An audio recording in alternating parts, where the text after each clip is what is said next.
Hello there everyone, welcome in Void, welcome in Gloom. How are you two doing today? If you want to say, and if you don't, then don't say it. Yeah, today we are hopefully finishing Ace Attorney Investigations 2. Hopefully, I'm not entirely sure. I saw Astro's VOD, I checked it today, and Astro took 5.5 hours to beat these last 3 parts. Drawing Yuri again, I can't skip the wokeness. Gloom, no! No! Why have they done this to you? Blaze the best god to you. But hopefully we're finishing. Astro went for about 5.5 hours, but also Astro... I don't know, I think that Astro didn't stop at the to be continued. I think that they stopped halfway through the actual second part, because the first part took them 3 hours. Was it 3.5 hours? I don't quite remember. It was something like 3 hours, which the first part only took me, I think, 1 hour, so I think that they stopped in the middle of the second part rather than the to be continued, which makes sense. That was a long-ass part. But it took us about the same time to do the first 2, which is about 5 hours in total. And then Astro took about 5.5 hours, so I'm hoping that we can finish today. That's what I'm assuming, that's why I just named the stream Checkmate. I was debating in my head, I was like, should I name it something about the mastermind? Should I name it something about the prosecutor's path? Or should I just be lazy and call it Checkmate? And you can see what won. But yeah, let's get started. I'm really excited because this is possibly... I also want to point out, when I was watching Astro play the end of this game, the very night that I watched the end of the game, there was a brown spider that crawled out from underneath my bed, and it terrified me so much that I had to go downstairs. And then a few days ago, the same thing happened, except a spider crawled under my bed instead. It was a black spider this time. It crawled under my bed rather than crawling out from under my bed. And it didn't scare me as much. So I think that this is some kind of, poeticism?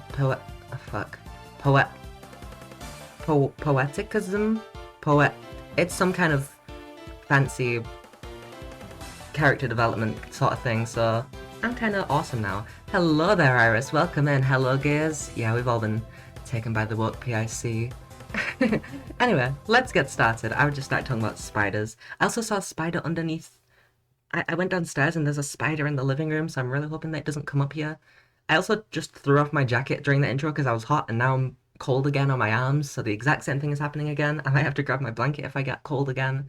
But yeah, let's get started. Spinny Backer apart, of course we need Portsmouth Celeste. The ultimate Spinny Backer. And then if this actually isn't the last stream, we'll figure something out.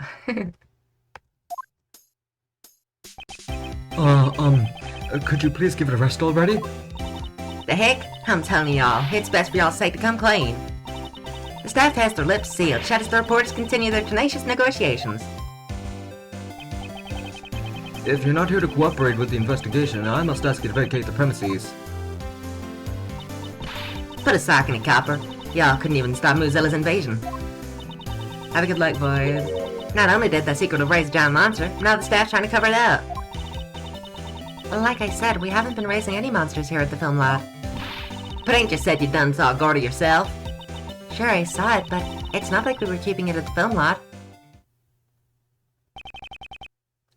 Mind if we butt in? I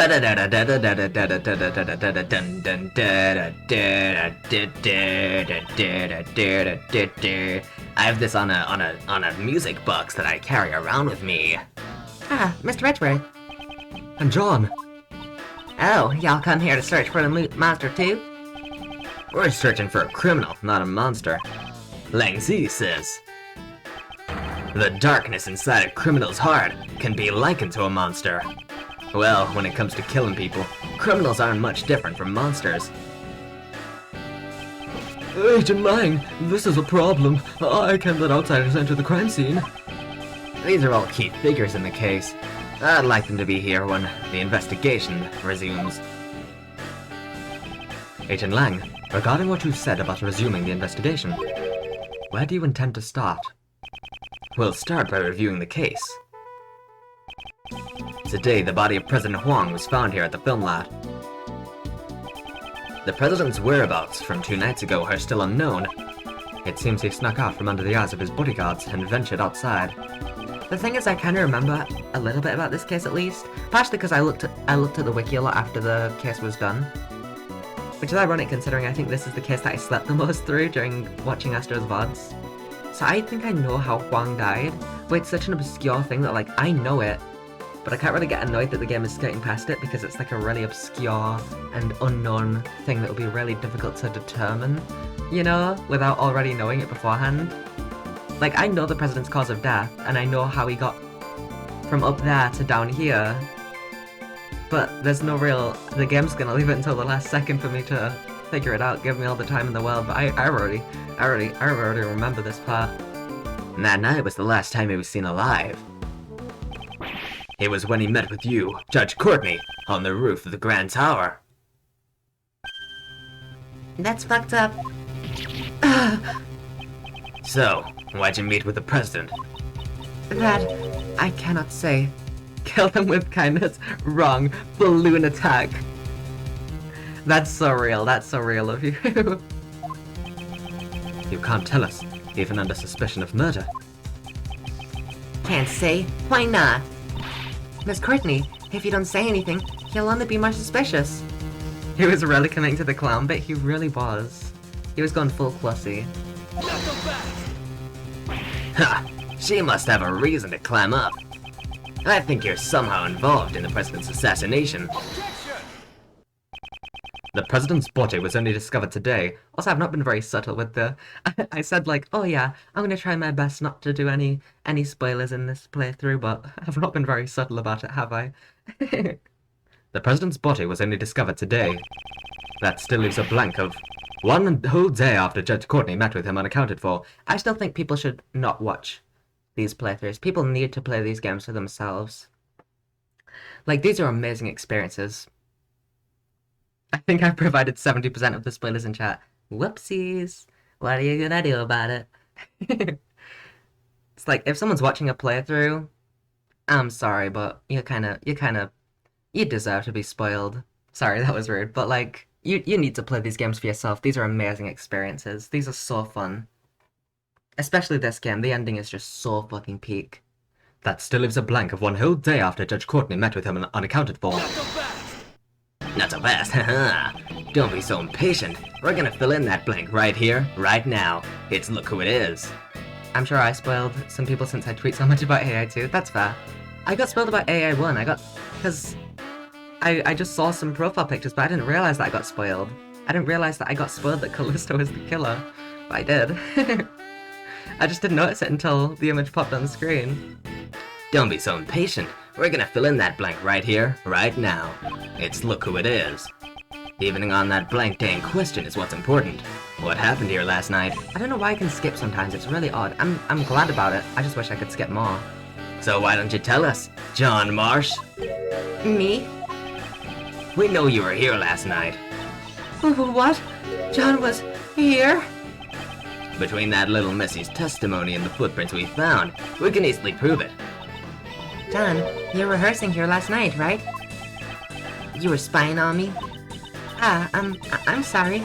I just came to check up on things. You really shouldn't be staying up so late, you know? Mind your own business. Faker? You're the fake hedgehog around here? John Marsh, that young lady was worried about you. You will not speak to her like that. Sorry. How many times have I told you to be more mindful of the way you speak? Oh my god, she's gone full mom mod. Is it just me, or does Miss Courtney's personality seem kinda different? She seems to be as strict with her own son as she is with those who violate the law. That's not very good.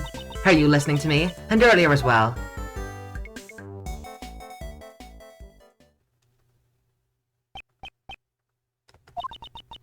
You should always bear that in mind, no matter the occasion. No, we shouldn't. Can we get on with the investigation already? Pardon me.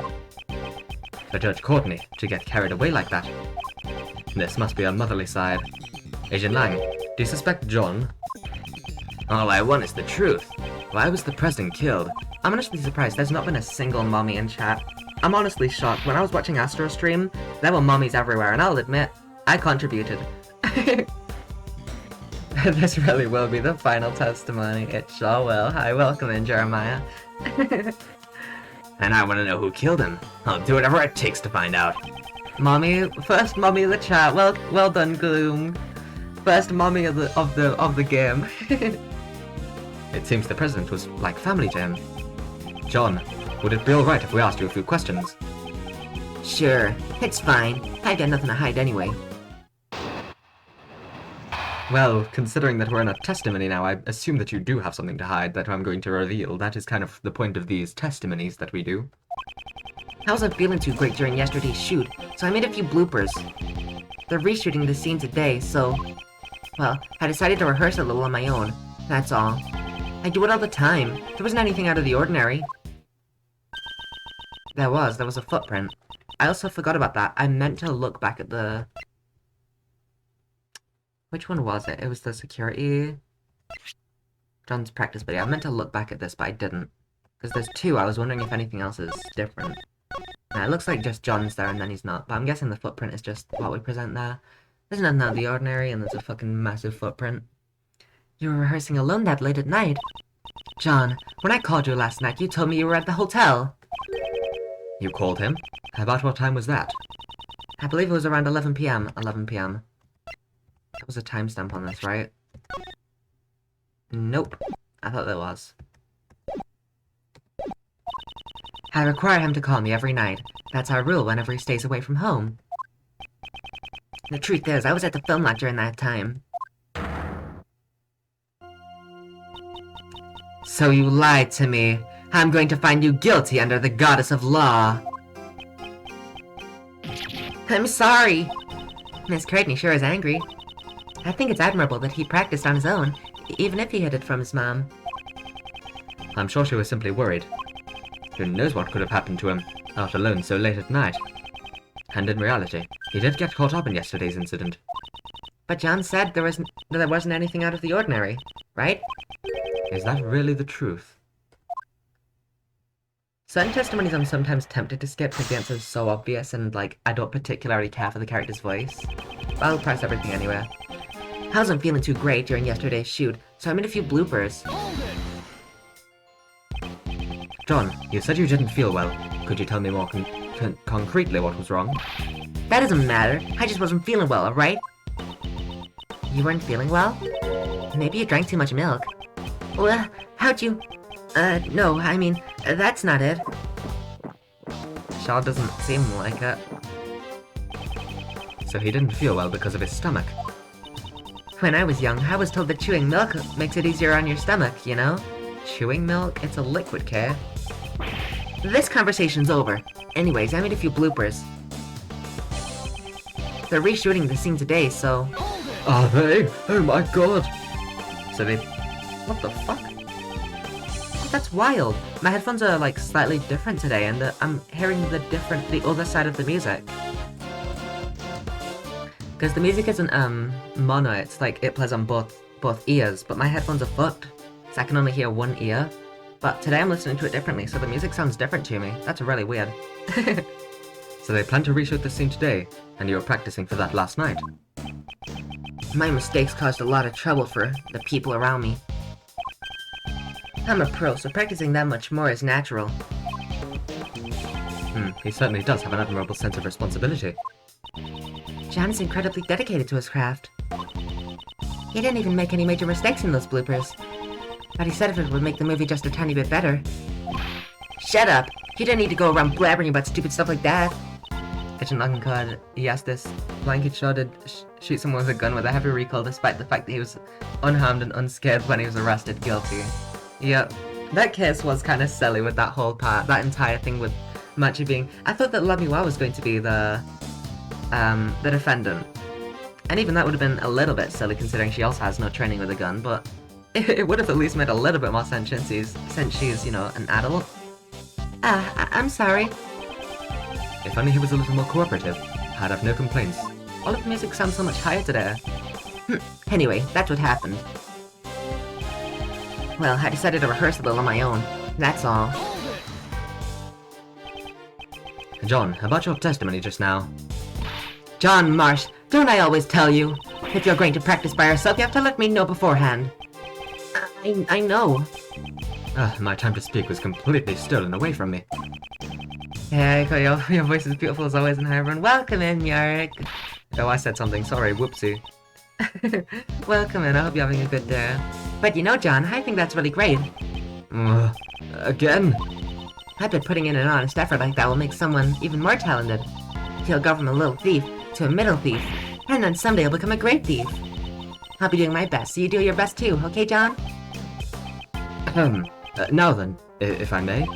John, do you often rehearse in that way?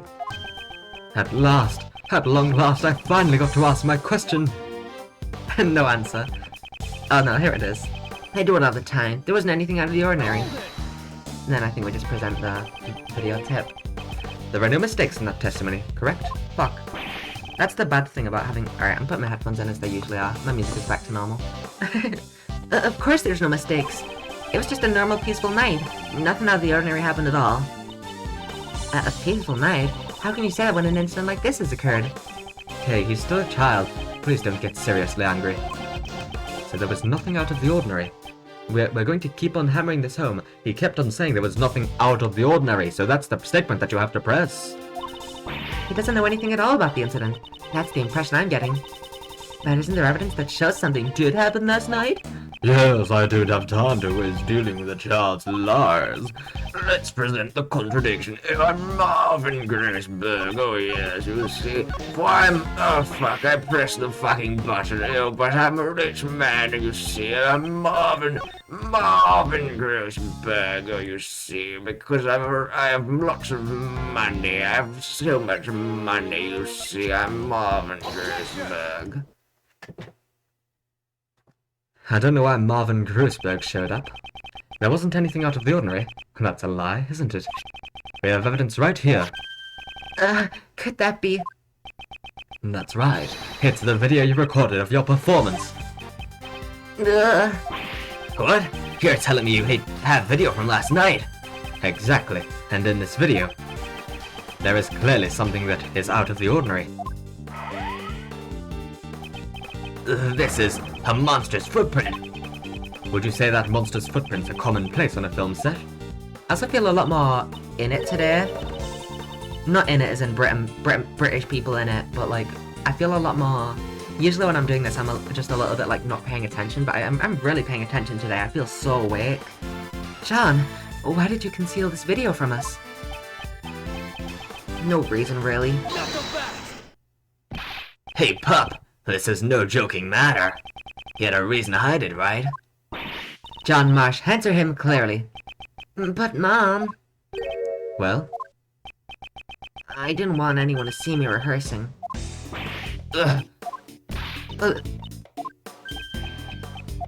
In other words, you're embarrassed about others seeing you practice. Yeah, got a problem with that? You're saying that's why you hid the evidence? John! Oh golly, look at him! Quit nagging me. You've already busted me. What more do you want? Yeah, the footprints were there, but I just practiced and headed home. Oh, hold it. How come you're so calm after finding those footprints? It's a monster, you know? A real live monster. I thought it was just a part of the set. Besides, there's lots of other weird stuff around here, too. Hey, suspicious, Chief. This kid's really suspicious. You're right. The smell of a scoop stinks to high heaven. Shut up. We're done talking. You feel so awake today? I really do. I don't know why. I just feel really, really awake. I woke up early. That's the thing. It's weird. I say early. I woke up at 5 p.m. But, like, I woke up still needing more sleep. But I somehow feel more awake than usual. I don't know how. It's odd, but I just feel so, like... You know? I'm, like, actually thinking. I'm not just, like, reading the text. We're not done here yet. What now? The monster's footprints weren't the only unusual things that happened last night. Besides the monster's footprints, what other unusual thing happened last night?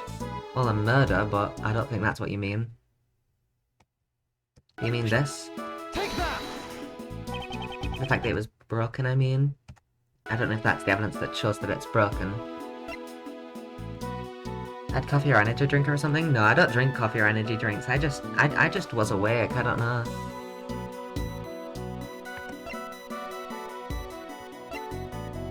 Is it really just that there was a dead body? Okay, good. I'm glad that it's not. That would be silly. Something else unusual happened. The horn.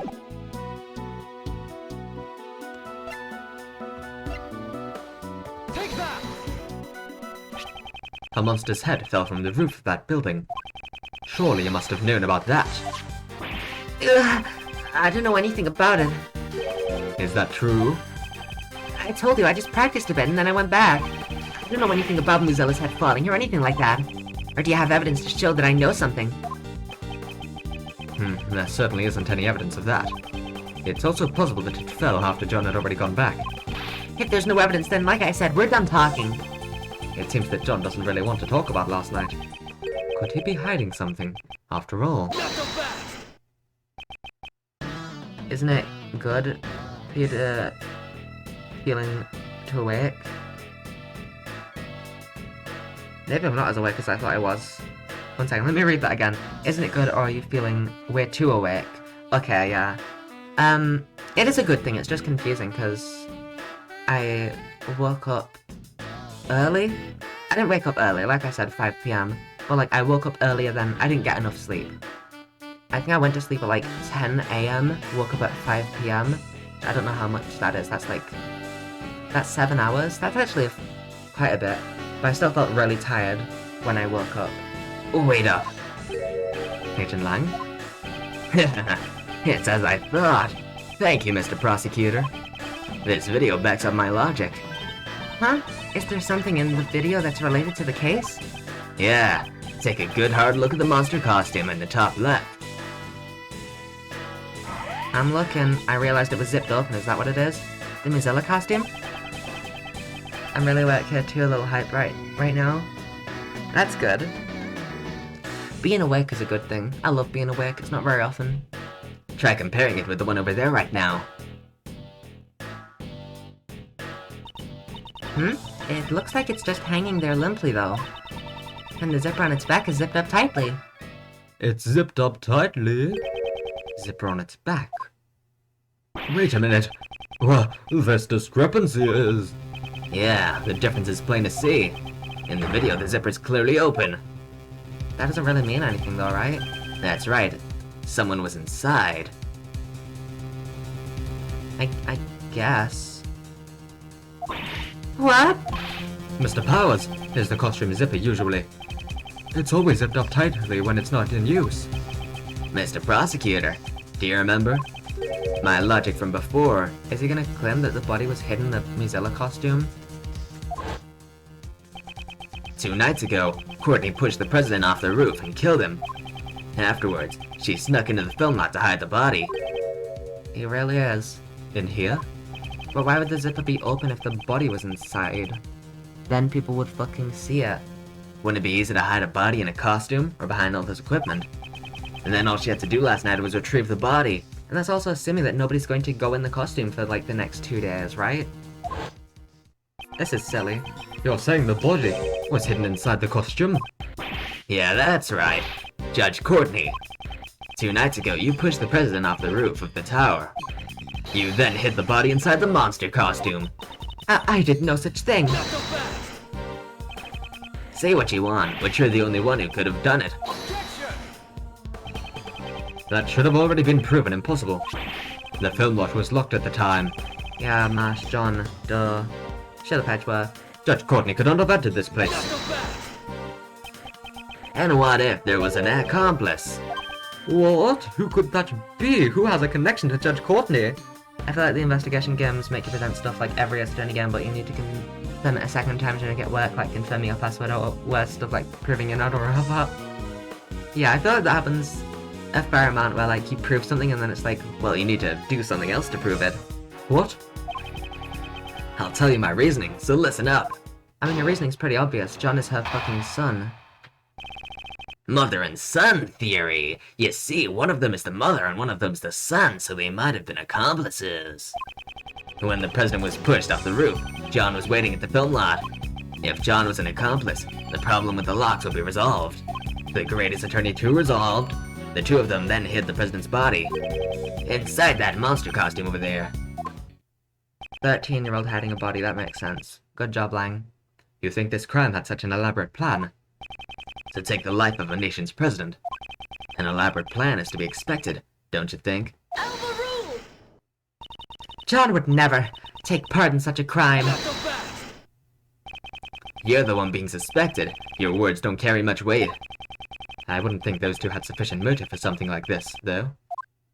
Well, maybe they had a motive that we didn't know about. I can't prove it, so I don't know, maybe.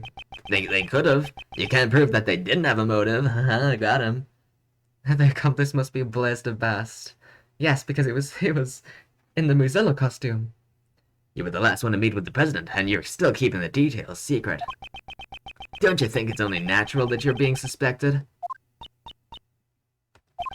Judge Courtney, is there no way for you to tell us your secret? My apologies. I just cannot, no matter what. However, when the time I can talk about it comes, I will surely let you know. So, if you could please... Believe you? Is that what you wanted to say? That's what all criminals say. And you, pup, if you've got an explanation, hurry up and spit it out. I didn't do nothing. That's all I'm saying. Can you prove that it doesn't make sense? Both mother and son will talk. You still gonna defend them like this? It's true, Judge Courtney's actions are a mystery. However, we still don't know whether or not that ties in with the motive for murder. Yeah, that's right. Their motive for murder can wait. For now, let's talk about the situation surrounding the crime. And the fact that these two are the only ones who could have done it. I'm cold again. I'm just a little guy. When the president was pushed off the roof, John was waiting at the film lot. Why do you keep doing that? It's like that one thing that my ex-boyfriend used to do, where he would go, It's really quite touching to see you do that, Shilong Lang. Agent Lang, don't tell me you're saying John was an accomplice. John still looks like a grade school kid. He's even got a kitty backpack to boot. How could he be an accomplice? There's just no way. Like I said, John's already in middle school, and the backpack is a part of his costume. Yeah, but he's still only 13, right? Lang Z says, fuck kids. They're fucking stupid, and I hate them. No matter how young the cub, never pity an ungrateful pup. He may be a little brat, but a villain deserves no mercy. He literally did. He said, fuck those kids. Ugh, I hate kids. So Mr. Lang Z didn't make any allowances for age. Mr. Prosecutor, you're not just defending him because he's a pup, are you? Of course, that was never my intention. I shall present suitable evidence in due course. Oh, I'm looking forward to it. My logic's just getting started. If John was an accomplice, the problem with the locks would be resolved. You may have proved both of them didn't kill them, but can you disprove it, yeah? How would that resolve the problem? I figured you'd ask that, Mr. Prosecutor, but you know, it's actually quite simple. Listen up. First, that woman pushes the president off the roof. She pushes him off. Then that brat who knew the combination for the lock unlocks the film lot. I see. The combination unlocks the brat. Okay, it's the opposite. That's all it takes. With this, the problem of the lock is solved. Your theory that she couldn't get in because she didn't know the combination no longer flies. Regarding the lock, that certainly is a plausible explanation. Agent Lang, thank you for your clear explanation. Please continue with what you were saying before. If you're gonna give up, you better do it now. The two of them then hit the president's body. Supposing those two were accomplices, why would they have needed to leave the body and hanging there for an entire day? Why don't you give it a rest and take a good hard look at reality? Thanks to their trickery, our investigation's been confused up until now. Doesn't that about answer your question? Got it. Those two hit the body. Inside that monster costume over there. In the video, we cannot see the inside of the costume. So can you really say for certain that the body was placed inside? Wait, we have a fucking security video. Just check the security cameras.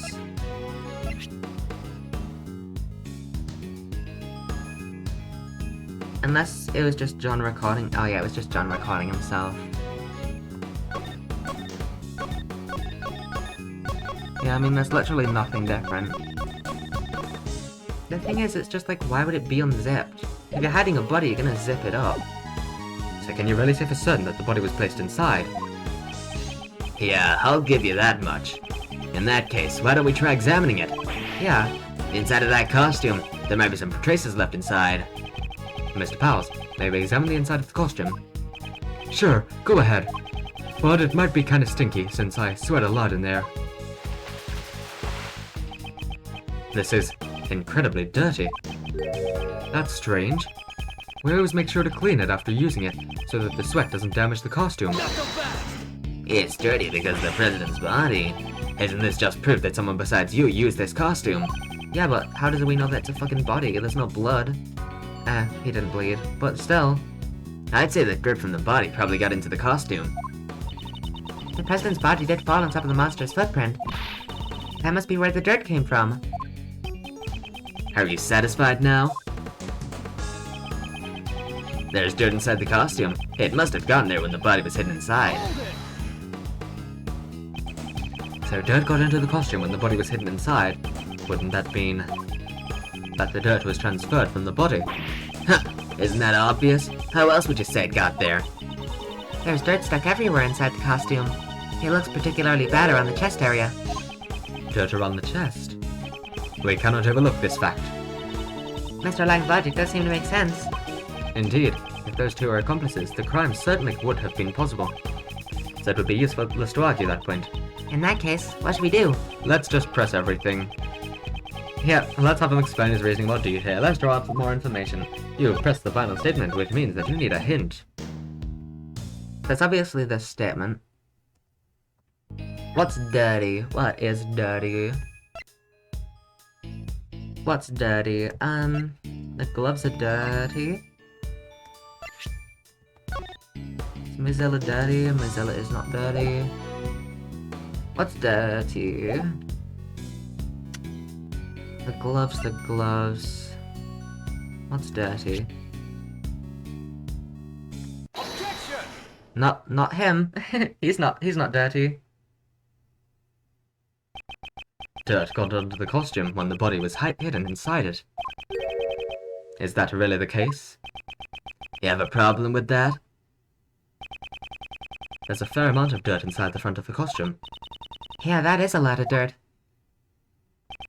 However, I would like you to focus on the state the body is in. It's lying on top of the dirt, and yet there's no dirt on the front of the body. If the body really was inside the costume, then it's strange that the front of the body isn't stained with more dirt. Well then, how would you explain it? How did the dirt get inside the costume? From the video footage, it's very likely that someone was inside the costume.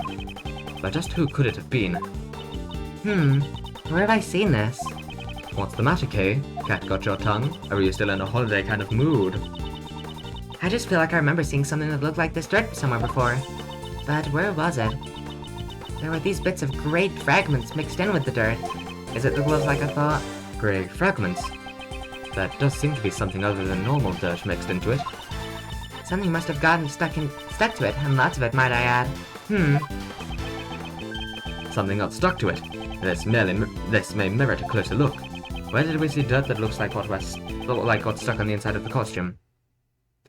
I think it's the gloves, because that's what I was thinking about earlier. Yeah, they got the fragments. Take that! Dabba-dabba-dabba. This dirt has some grey bits mixed into it. Huh? And what of it? We found an item belonging to a certain man. That man that was covered in the same type of dirt. That is to say, these gloves. Those dirt stains certainly look the same, but tell me, just what exactly is this grey substance? This grey substance is... Plastic? Work gloves. The work death gloves. I believe it's plastic, because I'm a bitch. And... it said fragments though, yeah. Sorry, it's concrete, my bad. How was I supposed to know it's concrete? Fuck you. I thought it was plastic because it was in the trash. People litter. This grey substance must be fragments of concrete. But we just proved that the dirt wasn't from there. What are you talking? Edgeworth! Stop being a bitch! You mean? You mean the stuff that was scattered around the monster's footprints? Exactly. But we just proved that the dirt didn't come from there. What are you talking about? Meanwhile, who do these gloves, which are stained with the same kind of dirt, belong to? Oh, I remember. We found it at Blaze's place. Thanks for the fucking flashback. Earlier today, we went to Blaze's garage. There, we discovered these dirt-stained gloves. Come to think of it, there were also hammers, shovels, and other tools placed inside as well. Why would mechanics gloves, intended to be used on machines, be covered in dirt? If he broke the concrete with the hammer, and then dug into the soil with the shovel, then it's only natural for dirt like that to get on the gloves. Blaze the Best is evil? What the heck, is he? When the president laying that whole thing, it looks like he did a snow angel. It does. He made the monster footprint himself. Then maybe. Yes, the true nature of the monster's footprints has been made clear. It's possible that these footprints were dug up by Blaze the Best himself. It's possible. It's possible, you say? Please do enlighten me. I don't remember this part at all. The game really makes you prove a negative, yeah? Because I honestly have no clue. Why on earth would he do something like that?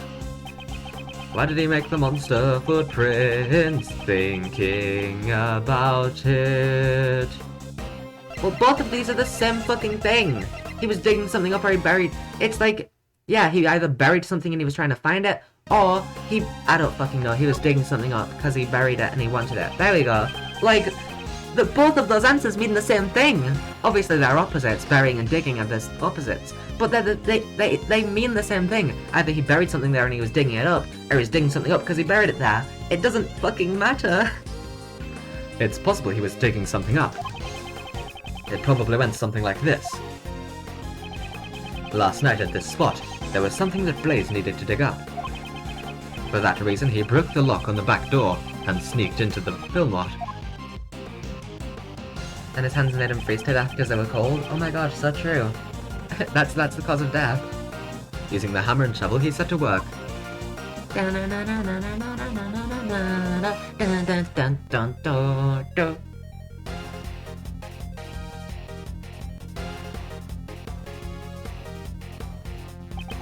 He placed the items he dug up into his bag, but before he could fill in the holes... Ah, that's when John came to practice. Exactly. Blaze panicked, and had no choice but to hide himself in the Mozilla costume nearby. Why are the holes shaped like footprints then? If he was burying something, he wouldn't need 3 holes. He would if he needed to bury 3 different things. Blaze panicked and had no choice but to hide himself in the Mozilla costume nearby. Gah. He also wouldn't need to dig up 3 holes if he was just getting one thing, so... It's just there were 3 things buried about, and either he was going to bury them or he was digging them up from already burying them.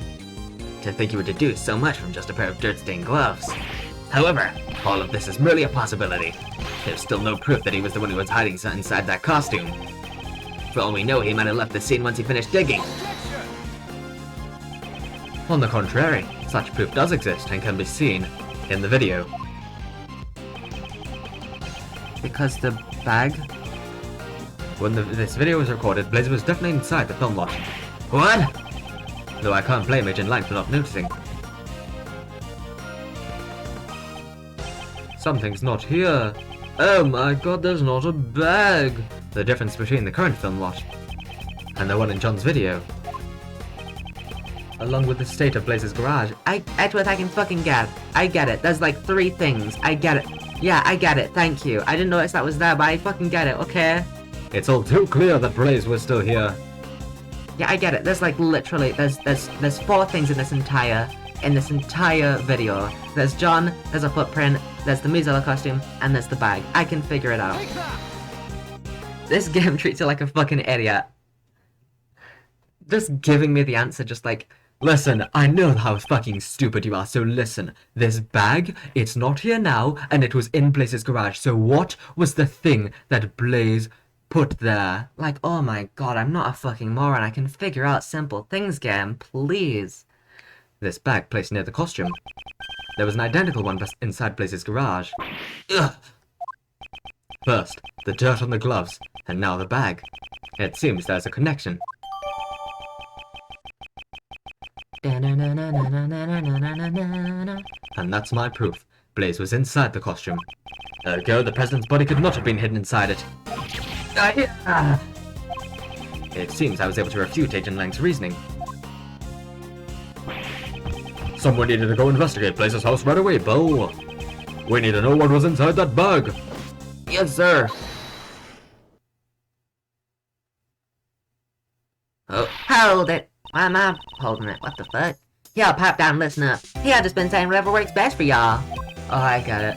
Oh, there's a monster. Shut the fuck up, Lotta. We don't even need to prove this wrong. Obviously, there's not a fucking monster. Fucking obviously. And the noisy one returns. We don't need to pay this any heed. Who cares? She's just a fucking crazy person. She's a fucking conspiracy theorist. This is like if she was like, well, actually, what you're saying couldn't work because the Earth is flat. So you see, the pull of the gravitational pull doesn't really exist. So what you're saying is quite impossible, Mr. Edward. Then I have to prove that the Earth is round. Like, no, just pay her no heed. She's fucking spewing nonsense. There's the footprints of the man of Mozilla. They ain't just some random holes dug up by that old coot.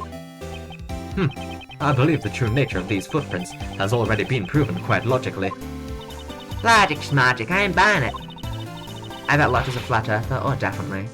Say what you want, but I know what I saw, and I saw Mozilla. Yeah, we'll prove that later, Lotta. We have to prove that right at the end. Is she referring to how she saw Mozilla at the window of the Grand Tower? Preposterous. People say what they want to believe. Like, shut up. Upon our journalist souls, we ain't having none of it. That statement is an insult to journalists everywhere. I was about to say, like, you really call yourself journalist? I'm sorry, but like... Ah, that's right. There's more to them monsters than just these footprints. I remember hearing that Sunny over there that was seeing the monsters earlier. I reckon that gal over there said she witnessed it herself. Right, let's just ask John about it. Hey John, what did you see? It simply doesn't look like Gaudi in that picture. They're not even trying to make it look like Gaudi. It just looks like... Wait, I know what it is. It's the fucking camera crane. Yeah, who would have fucking guessed? It's just the camera crane. He was just filming himself and he had the cover on. Oh my god, this is stupid. When these two are together, all meaningful talk grinds to a halt. If we only knew just what the monster really was, I think those two would quiet it down. Mr. Edgeworth, isn't there anything you can do? The monster's true identity? We don't have much choice! Let's see what we can do. Isn't there something y'all ain't telling us about the monster? Nicole, ask him right now. Please settle down. Regarding the... Why did Penny think it was Gaudi? Penny, you're more reasonable than this. Regarding the true identity of that monster, I already know what it is. What'd you say? That's right. The video John recorded provided the hint that I needed. What you talking about? Miss Nichols saw Gaudi Why did she think it was Gaudi? when she went to check up on John's practice. At that time, she mistook something for Gaudi. Yeah, thank you. I fucking get it. The monster can be seen in this photograph. What? Ain't that just some plain old souvenir photo? Y'all don't really think you can pull the wool over the eyes of a pro like me, do you? Yes. What did Miss Nichols really see that she mistook for Gaudi? What could have been mistook for Gaudi?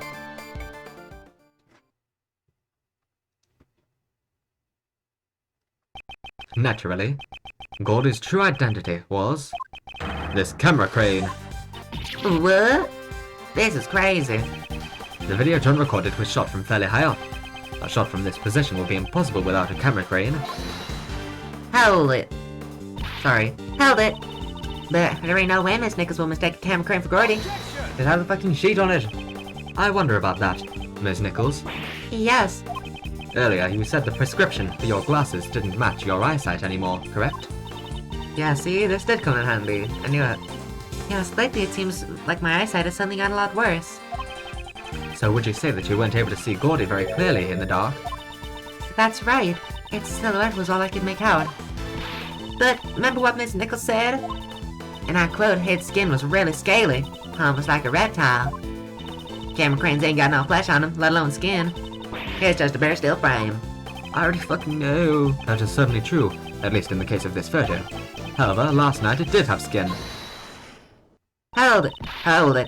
Y'all just doing whatever you can to get in the way of our scoop, ain't ya? You're just doing whatever you can to be a fucking moron. That was not my intention. It was mine. I'm gonna cut him down a peg, they're being stupid. But since I've come this far, it's time to put an end to your nonsense. I don't even need to pay attention to this. Gee, I fucking wonder, what could it be? What in this photo could possibly... What in this photo could possibly be used to cover the crane? Take that! This game is silly. As Miss Nichols stated in her testimony earlier, it looked like it was going to rain last night. While it never actually rained. John still covered the camera crane with a rainproof sheet, which to Miss Nichols looked like a monster skin. This reminds me of the last game where you proved the Adagrasu would prove Sheena, but Gumshoe was literally there. Yeah. Oh, yeah. I remember presenting that because I was like, oh yeah, Gumshoe is coming, and then it's like, nope, Sheena. But also Gumshoe was there, and it's like, what? I just picked Gumshoe. Fuck you. Which to Miss Nichols looked like a monster skin. What? I don't care. Nicole, I liked you. You're being dumb. You gotta be kidding me. Isn't that right, John? Man, you saw through it all. Not bad, old man. We could have just asked John as well. Unfortunately, the Gordy that Miss Nichols saw was nothing more than an illusion. Not again. Looks like my dream has traveled up into the dark once again. I don't care about your fucking dream, you're a dumbass. Mentor? I don't give a shit. I don't like these two. They're annoying. Seems like things have finally settled down. They're literally just some random conspiracy theorists who I'm pretty sure aren't allowed to be here, like, legally speaking. I really thought the boy was hiding something from me. Guess I had it all wrong. Now that we've figured out I'm Edgeworth. Now that we've figured out the true form of the monster, everyone seems refreshed. Actually, there's two people here who are totally bummed out. Man, this kiss is getting drawn out. Yeah, this bit's silly. Agent Lang! There's a monster. You need to prove that it's not a real monster, Agent Lang. Please, I don't get it. There's a monster. The report's in, sir, with other results of the President Huang's autopsy. Good. Show it to me.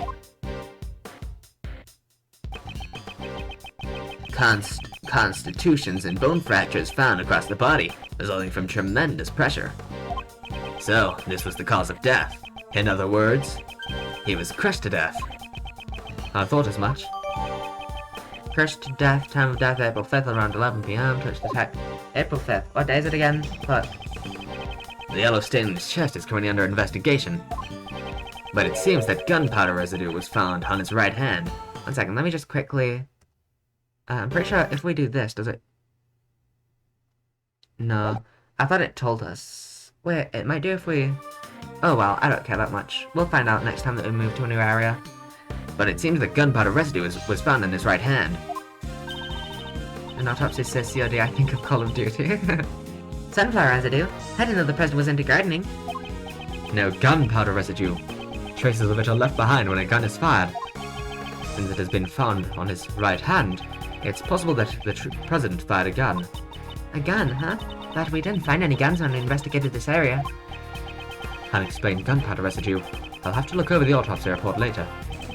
Now then, Agent Lang, it seems we have our answer. The president did not die from falling off the roof of the gun tower. Rather, he died from being crushed under Mozilla's head. Yeah, no shit. I can't deny it. Looks like your logic was right after all. This means the suspicions surrounding Miss Courtney should be cleared up, right?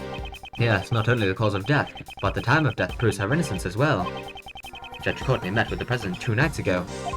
However, according to the autopsy report, the time of death was around 11 PM last night. Mozilla's head also fell last night. It matches up perfectly. That's a relief. Not the best! Isn't it a bit too early to be relieved? Agent Lang. The president died after being crushed by the Mozilla's head. That I will admit. But the problem is, who was responsible for the falling head? There's a fucking fire, wasn't there? It was an accident, you dumbass. Mozilla's head fell last night. And last night, the one who was at the Fillmore was... Oh my god, he's accusing John. What are you saying? Surely you're not implying... That's right. You killed him, didn't you? John Marsh? That's dumb. That pup's hiding something. He was at the scene where the body was discovered last night. He also saw the footprints. And despite that, he still claims to know absolutely nothing about the incident. Isn't that a bit too convenient? I feel like we should just go find the bag. You know? I feel like that'll just be a lot easier than all of this questioning. These footprint-shaped holes have not been proven to be related to the case. Just because he saw the holes doesn't necessarily mean that he's involved in the incident. Actually, I think the bag's probably just gonna be the missing evidence, right? The knife and the chisel and that and the bell. You sure about that? Take a look at the pup's face. Actually, the bell was found in the dump. He looks pretty shaken up to me.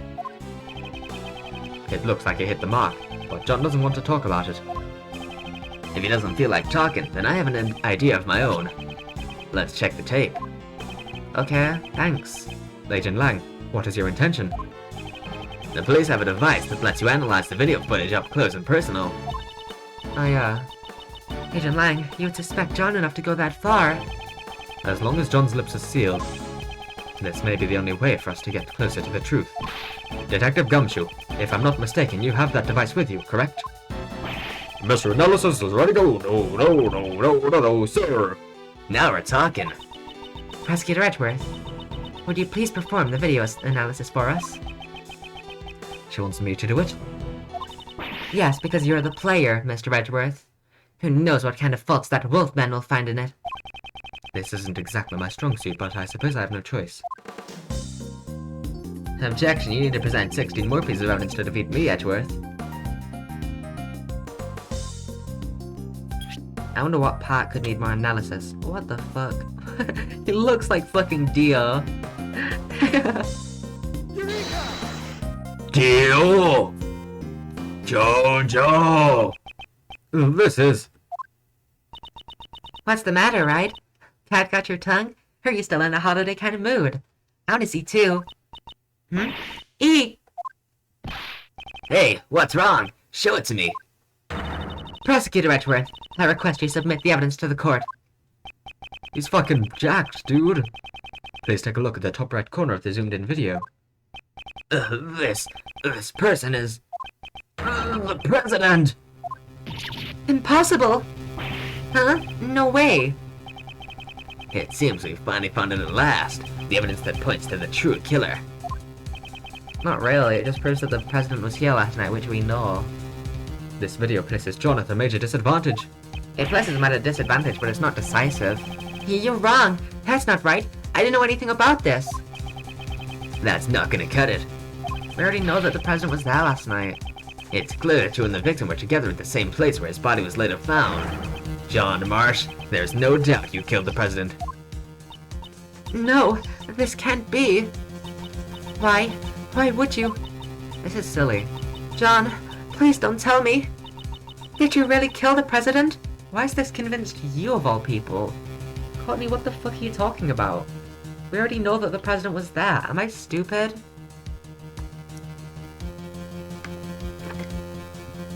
No, it's the game that must be wrong. Mr. Edgeworth, is this really decisive evidence? Not really. We already knew that he was there. Mr. Prosecutor, looks like even you can't object to this. I can't object to the fact that the president was there because we already proved that earlier. It's been proven, we know that. We know this fact already. It was just shocking to see him shirtless just stood there, but we already knew this. No. That pup said he didn't know anything, right? Well, yeah, he was gone in the footage that we analyzed. What are you talking about? And yet, the president's right here in the video. Yeah, that was on the video where John was already gone. Oh well, John's guilty, I'm tired. Good night, Kay. Yep, literally. Just... John, what are you hiding? He was already gone. John, please tell us the truth. The truth is, it's all my fault. John Marsh, what did you do? Mozilla's head falling was all my fault.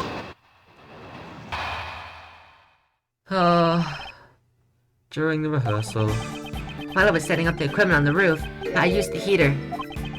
After that I went down to practice, but I forgot to turn it off. Then my mom called me, so I left the film lot.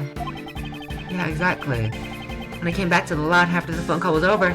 Wait, did he see the president? Oh fuck, he saw him. Mozilla's head that was on the roof had fallen. And right next to it was the president lying dead on the ground. He saw the president. Oh. How can that be? I see. There were indeed traces that something had caught fire on the rooftop. Yeah, duh. It was just a small fire, so I was able to put it out by myself. So the president's death was John's fault. But wouldn't that make this an accident, sir? Exactly! The head falling was an accident from the very beginning, obviously! Oh my god. There was a fire that broke out. I wonder how this could relate to anything. Of course it's a fucking accident. Even though I know that's not actually how he died, but still, the logic that they're providing would obviously be an accident. Eating VIP gang, have a good time eating gloom. I love saying gloom so much. And then, what did you do with the fallen head? I took it apart, brought the pieces up to the roof, and put it back together. Not so fast! So you concealed it, huh? So you put out the fire and even put the fallen head back on the roof. Which means you were hiding evidence. We can't be having that, you naughty little pup. Hold it. Sorry. I didn't do it on purpose. I really did just forget to turn off the heater. When the legs broke, the stand would have tilted if Mozilla's head was on top of the stand. The enemy stand! The enemy stand was what killed Dio! It would have fallen off, so the head fell down because of the fire. The thing is, now that I'm thinking about it, I do remember seeing that image in Astro's VOD, but that's still funny as fuck. Like, holy shit, that looks so... He just looks so fucking buff! Yes, and if that's the case, I also have a pretty good idea what caused the fire. There's a flammable can next to the heater. It seems someone is lacking in safety awareness. He's 13, cut him a little bit of slack. Shut up, Lang. Was it really just an accident? Yes, you fucking... This man should not be in charge of the investigation. He's fucking very biased and bad. Oh my god. If that's the truth, then what was the president doing there? I don't know. There was no one else around when I was there. You expect me to believe that? Yes. Cause... whatever. Lang, you make me sad. The president wouldn't have just come to a place like this without a reason, you know. He was a fan of Mozilla. He was supposed to be in the Mozilla thing. He was filming for Mozilla. Indeed, the president's reason for coming here is still a huge mystery. Like, I know that all of this is not how it actually went, but this is how I'm gonna have to prove it, so I already know. 2 nights ago, he met with Judge Courtney on the roof of the gun tower. And last night, he was here at the film lot. Did he meet with John? I'll have to listen to John's testimony very carefully.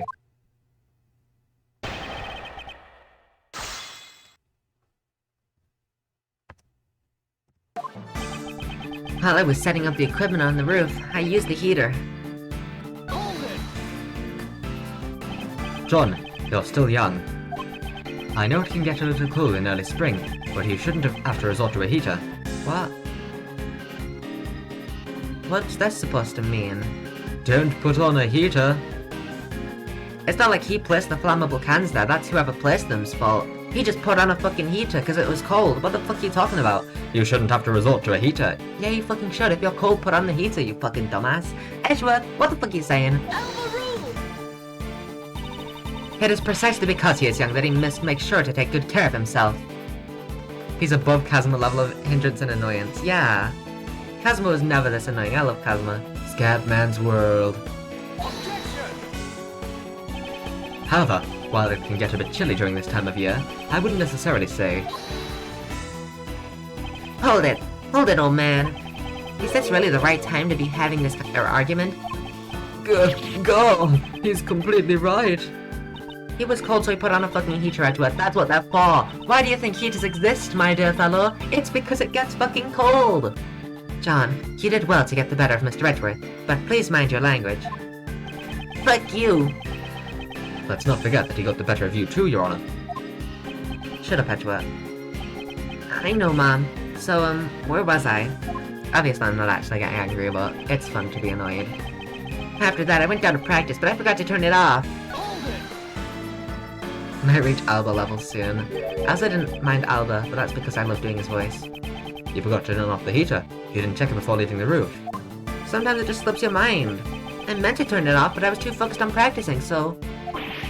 And come on, everyone forgets stuff like that sometimes. Edgeworth, you're focusing on the wrong things. I get that I'm pressing them, but these are not the questions to be asking. Yeah, I gotcha. I forget small things like that all the time, too. Like, the other day, I forgot that my entire life. Like, sometimes I'll forget to turn off the AC and the lights in Mr. Edgeworth's office. Or I'll jump off the ladder for his bookshelves, or leave prank calls on his answering machine. But forgetting to turn off the heater is really dangerous, so you've gotta be careful. Some of these things had nothing to do with forgetfulness. John, please continue. It looks like you've got a rough tomb, old man. Well, back to my story. Then my mom called me, so I left the film lot. It was late at night at the film lot, and not a single member of the film crew was around. So then why did you have to leave the premises in order to answer the phone call? I totally forgot about the phone call thing, so I kinda panicked. If I didn't answer it fast, yeah, I would have been busted for leaving the hotel without permission. In that case, why didn't you just answer it here? I was like... Because I was rehearsing. All the cameras and mics were on. If I talked here, every last word I said to Mom would have been caught in camera. Yeah, see? So he was embarrassed that a conversation with his mother would be recorded. Anyways, I stopped practicing for a bit and rushed out of the film lot. Lang, I know the president is dead and all, but just chill out. Yeah, please, Lang, Jesus. And I came back to the lot after the phone call was over. But why were you not at the lot, huh? In that phone call, you lied and said you were at the hotel, correct? I already know this. Why didn't you tell your mom that you were rehearsing? If I told her that, she would have called the hotel and made them send me a taxi or something. Of course I would have. A child alone on the streets of that time of night. And it's not really the streets. It's not a place that just anyone can go to. What sort of parent would allow their child to be in such a dangerous situation? We did have to go on the streets to get that, but I get what you mean. I guess kids just don't understand how their parents feel. And parents also don't understand how their kids feel, bitch. It goes both ways, Mr. Edgeworth. Slay queen, slay queen. Indeed. Now then, John, please tell us about what happened after the phone call. Huh? Oh yeah, of course. When the call was finished and I came back here. Mozilla's head that was on the roof had fallen. Was there any indication that the head was about to fall? I don't know. I was focused on my rehearsal. So you forgot to turn off the heater, which led to a fire on the roof. I would think you should have at least heard something. Heard something? Oh, I was wearing headphones, so... Headphones? Yeah, no shit, we saw them, Edgeworth. Edgeworth, we saw them! Listening to the movie's soundtrack helps me get into the scene. I had it on full blast. That's why I didn't hear anything. And yet you noticed your mother's incoming call. Phones vibrate! You fucking dumbass, Edgeworth! Oh my god, you fucking boomer. I had my phone on vibrate, old man. That's how I noticed. Anyways, the head had fallen. Man who spoiled Jello Apocalypse doesn't like this case. That's fair, he has bad taste. And right next to it was the president lying dead on the ground. What was the state of the body? I didn't get a good look, because it was dark. He's suddenly become as quiet as a mouse. I guess John doesn't really want to remember anything about the body. Yeah, no shit. Is that the only reason why he's gone so quiet? Should I press him for more details? Sure, we'll press him for more details, Edgeworth. You didn't get a good look. Then how did you know he was dead? That's... well... He's clearly shaken. He must be hiding something. Wouldn't you normally call for help if you see someone collapsed on the ground? However, you did nothing of the sort. But he was already dead. Is that so? You seem quite certain that the president was already dead.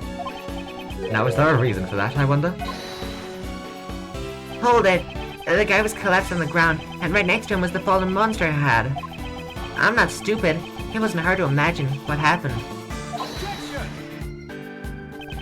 You can imagine whatever you want, but there was no way for you to know that he was dead.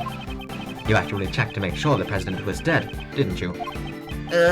Yeah. That's right.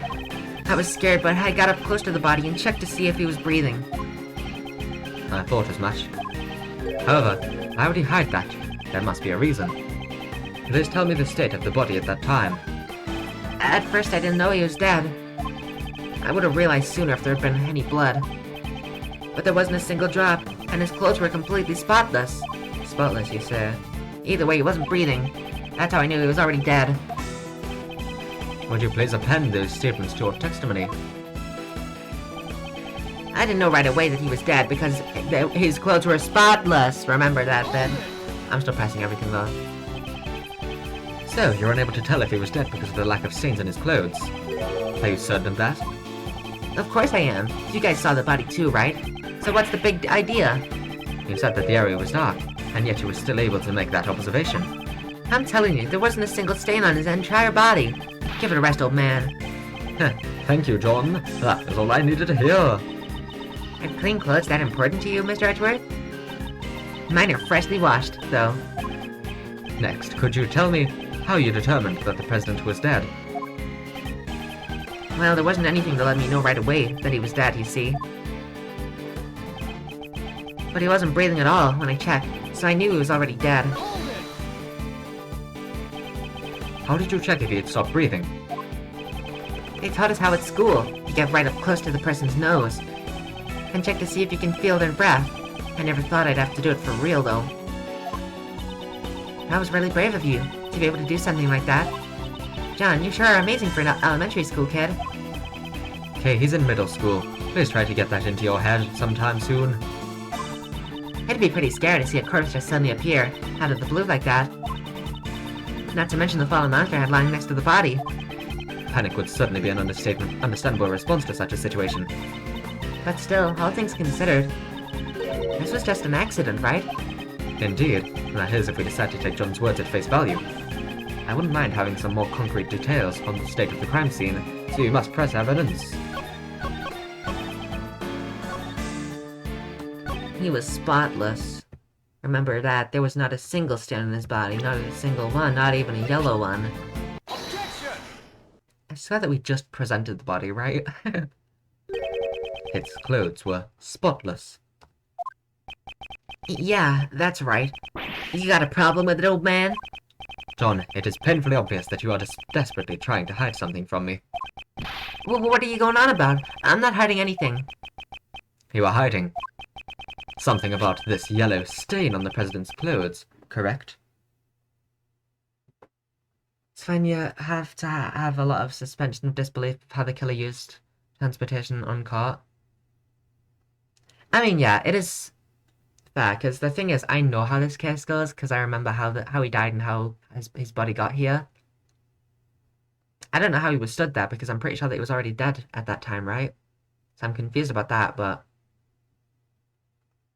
yeah. Something about this yellow stain on the president's clothes, correct? Ugh. Why did you leave it entirely out of your testimony? The fact you made no mention of it only serves to cast more suspicion upon yourself. That's because... how would it cast more suspicion on him? I hope you have a convincing explanation. Elbow rule!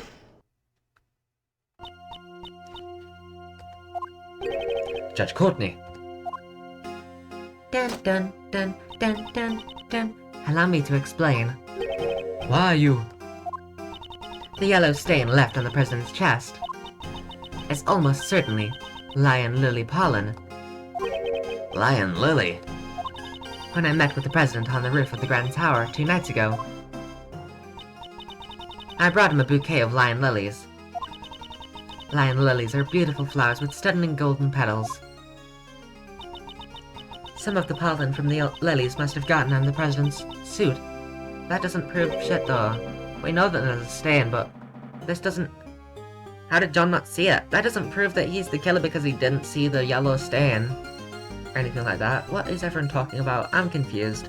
This game is going in 7 different directions. Huh? But... I didn't see any lilies in the security footage, though. That's... What are you talking about, Kay? There's clearly a blind spot. They were simply obscured by the president's body. Why did you bring a bouquet? That... I cannot say. Go fast! Hey, you're keeping way too many secrets. He won't tell us why you met with the president or the reason you brought him flowers. My apologies. However, I did give him the bouquet. That much is true. Objection! But when the president's body was discovered, we didn't find any flowers. I honestly don't know how that could be. Huh. Hey, Miss Judge. All your answers have been too vague. You can't say this, and you don't know that. Do you accept flimsy testimony like that in your trials? Hold it! Hey, cut it out!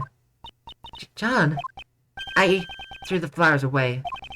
You threw them away, so there were flowers near the body when you found it.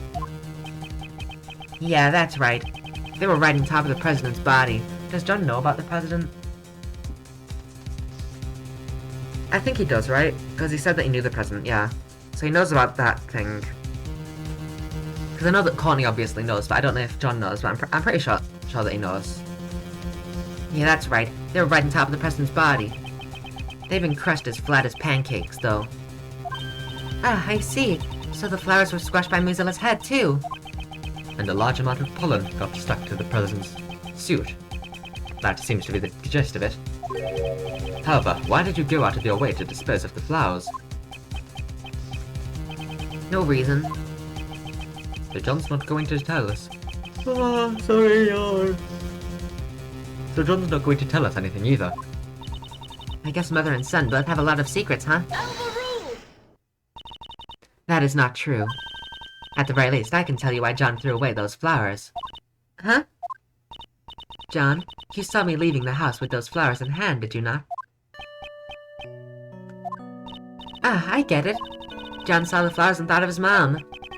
He threw them away in order to protect Judge Courtney from being suspected. That's not true. You're all wrong. That was his worst lie yet. Bouquet of lion lilies Judge Courtney gave to the president, found on top of the body by John. You what up? I'm fucking dead. I often decorate our house with those flowers. The bouquet must have reminded him of me.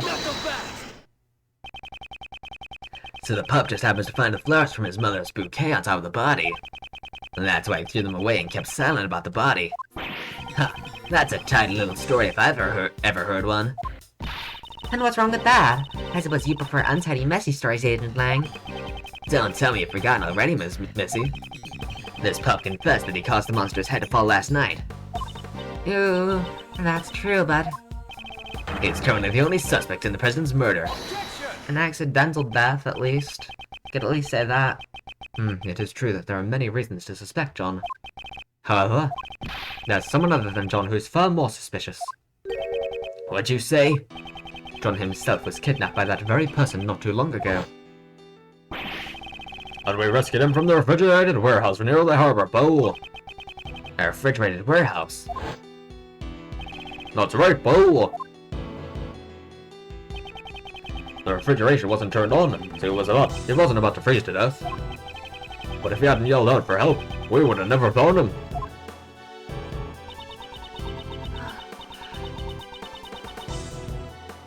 Heck, I'm yawning again.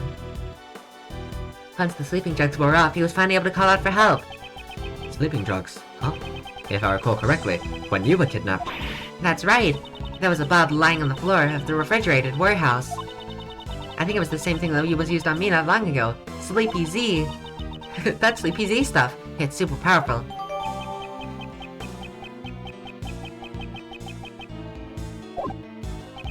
How about it, Agent Lang? John is clearly a victim. There's a mastermind at work behind the scenes of this case. I don't know anything about this so-called mastermind you say they were here last night.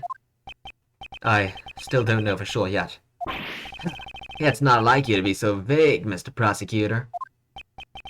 Indeed, I still don't have any evidence that ties the mastermind to this murder. Oh. Yawn, yawn, yawn. Is there someone else? Is there anyone besides John who had the opportunity to murder the president? Did we prove it here?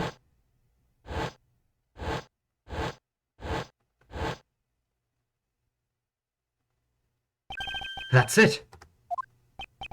As I thought, in the end that pup's our only suspect. Isn't there one more suspect, Agent Lang? What's this? Didn't we prove it earlier? Nah, they're thinking about Blaze. Last night there was only one more person here. Blaze the best. You're saying he's the one who did it? Last night, John was not alone. Blaze the Best was here too. We already know that the mastermind isn't Blaze, right? Don't we? Oh well. Blaze the Best was here too. And we know that John wasn't kidnapped by Blaze because Blaze's men kidnapped Sebi by accident. We know for a fact that this isn't Blaze, but okay. Blaze the Best was here too. Shouldn't we consider him to be a new suspect? Blaze the best. Killed the president. It's entirely possible. Blaze the best. It can't be. The same guy from 12 years ago. 12 years ago? That keeps popping up. I was surprised because I was like, wait, we're gonna prove it now? Because like, there's really no evidence pointing to him. Other than little things that I've pointed out. Well, a lot has changed. It all happened over 12 years ago. Back then, he and my old man were close friends, and our clan protected the president. Life. Oh my god, 12 years ago.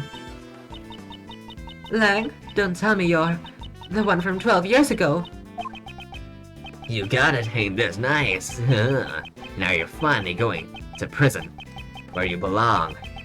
12 years is a long time coming for a suspended sentence. Don't you agree? Fucking flashbacks, man. Agent Lang, what happened 12 years ago? Nothing that concerns you. On the contrary, it might just have some sort of connection with this case. Patricia and Lang having beef feels like a weird collab. Knuckle back! Also, welcome back, Gloomg. And I suppose you have some proof, Mr. Prosecutor. Show me evidence that there is a connection between this case and the one 12 years ago. You keep saying it. Evidence you say? If you don't have any evidence, then there's no point in talking about it. Is there any evidence? I don't even know what happened 12 years ago. I guess the president. Is that it? We don't know what happened 12 years ago. The president being dead. I don't fucking know. We don't know yet. What are we supposed to prove? We don't know what the incident 12 years ago was. Can we Zeladol? I know that does have something to do with it, but nope. We don't know that yet. I don't fucking know. How are we supposed to know that it had anything? We don't know what happened 12 years ago. We don't know what happened 12 years ago.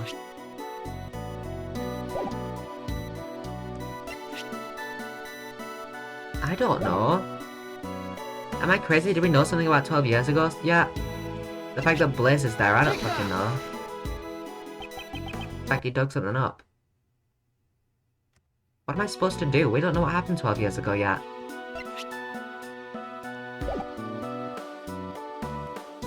Am I crazy? Have we found something out about 12 years ago?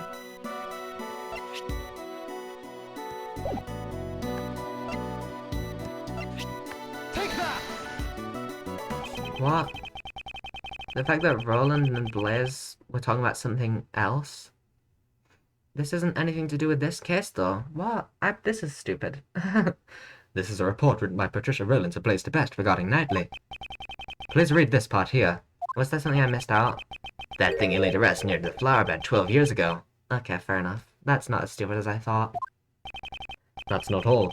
Take a look at this as well. This letter was sent to Jill Crane, who was murdered 2 days ago. Although the sender is currently unknown, here it is written as follows. Please get revenge for 12 years ago. What? 12 years ago? Agent Lang, something big is happening here. Jill Crane's murder 2 days ago, and now the president's murder today. I thought the 12 years ago was about... Burn, right? Was that 12 years ago? Case 17, I know that, because she's the same age as me. So case 17, she was like, was she 8 in the other case? So that would be 7... 2... Yeah, that would have only been 9 years ago. Yeah, never mind. I could have just done some quick maths and just instantly figured out that it wasn't Burn, but whatever. There has to be some connection there. And the key to solving it lies in what happened 12 years ago, does it not? 12 years ago was SS9. I don't remember all these names. I remember IS-7 and DL-6. That's all I remember. SS. It's not even on the wiki. Is it SS5? SS5. Yeah, that is what I was thinking of. You're asking me to reopen the old wounds of the Lang clan. Agent Lang, I beg of you. Ow, my knuckle. Hold it. Courtney? Courtney time. Who was that just now? Shifu! Oh my god, it's me! The MIB guy! You guys, what are you all doing here?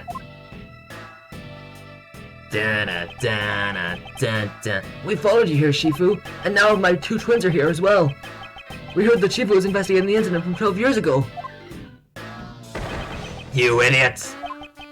I'm not your boss anymore. Get back to your own posts. His polyculo. Sir, we can't do that. What you say? Are you disobeying my orders? Shifu, we also beg of you. Reinvestigate the SS5 incident from 12 years ago. None of us could ever forget that case, and we all sound the exact same. We know you feel the same way, Shifu. Agent Lang, I wish the all 1999 came. even your former subordinates desire to investigate the case. And you think you can solve the mysteries of that case? Perhaps I can. With your help. Tja, I got it. I accept your invitation. Shifu! Shifu! Shifu! Ba-da-da-da. Now then, with that decided, I guess it's my turn to shine. Why did anyone think that this letter was from Kay now that I think about it, right? 12 years ago. She would have been fucking, 5. She would have been fucking 5. Yeah, when I was 5, that incident that happened when I was 5 that I remember. We gotta get revenge for that. Okay. I just didn't bother to do the math because I assumed it was burned, but that's so stupid now that I think about it. We're investigating a case from the past, right? And guess what the best tool for that is? Little Thief! The Little Mr. Thief. Right. If we have the case files from the past case, I can recreate it. Unfortunately, I don't have the case files. Huh? What do you mean? Access to those case files is restricted. It's being treated as highly classified information. Why? The victim was a nobody? I don't even remember if there was any culprit.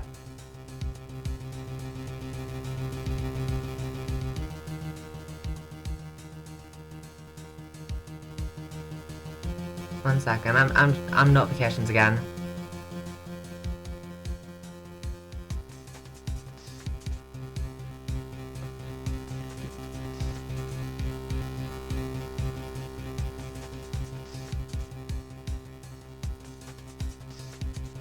There we go, I just hate notifications so much, I need to get rid of them. You don't understand, I need to. Why is that? I don't know, but it seems like there were a lot of things that they wanted to keep hidden. Even what I know I guess, yeah, Blaze and Roland and all that could keep it hidden, yeah? is limited to what was published in the newspapers back then. That will not be a problem. In any case, please tell us what you know. Sure.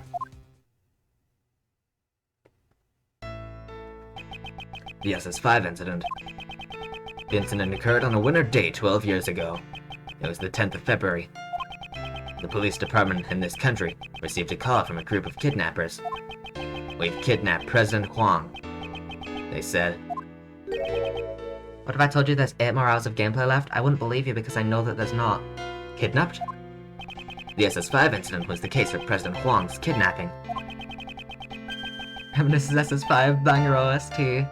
I fucking love the OST of this game. Wait. Dun. I recognize this. This is a slowed down version of a song. I don't remember which song though. They demanded a ransom of $100 million. 100 million? Oh, wait, just how much is that? It's such a large amount, she's having trouble visualizing it. That night, my old man was the last person to meet with the president. They were together at their Zhengfa embassy until midnight on February 10th. After that, no one knows what the president was doing up until he was kidnapped. With the president's life at stake, the Zengfa government frantically gathered the money.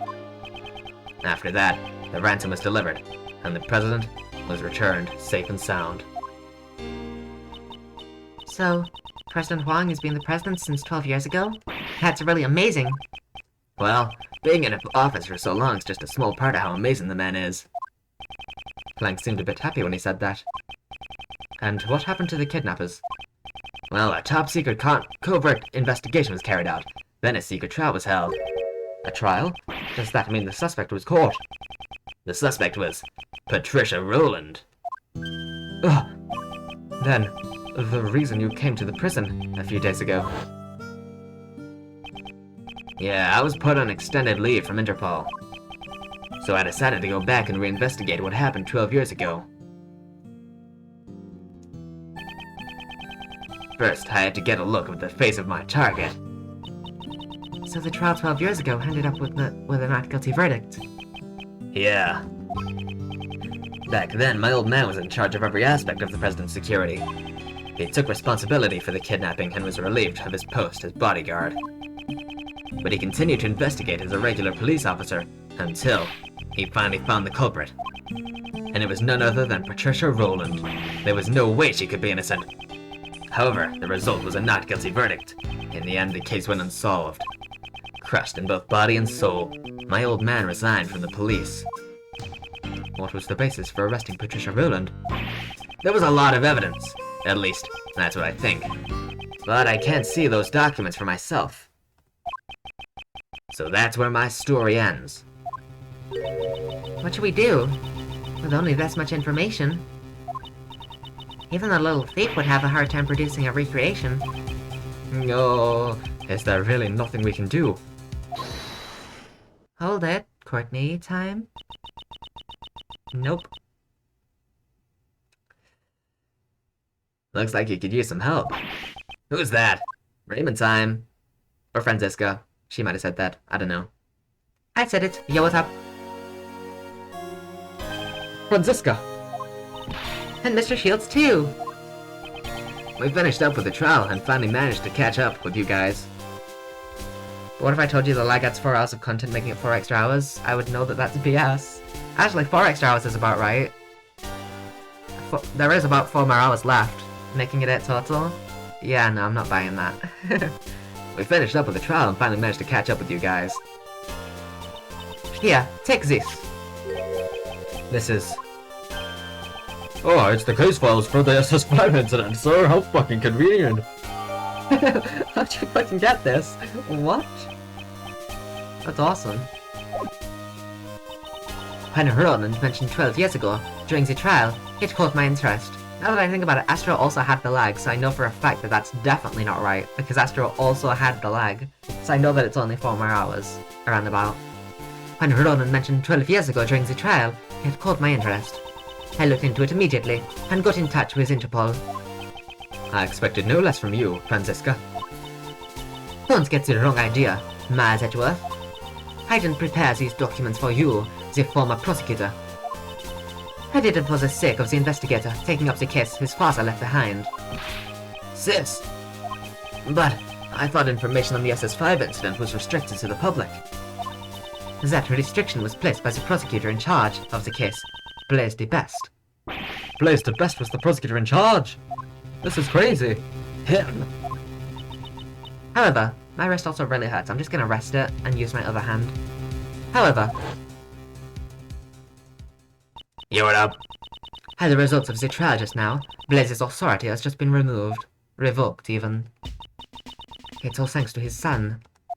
I fucking love this theme. Sebastian! By bringing down his father, the door to his past case has been opened. Prosecutor de Best is currently wrapping things up in Patricia Rowland's trial. He told me to relay these messages to you. Also, I want to say something funny. I was watching the Ace Attorney anime, and in the anime they changed one very specific thing. In the anime they said that Franziska went to Germany at the age of 13, which I thought was funny because I heard that and I didn't realize it was a weird anime like thing that they changed. So I was like, wait, she went to Germany at 13? Why did I give her a German accent at when she was 13 years old? But in the actual game, apparently she came back at 13 from Germany. So it's just a little funny thing that I just remembered that caught me off guard when I watched the anime. Are we past the cool Sebastian moment? We are. It's unfortunate, but we're past it already. Luckily, that's what VODs are for. He told me to relay this message to you. Leave Pops and his cohorts to me. You guys just take care of the case on your end. This case is so complicated, I thought you were like 3 hours before that. Yeah, no, this is a really... I think it's because we're back at the scene of the crime. Because I also didn't realize that we returned to the scene. Now that I think about it, I do know that we returned to the scene of the crime. Because I remember that the crime scene right here, where we are right now, is where the, is where we name who the mastermind is, but I didn't remember that we returned here. Huh, he's become quite reliable, right before our very eyes. Truly. Alrighty then. This is perfect. Now that we have the files, just leave the recreation to me. Indeed. Well then, let us begin. According to these documents, it appears that the incident took place right in front of the Tower Plaza. Then let's head to the plaza right away. See ya, bitches!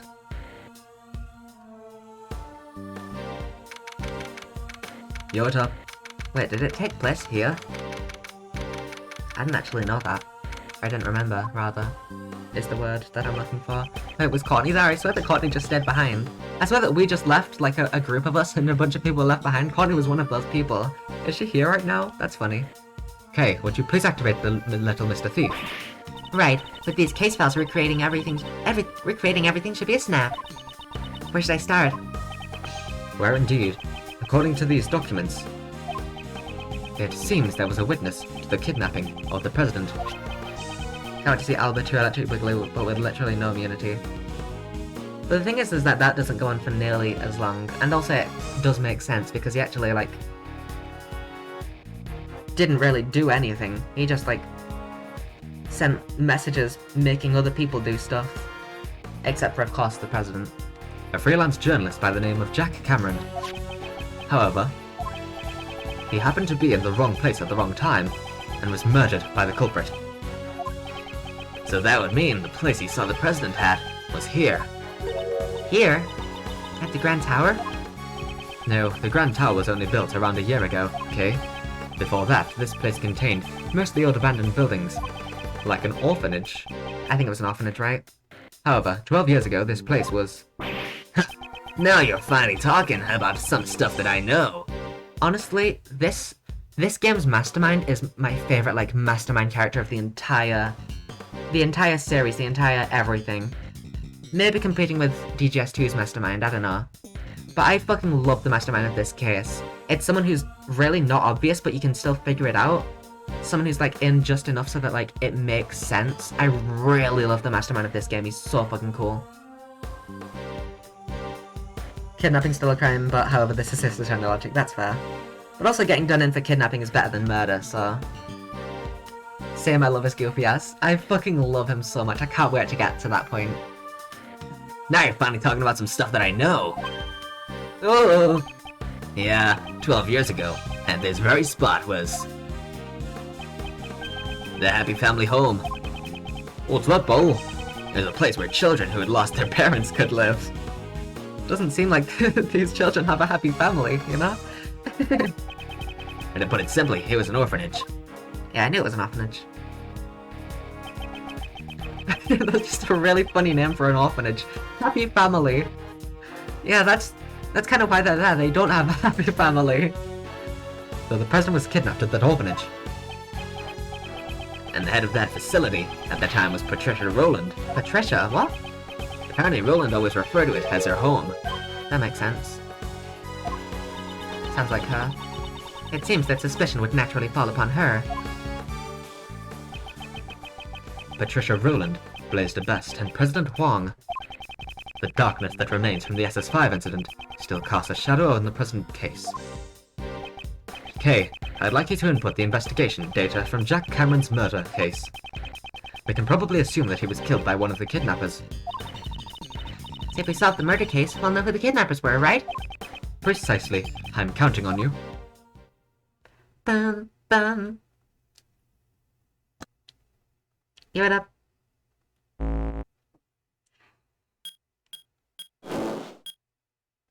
Bam, bam, bam, bam. Do do do do do. Do do do do. Yeah, Courtney is here. Why is everyone here? Specifically, like, a group of a very specific amount of people walked out and then just everyone else followed afterwards.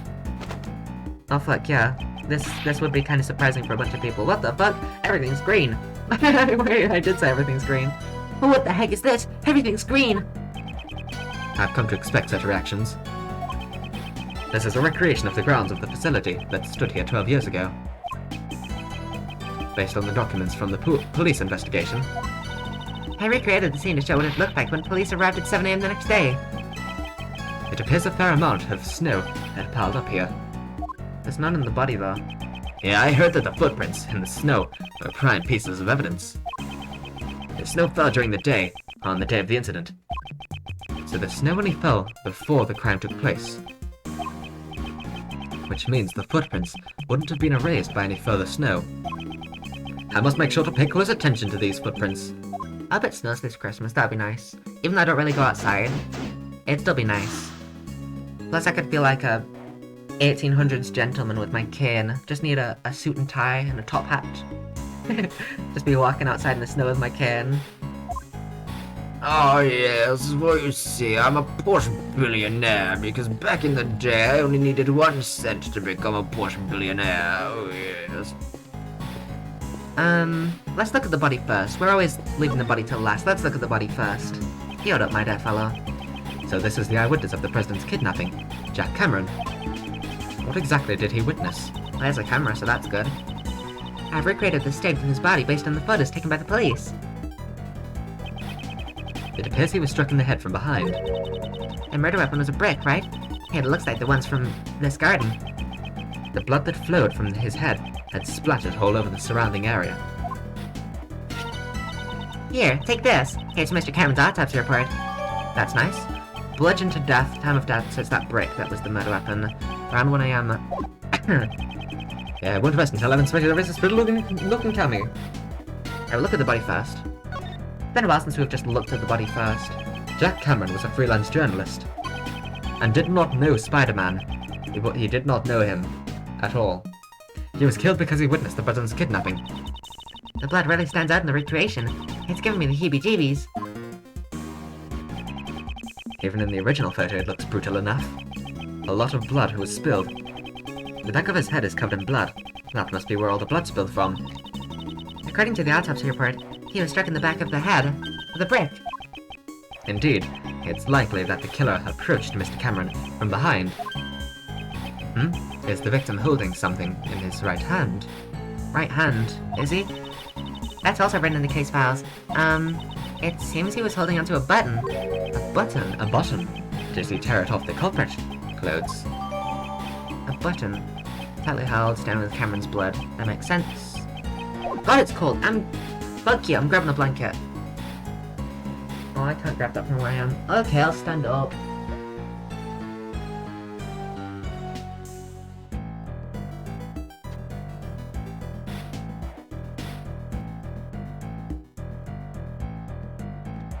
There we go, I have my blanket wrapped around me again. Except this time I also have a shirt on. So...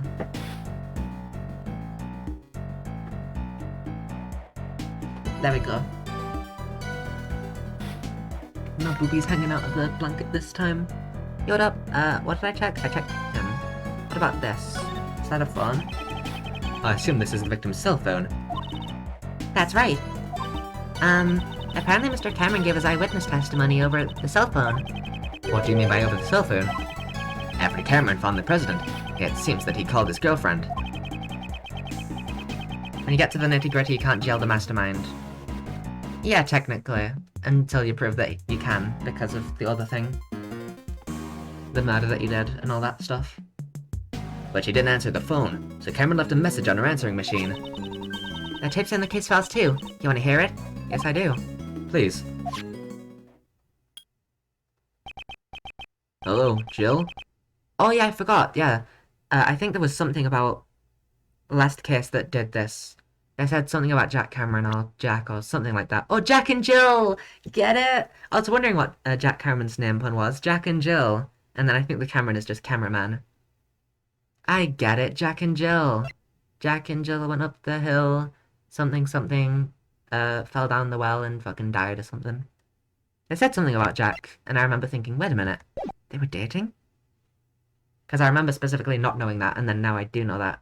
And then now I'm saying how I know that. Hello, Jill? Are you asleep already? I'm in front of the facility now, but, something's not right. President Huang's here of all places. And what's more... Crap! My light just went off. I can barely see a thing now.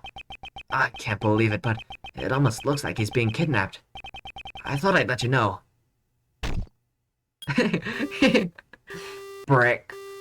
Nice. What was that sound at the end? Gee, I fucking wonder, Edgeworth. It seems he was attacked while he was still on the phone. Agent Lang, may I ask? What was the name of Mr. Cameron's beloved? I'm pretty sure I heard her name was Jill Crane. This is crazy. So, it was true. Did you say Jill? This was why she was seeking revenge for 12 long years. The feeling and the items Miss Crane inherited from her beloved brought her to the auction. She'd come to exact revenge on the conductor, Blaze. It might have been that line that made me think that they were dating. But Miss Crane tried to get revenge on Blaze, right? She may have wanted to get revenge on him for covering up the kidnapping case. Underrated plotline, to be honest. The S9? Or just them two being together? Because that is pretty, deep. Getting milkshake, BRB. Have a good milkshake, Lung. Or perhaps she thought Blaze himself was the kidnapper. Cameron's testimony jotted down in my organizer. In my organizer, you see. So, what's this thing? The Wheel of Sun. That was the first thing to catch my eye, but I wanted to look at the body first. Give Jack Cameron some special treatment. Jill and Jack were Yuri to me, at least. They so were. Oh my god, they were. Oh my god. We need more out of Jack and Jill as Yuri. Which would just be them normally, because they just already are Yuri. A yellow flower has fallen here. In the language of flowers, it means a stolen treasure. Is that the, lilies, I wonder? Yeah, they look the same. Means a stolen treasure. Butch femme lesbians. Oh my god, You're so right. The mastermind really did screw up with Patricia and Blaze. That is what they were aiming for, so... That's nice. My neck is itchy. What is on my blanket? My blanket's got like... What is that? It's just like black stuff. What is that? Like just little bits of something. It's itching my neck. Okay, please stop making things up. Still, this flower seems to be of a different variety from the ones growing nearby. Well then, why is it in a place like this? We're gonna deduce. This bothers me a little. We should examine the flower bed itself after this. See, I love little things like that just lead you in the right direction so that you're not completely stuck. Like, what? I already examined the flower, why would I go to the flower bed? But they tell you, so I love that. I knew it. Someone must have stolen this from somewhere and brought it here. Okay. And in the language of flowers, this means an angry prosecutor. Right, we looked at the brick. Then I think the footprints would be the last thing, unless... Maybe the camera's a separate thing too. This is the brick that was used as the murder weapon. None of the investigators who worked previously on this case knew anything about logic, so luckily I don't fucking know words. It always ruins my bits when I don't know words. an advantage! You can find bricks like this all over the garden. They must have used one of them as a weapon. Oh, we can't look at the footprints. I guess those are separate things. Well, what about the camera? Not the camera and the camera. The victim is carrying a camera. Oh, according to the case files, it seems he only managed to take a single photo. Here it is. Oh golly. It's Gregory Edgeworth! This is... There's a handprint on the snowman. Isn't that the president? He's being held at gunpoint. This must be the scene the victim witnessed. So, the person in the coat must be the kidnapper. Indeed, it seems like some sort of disguise. If the logic of Agent Lang's father is correct, then this person should be Patricia Rowland. Dad, why is there only one photo? Perhaps he was killed before he could take any more. That's handy. I just, because I don't know if there's anything left, so I'll just leave and then come back. I already took this area! Sorry, I'm coughing. My throat hurts. Cut me some slack, guys. I'm just a little guy. What? Fuck you. I was checking the flower bed. A flower bed? According to the data, this facility had 3 gardens. Sure looks like it. And each of these gardens contained 3 flower beds. The facility had 3 gardens, each one had 3 square-shaped flower beds. The way these flower beds are lined up. Have I seen this arrangement somewhere before? Yeah, it's a triangle. Since it was during the winter, there were no flowers in bloom. What a shame. What? No flowers? What's this yellow flower? Huh? Why is there a single flower here? Can I deduce it yet? That is a lion lily. Well, thanks, Franziska. It's a very rare type of lily. Did you say lion lily? That's the farmer's Courtney gave to the president. What's it doing here? Could it be just a coincidence? Could it be Justine coincidence? If I recall, the lion lily originates from Asia. In Zhangfa, in the language of flowers, it means a bond between parent and child. I never knew you were so familiar with flowers. That much is common sense. You're simply lacking in your studies, Miles Edgeworth. I'll see you later when you're closer in the kiss. See you. Bye, Jeremiah. Have a good time. I don't want to talk to you. I just want to look at stuff. What about the footprints? I can look at them, but it's separate. The footprints here seem to lead to and from the body. No, it doesn't. You're looking at the ground, Edgeworth. That's the wrong place. You're standing on the footprints. These footprints were believed to be the culprits. The shoe size is about a size 7. What's that? That's fairly average. Fairly average. It seems we won't be able to tell. It seems we won't be able to tell who the culprit is from these footprints. What if we just measure everyone's feet in the prison? You know, everyone involved in this. Is it Roland? Is it Blitz? We'll find out. Size 7. These footprints stop near the body. They must be Mr. Cameron's footprints. He sure has some big feet. They look like a size 11. How can you tell just by looking, by the way? According to the data, his shoes matched these footprints. Okay, so these are Cameron's footprints, and then it looks like there's... No, is there? It looks like there's 2 sets of footprints. Am I crazy? Oh, to and from, right. Yeah, I didn't realize that some of them were going the other way.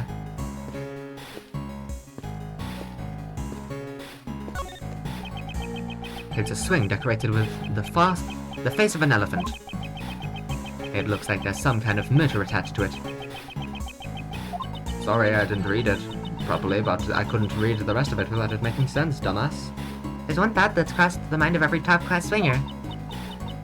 If only I could do a full 360 degrees. With that powerful motor rotating the swing, that dream can finally be achieved. Rotating with a motor. But wouldn't that be dangerous?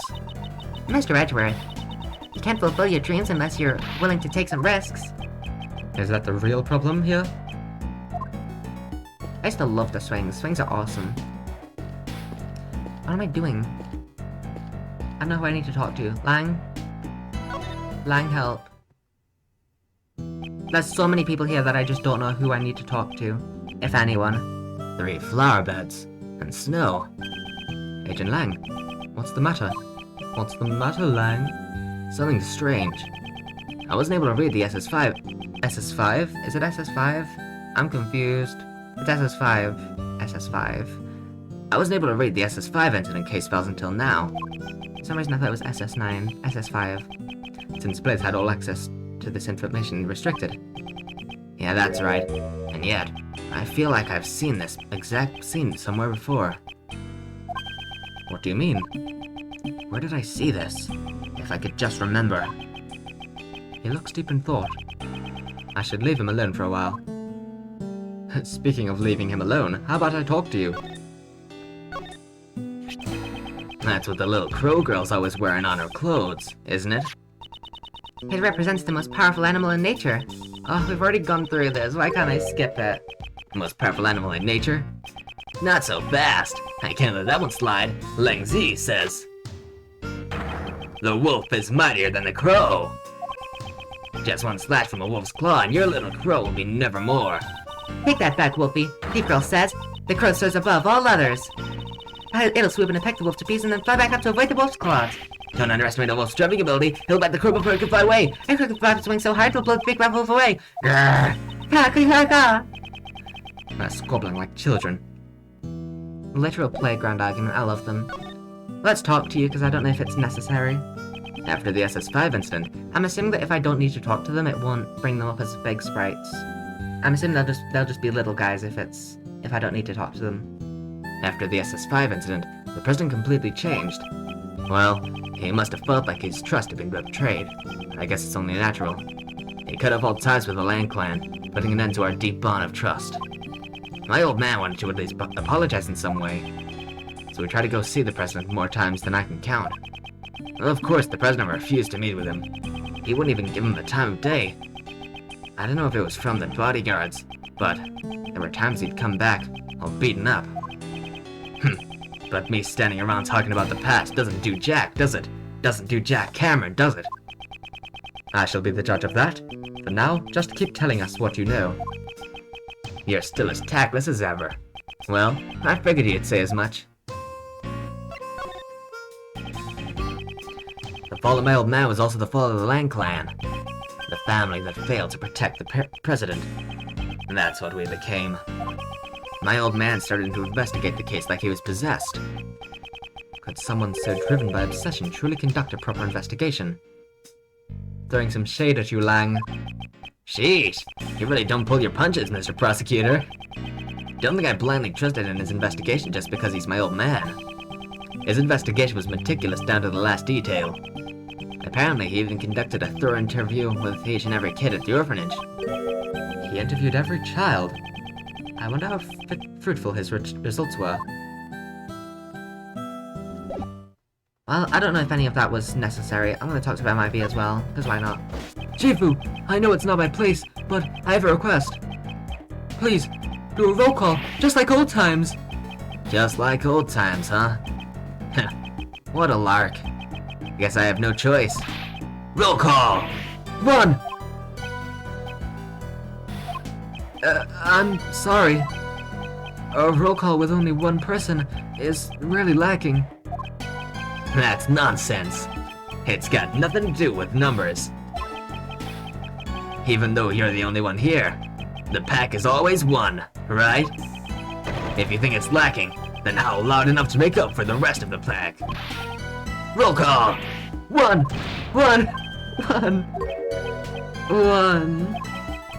That man, is he on the verge of tears?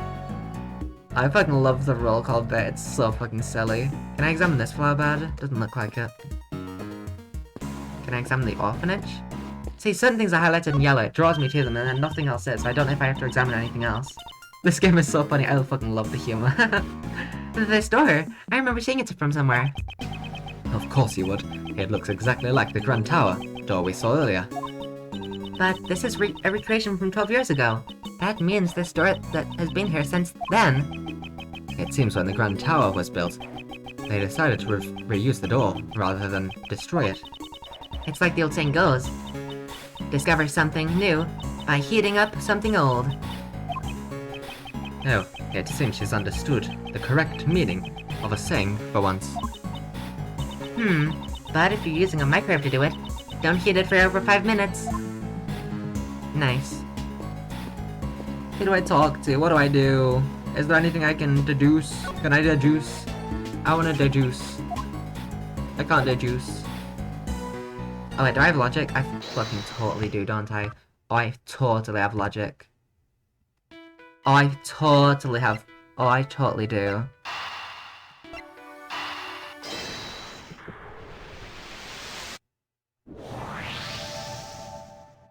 I always forget about logic. Perhaps this is the true nature of the monster's footprints. I mean, just 3 things doesn't really... It definitely could be a coincidence, you know?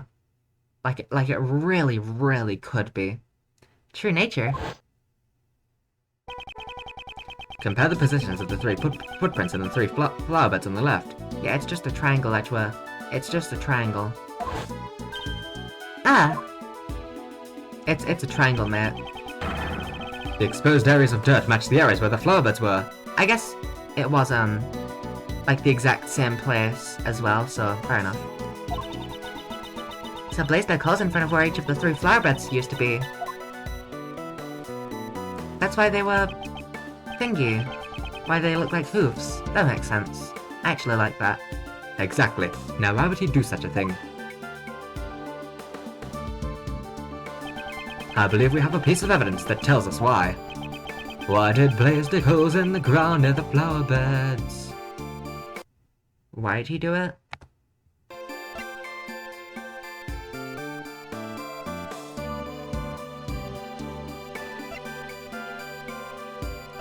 What's this? SS5 incident.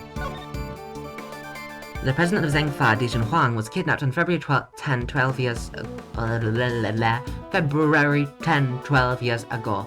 The kidnappers demanded a ransom of $100 million. Dai Longlang confirmed that on the evening of the incident, the president was at the Zhengfa embassy until midnight. Prosecuted was the best suspect, Patricia Rowland. Dun dun dun dun dun dun dun dun dun dun. Dun dun dun dun dun dun dun dun dun.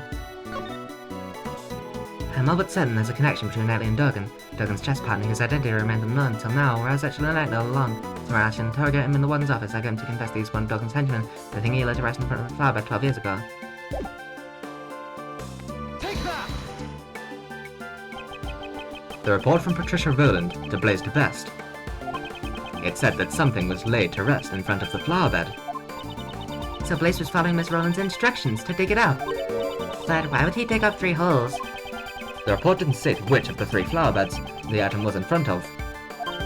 Oh, so Blaze didn't know exactly where to dig. That's why he had to dig up all 3 spots. Most likely, yes. I'm sure Blaze himself was none too happy about that. He went through all that trouble, and I wonder what he was trying to dig up.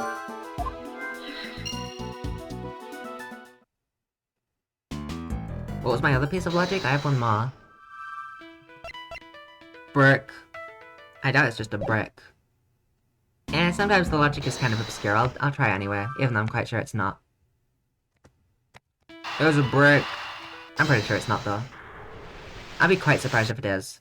Yeah.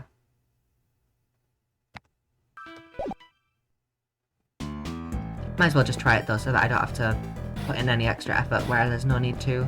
Can I examine the flower bed again, then?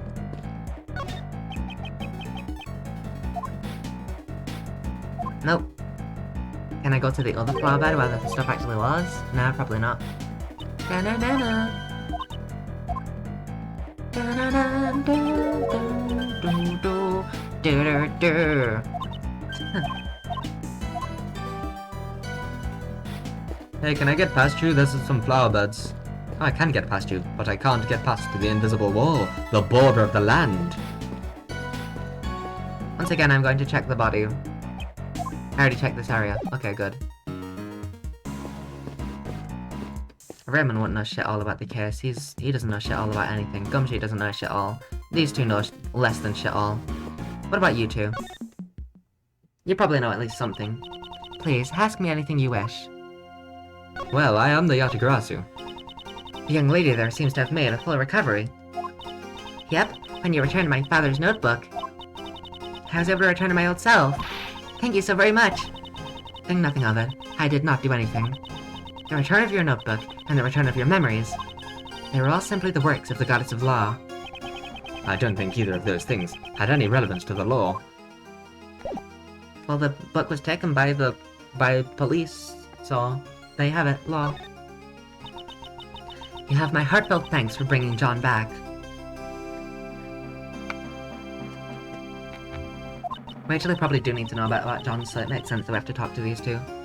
Oh, even the thought of him not coming back makes me... Hey, old man! Don't bully my mom! No, that wasn't my intention. Whoa, look at him go. Mommy's little knight in shining armor. He's so cool. It's not like that. Quit blabbering stupid stuff about me. I love them. John, please wait. May I proceed, Mr. Edgeworth? My actions were unbecoming of one who calls herself a servant of the goddess of law. I won't ask for forgiveness. However, Judge Courtney, I'm not as well acquainted with the goddess of law as you are. However, isn't that goddess also a mother of other gods? The law makes exceptions for extenuating circumstances. It understands a mother's heart. I'd say perhaps your goddess sympathizes with you more than you think. Mr. Edgeworth? I don't get it. What the heck are you two blabbering about? It's okay, John. I don't have a clue either. Nice. Patricia's trial. It seems the dust has settled on day one of Patricia Rowland's trial. Yes, while a decision is yet to be reached, I would say a guilty verdict is quite likely. I'm sure a thorough investigation into her connection with Blaze will be conducted as well. After seeing Sebastian today, I know we can put our faith in him. Just like Kay, Sebastian is also in the midst of training for the future ahead. I see. When you say it like that, I guess we have more in common than I thought.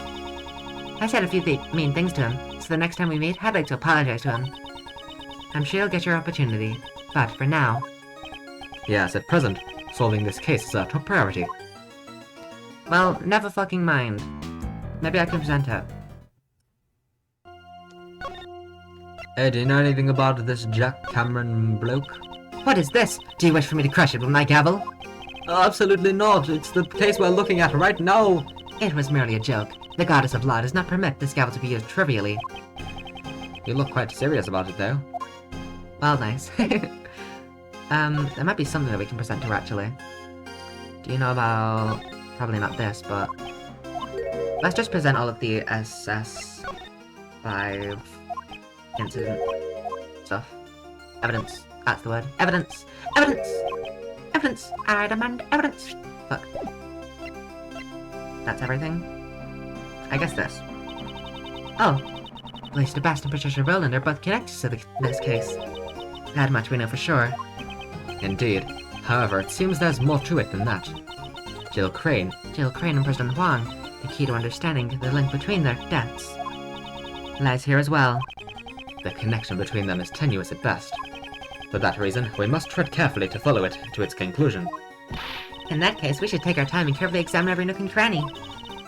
I even just replaced the Little Thief's batteries with new ones. Little Thief runs on batteries? It runs on batteries?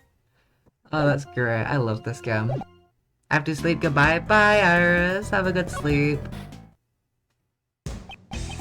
What do you want? What's that supposed to be? Giving me that isn't gonna land you a role in the film. I wasn't showing it to you so that I could be in the movie. So then, what do we have to do to appear in the movie? Okay, let's just leave it at that, shall we? Might as well present everything to him as well. And Lang. Lang probably will be the person to present this to. I keep on hiccuping now. Luckily I hiccup very silently, for the most part. I usually do, at least.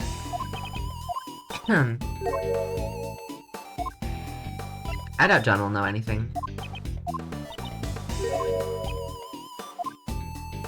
He was like 1 year old when this happened. He wouldn't remember anything.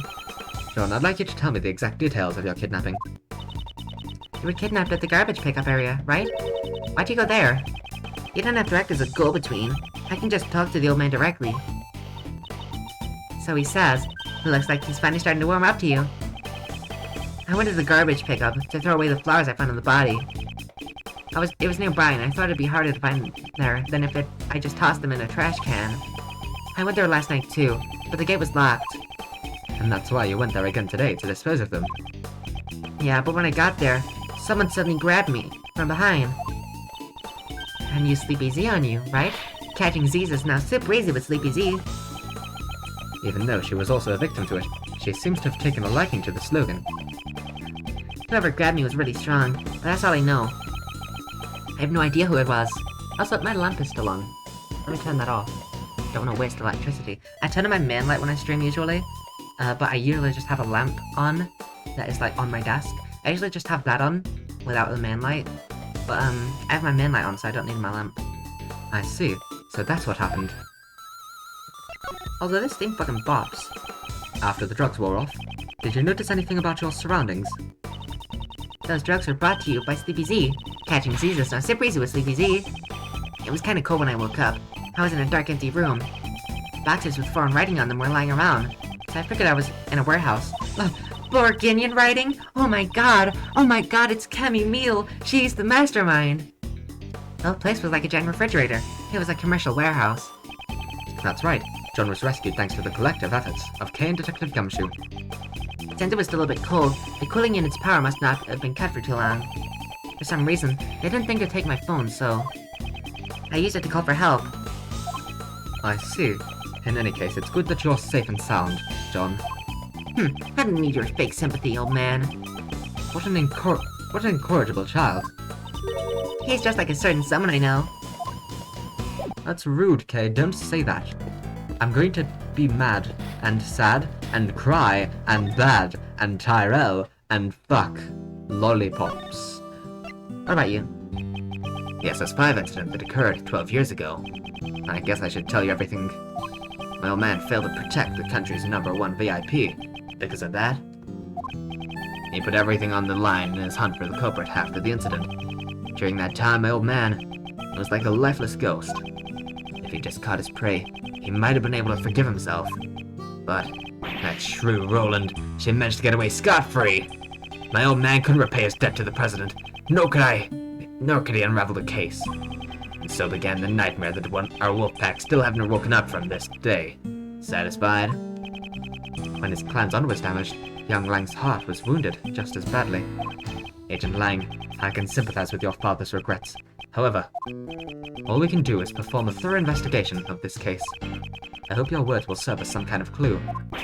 Yeah, that's all you have to say. Sheesh, all that talking was a real waste of time. Yep, this is all gonna be the same. Still gonna present the other three though, just because.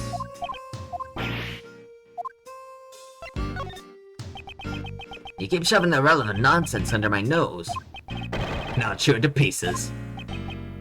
I think I should put this away for now. But it's my button for my new jacket.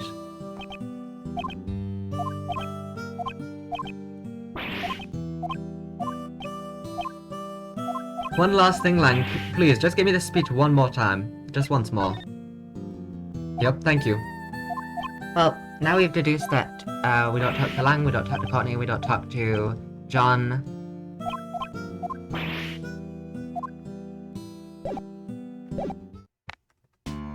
We still have people who we can talk to.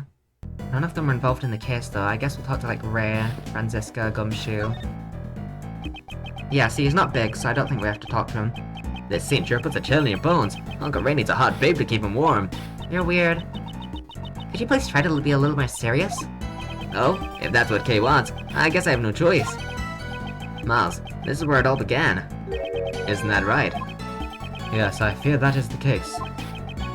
What was Patricia and Blaze's true goal? There are still many mysteries yet to be solved. Indeed, it is just as you say. Particularly, the mystery of what will happen to Kay Ray's glove? What the fuck? Isn't it suspenseful? Not even a little. I'm 17. You just couldn't resist, could you, Mr. Shields? Why can't you ever stay serious for more than a minute? I think he's genuinely incapable of staying serious for that long. That was just a weird thing to say. I regret talking to you. I don't like you, my dear fellow. Let's talk to Franziska. I like her a lot more. Hey, Franziska. Scruffy, don't you dare say a word. I'm warning you. Hey, Miss Rexford, please help me, sir. What is it, Detective Gumshoe? It's about the story behind this SS5 incident, sir. Even though Blaze may have lost his authority, there's no way he can get confidential documents this quickly. That got me curious, so I made a few calls and asked around. And I found out that Miss Von Kirby has all sorts of forceful tactics too. Scruffy, I thought I warned you about yawning mid-conversation. Hey! Yeah, you've done a lot for us, Franziska. I promise I will bring this to an end with my own hands. Let's talk to those two conspiracy theorists anyway. What a scoop, would you look at that? Those folks have done turned green. Maybe they're sick or something, but their clothes are green too. Well, I'll be. Their clothes are all green too. I reckon this ain't no ordinary disease. You picked up on something good? It looks like you're taking it to the next level. Yes, Chief. It looks like there's no way we'll be getting a word in. Not that I have any desire to intervene. Yeah, I'm fine with them just chilling. I'm back. Welcome back, Gloom. Welcome back, Gloom. Welcome back, Gloom. Do I have logic? I swear I didn't have logic. But I might have got more. No. Just break. Oh, there's something. This brush-shaped igloo is both cute and scary at the same time. Wait, is this? Why did this take place? I just thought of it because of snowmen. It's kind of difficult to tell. Presumably, someone there. This brush-shaped igloo is both cute and scary.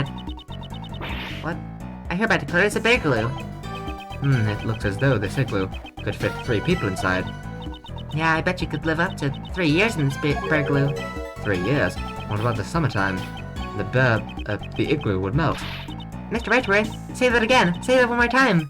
The igloo would melt. Tch. What are we doing? This pillar appears to be burned. Is it? It's difficult to tell. Everything's green, Edgeworth. It's difficult to tell. According to the files, why is it not yellow, huh? It seems there was a fire in the evening of the incident. A fire? Let's see here. Huh? It says that on one of the children at the orphanage spilled kerosene and set on fire as a prank. I guess that kid had far too much energy. And thanks to that, we can't make out any of the footprints near the main hall. Thank you. Could have been yellow so that I would have realized there was something there. We've learned pretty much all that we can about the situation at the time of the murder. Oh, in that case, is there another scene you'd like to recreate? Yes, would you do the honors? I would like you to recreate the scene when the victim witnessed the president's kidnapping. Right, I'll recreate this scene based on Mr. Carmen's photo. Oh, this is where it happened. That's the snowman, but it's melted. Also, my water's gone cold, so I'm just gonna switch it. Blammo. Mr. Cameron is standing in the middle of the flower beds. Why is the blood already there?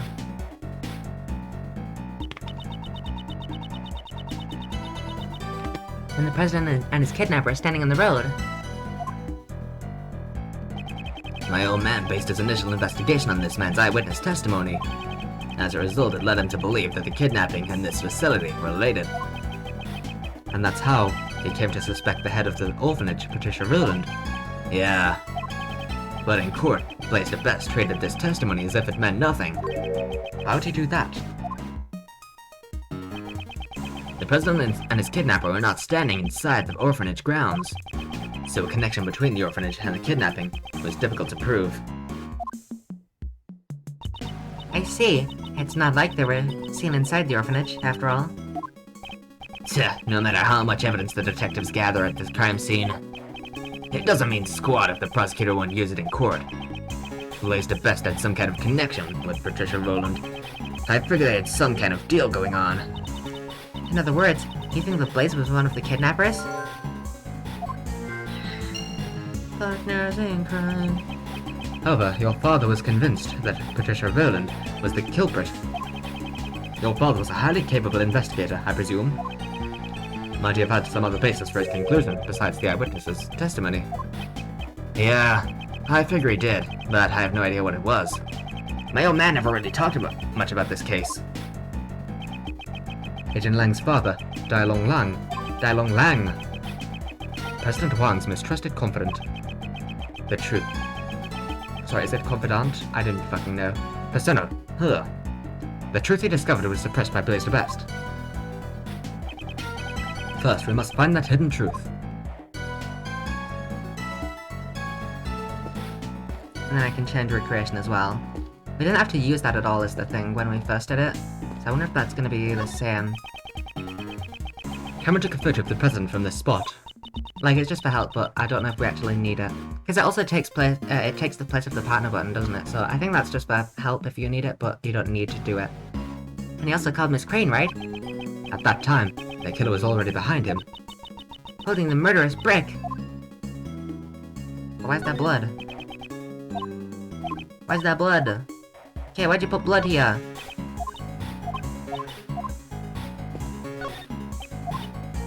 Why'd you put blood here, kid? Okay. Can't get it? Okay. I'm hilarious! She felt silly? That's fair. I'll rest until I've inspected this is really looking at me. Handprint is the first thing that stands out to me, which is surprising considering there is a kidnapping going on held at gunpoint. About this snowman. When we recreated the scene where Mr. Cameron was killed, it had already melted. Its stuff was all soggy, and one of its button eyes was missing. Button, where? Huh. Indeed, at this stage it appears that most of its original form was still intact. Portsman is the silly spinny baka. Hi Chloe, welcome in. Yeah, he's the ultimate spinny man. He deserves to be the final spinny baka. He's the ultimate spinny. He's silly and spinny? He is! First person to be a saucy baka and a spinny baka. Although, there's one spot that looks unnaturally lacking. Poor thing. I bet some naughty kid must have plucked it off. Yeah, naughty kid being Jack Cameron. Although from a thief's perspective, that kid does have some promise. Was it plucked up by one of the children at the orphanage? No, perhaps. It was taken by an entirely different person altogether. I hope you've been having a stream. I certainly have been streaming this entire time. It's only been 2.5 hours, which is weird. I wonder where the next 3 hours is going to be. Because I thought that this was like nearing the Mastermind reveal, this part, the Jack Cameron SS5 incident stuff. Dijon Huang. 12 years ago, he was still the president of Zengpa. Good stream. Yeah, I have been having a good stream. And it's even better now that you're here. Doesn't he seem a bit younger? Though it might be hard to tell since it's so dark.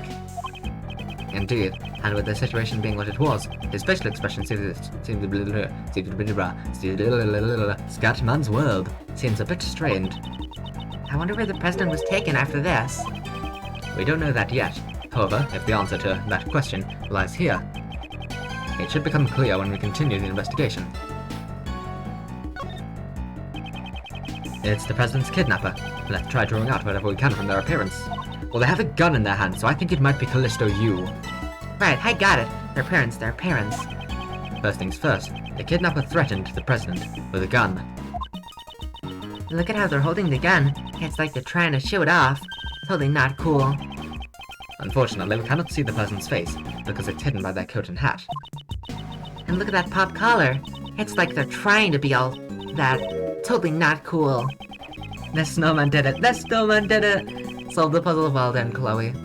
Their body seems relaxed, suggesting that they had a composed mental state. I planned for Portsman to be the last spinny baka, like, the moment that I thought of the spinny baka thing. They even have one hand stuffed in their pocket. Totally not cool at all.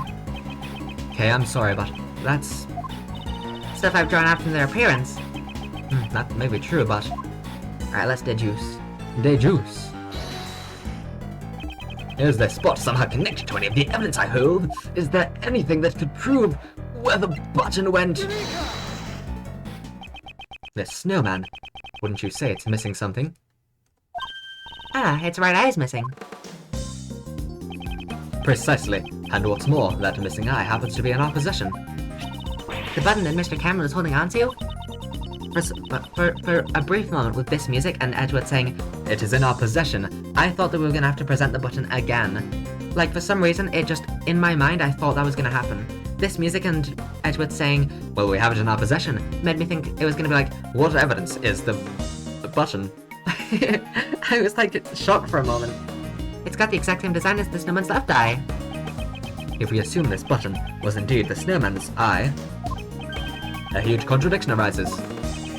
If this button is the snowman's, well, obviously, because the location of the victim, duh.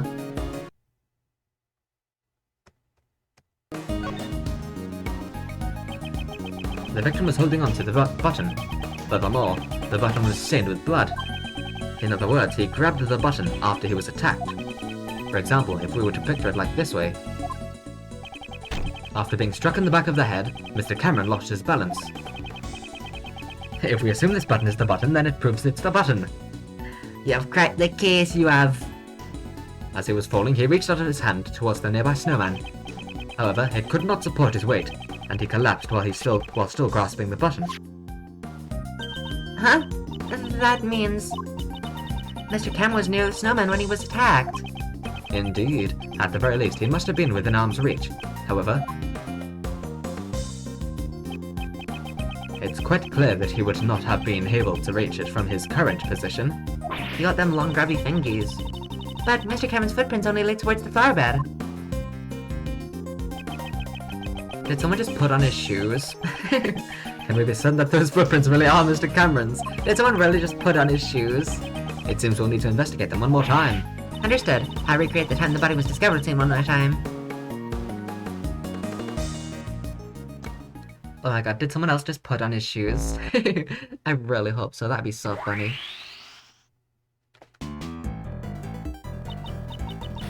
These footprints should match up with Mr. Cameron's shoes, right? Let's inspect them again.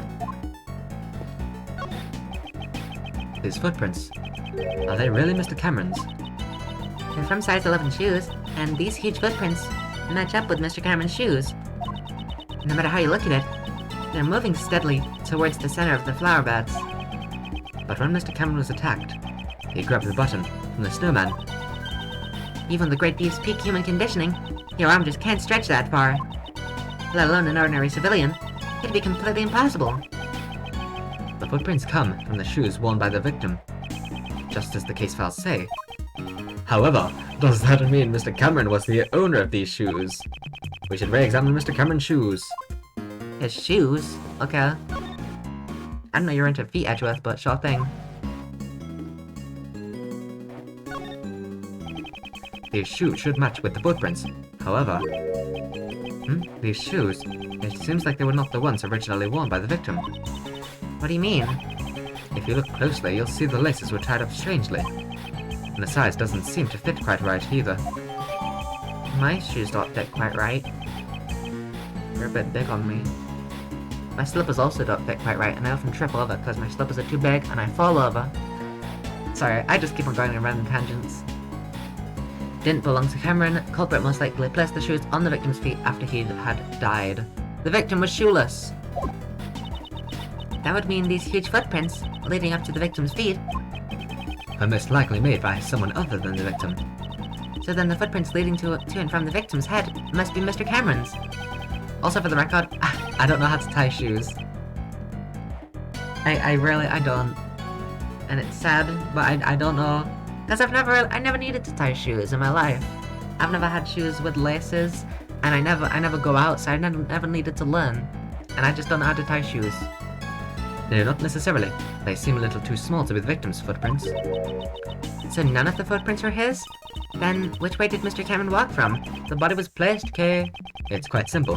The victim did not walk here on his own accord, but rather, he was carried here after he was murdered by the culprit.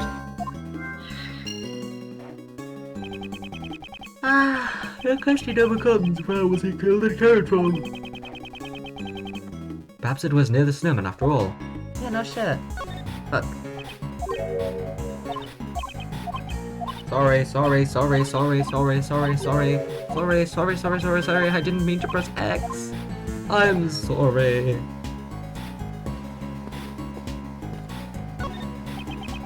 Mr. Cameron's body was moved, if we consider the button he was holding onto. It's highly likely that he was killed near the snowman. I should take a closer look. So was the picture taken by one of the culprits to make it seem more realistic?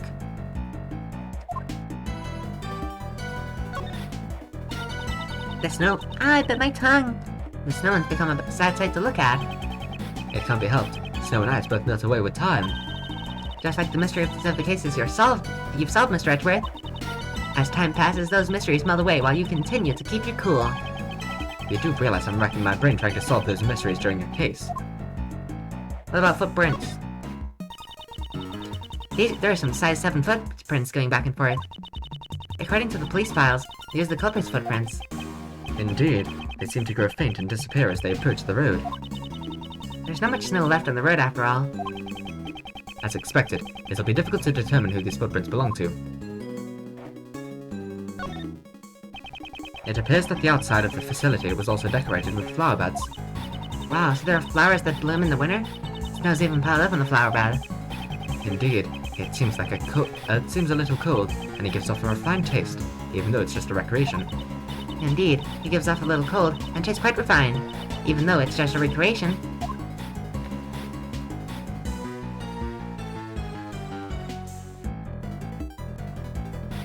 I'm assuming that's how I write them none. Click again. Yes, yes, yes. And... no, I won't rest until I've inspected every suspicious looking nook and cranny.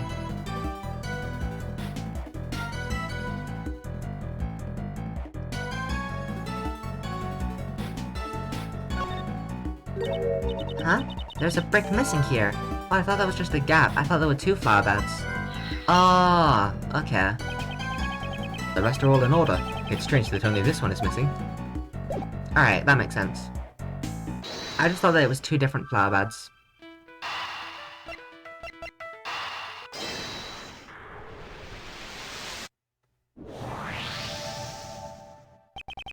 Perhaps the missing brick was the one used as the murder weapon.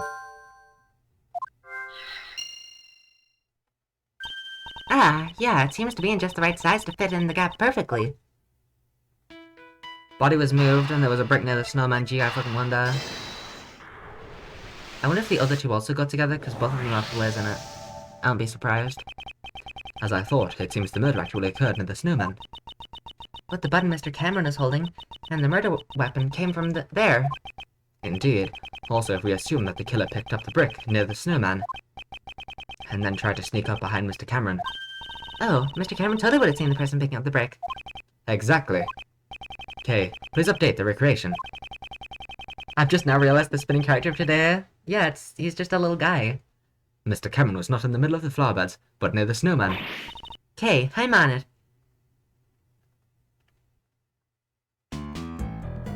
Well, this isn't right, is it?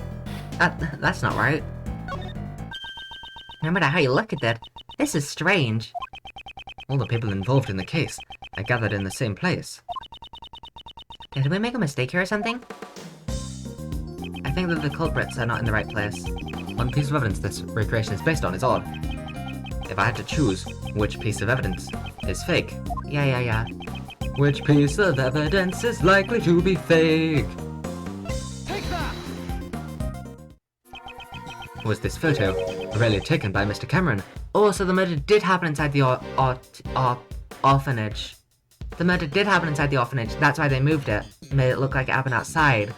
Got it. That makes sense. So it was Roland that did it. And Blaze was like, No, totally didn't happen inside the orphanage, bitch. Was this photo really taken by Mr. Cameron? eh? Oh, what do you mean? We've proven that whoever killed Mr. Cameron also moved the body. For what reason would they have to deliberately move his body? Perhaps the culprit wanted to falsify the scene that Mr. Cameron witnessed. And that's why they took a fake photo? They made the president stand under the stress light and took a photo with Cameron's camera. It would have been quite simple. Now that you mention it, Mr. Cameron's camera only had 1 photo on it, right? Indeed, in all likelihood, the original roll of film had been removed from the camera. And after loading a new roll of film into the camera, the fake photo was taken. So this photo must have been taken after Mr. Cameron was killed, right?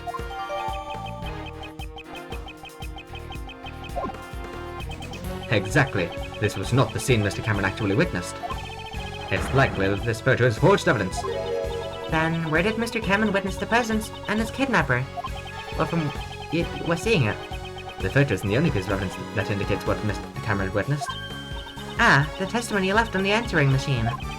Precisely. We should listen to the recording one more time and confirm what was said. Actually. Okay, yeah. I wasn't sure if, No! I didn't listen! That's annoying. I wasn't sure if they were gonna say it, so I didn't want to listen just in case they already said it. Where could the president and his kidnapper have been? Well, I think it's just there. Oh, it's where the snow is. It's where the snow is. It's where the snow's burnt. No, it's where the snow is burnt. Take that! They were over there! No, it's where the snow was gone. It's where the snow was gone. It's where the snow was gone. Thank you. I had to do specifically that spot where the snow is gone. Mr. Cameron said this on the answering machine. See, because I was about to check it, but then I was like, wait, no, they're gonna just show us, so I shouldn't check it. Something's not right, President Hong's hero in of all places, and what's more, crap, the light just went off. The light just went off, I see.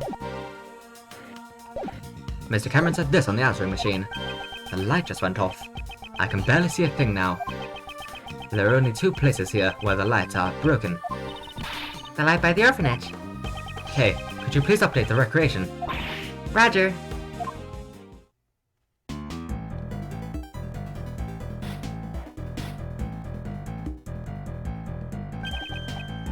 Not being able to check evidence, like, while you're in a thing is so BS, by the way.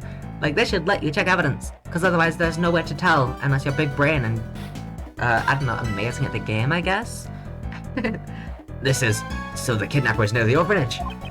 Indeed. With this, we've shown the connection between the orphanage and the kidnapping. But why would Dijun Huang take place in the fake photograph? Oh gee. But that's why they moved the body and took a fake photo to create false testimony, in order to remove any suspicion towards the orphanage in court. With this, the state of the recreation has changed completely. The time the body was discovered, seen, has probably been greatly impacted as a result. Then let's go check it out right away. Preparations are ready. Since the state of the recreation has changed once again, I should press the Y button and select Change Recreation. Let's give it a try! Change it for me, fuck you. I refuse. I will never do it. Change it for me. Change it for me. Yes, Kay, we look together. Look. Do this. Yes, we look at the screen!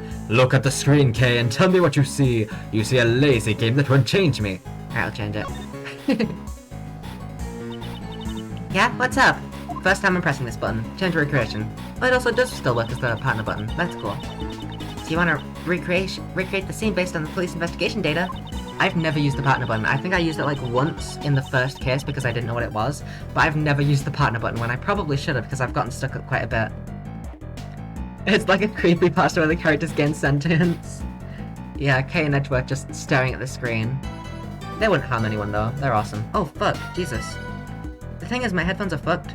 So if I unplug them slightly, that's what I was talking about earlier, about the music sounding different because it was unplugged slightly. So it unplugged slightly, but it also makes the volume louder. This is the time the body was discovered when the police were investigating the scene. Like, they change up their own accord all the time, so why are they doing it now? I've recreated the scene. There we go. Originally, Mr. Cameron's body was here. In order to be consistent with the fake photo, he was moved to the center of the flower beds. Are we gonna talk about why there's just blood? Then the footprints going back and forth from the body. Could they be... Indeed, there's only one possibility at the moment. These footprints were probably left when the body was moved to the flower beds. But you could totally just not... You could jump on the flower beds. And that way you won't be leaving footprints. That's what I'd do. If I was a killer and I was like, oh golly, I just killed someone, I don't want my footprints, I just jump on this, and then jump onto this, and then you can just do a leap. Bam. Dumbass. I wonder if until I've spit. The blood looks like a virus. The blood splatter above the snow. There certainly was a substantial amount. It's almost as if the murder was actually committed here. But Mr. Cameron should have been attacked near the snowman. Exactly. In that case, this blood must belong to someone else. What? But the police report said this was Mr. Cameron's blood. The one in charge of My slipper. The one in charge of this case was Blaise de Best. It would have been simple for him to falsify that information. But wouldn't it be faster to just clean up the bloodstains, rather than falsify the information? He won't be able to do that. Think about it. Blaise knew that Mr. Cameron's body would be discovered here. in which case the forensic department would naturally become involved. Ah, a luminol reaction. He would have discovered it with the power of science. Precisely. It would have been difficult to completely erase all traces of the blood. However, falsifying the results of a blood test would be much easier in comparison. He would just have to switch the results from the forensic reports. Ah, what a bummer. Knowing those documents I read were falsified. It looks like Mr. Cameron's clothes were completely soaked in blood. If the blood scattered here got onto Cameron's clothes, that would mean, at the time, the bloodstain here had not dried yet. I see. So then there's certain somebody's blood was splattered here just a short while before Mr. Cameron was murdered. Indeed, that's exactly right. However, if that's the case, wouldn't a new contradiction arise in this recreation? I'm gonna be honest, I spaced out. Because I started thinking about luminol and I started thinking, how long does blood stay there, you know? Like, if you did a luminol reaction on something that was, like, bleeding 20 years ago, would that still leave a trace of luminol? How much do you have to clean blood for it to, like, properly wipe all traces? And then I was thinking, what if someone sprayed luminol on me and did, like, a luminol test on me? That'd be blood fucking everywhere, right? Unless it wears off somehow. And then I just wasn't paying attention. Because I was thinking, How did it do something? Fuck, I just wasn't paying attention. I was just, oh fuck.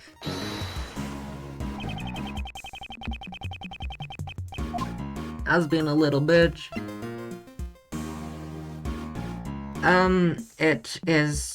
It doesn't match up with, fuck. Pregnant living inside Jishin Huang, kidnapped February 10th. Kidnappers demanded ransom, Dalong Lincoln burned, evening of the incident, President was Zhengfa Embassy, yaha yaha. And then, wait, is the SS5 the same as Jack Cameron's murder? I guess it would be. Jack Cameron, February 10th, 12 years ago, had instantly hit on the head with a brick.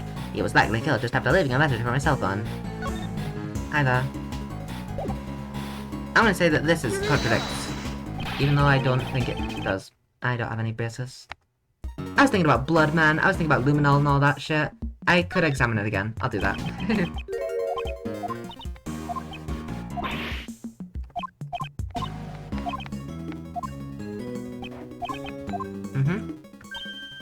A luminol reaction, I would have discovered it with the power of science. It would have been difficult to completely erase all traces of the blood, however, falsifying the results of a blood test will be much easier in comparison. You just have to switch the results from the forensic reports. If the blood scattered here got onto Cameron's clothes, that would mean at the time the bloodstains had not dried yet. Just a short while before Mr. Cameron was murdered. If that's the case, wouldn't a new contradiction arise? Okay. Got it. Now I understand what the contradiction is. It's because the blood was still wet. Do-do-do-do, do-do-do-do-do-do-do.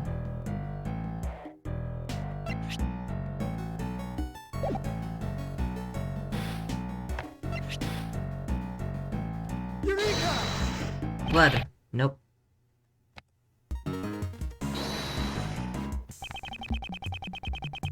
I'm gonna save here because I can't be bothered to go through this every single time.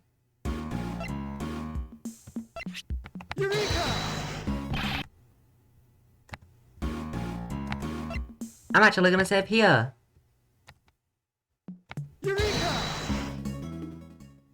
Sure thing. This is a clear contradiction.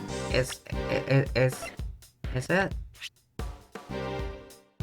Is it? Huh? You mean this bloodstain? Do you see how this bloodstain is broken up by the remains of the fire? This is proof that the fire occurred after the blood had scattered around the area. Huh? But I thought the fire occurred before the murder. It seems that information is suspect as well. If the fire had broken out after the murder... Then the child who started the fire should have seen the body and the bloodstains. Why then did they not come forward as a witness? It's likely that would have put Blaze at a great disadvantage. Guess we'll need to investigate this fire in more detail. Hey, you! Yes, sir. There should be some records of the fire in the police department, under a different case file. I want you to bring me every last investigation report about the fire. Understood, Chifu. Oh, and one more thing. What is it, sir? Contact the House of Lang in Zhengfa. There should be evidence from this case in my old man's room. What do you mean? Well, duh, he was investigating, he was obsessed with it. I just remembered why I recognize this scene. A long time ago I saw a picture in my old man's room. It was a drawing resembling this scene. What did you say? However, I think it looked like something a child drew. Child? Then the artist may have been the culprit behind the fire. It should still be somewhere in my old man's room. Have them send it over here. Understood, sir. Nice. What now? Da-na-na-na-na-na-na. Did we already examine this? Yup.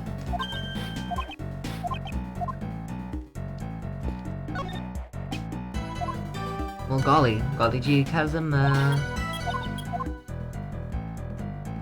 Do do do do. Can I logic my bitch?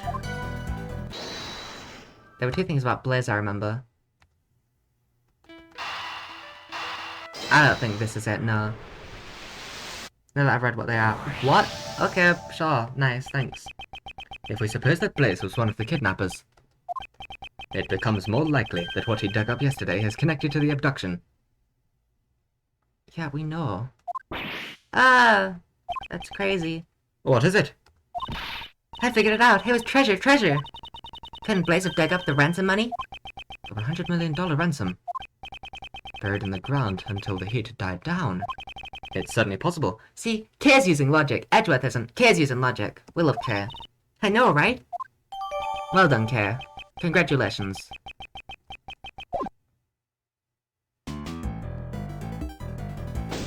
Investigation complete!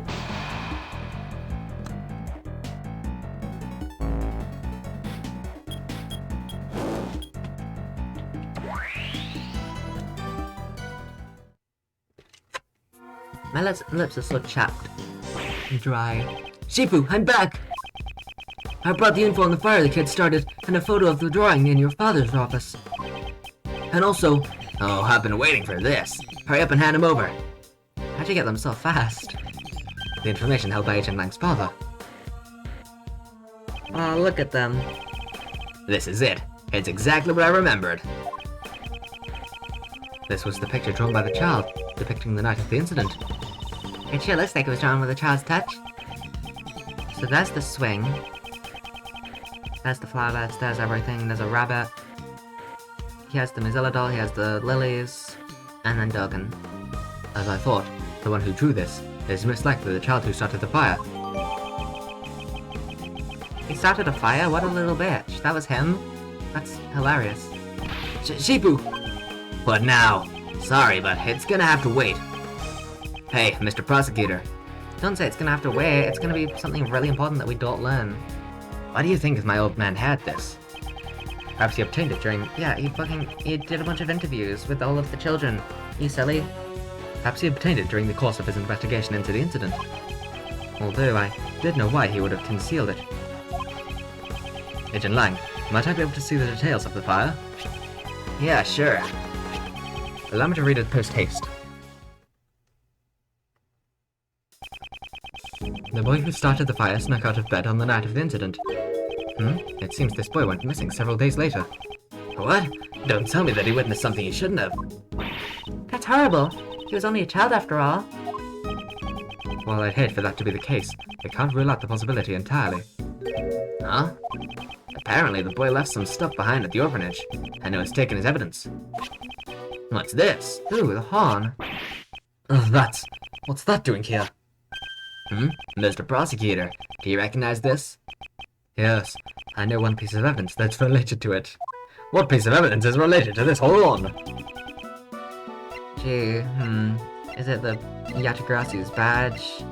Is it the security camera photo of the mechanic's gloves? I don't know what it's doing here. The funny thing is, I was about to say, I'm glad that they're treating this obviously, because it is obvious, and they're not making us select what it is, but there it is. But isn't that the missing horn from this Mozilla doll? No way! You mean this came off the president's... You know of it? Yeah, I've noticed the president kept it close by as a decoration. I always thought it was strange how one of the horns was missing. If you twist the horn, this doll will play back any previously recorded audio. So if we put the missing horn back in place, we might be able to overhear a different recording. Indeed, it is possible. The doll is currently on the 51st floor of the Grand Tower. Hey you! You heard that, right?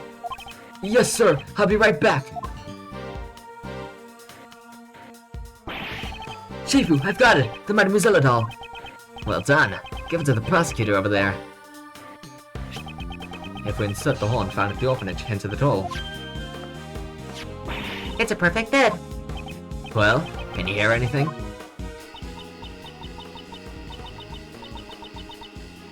Mr. Huang, it's Amy. It's been a while. I saw the news that you would be coming to this country. I was really nervous about doing this, but I decided to send you a message. Oh no. But please stop the playback! Judge Courtney? Well, what's wrong? Stop it, now! It's a boy. Your son. He's just been born. I'm sorry. That's all I wanted to tell you. His name is John. John Marsh. It's a fine name for him, don't you think? Ah! Marsh? Did she say John? I'll be waiting in the courtyard of the orphanage at midnight on February 9th. Even if it's just once, I want John to be able to meet with you. I'm sorry if I'm being selfish, but I'll be waiting.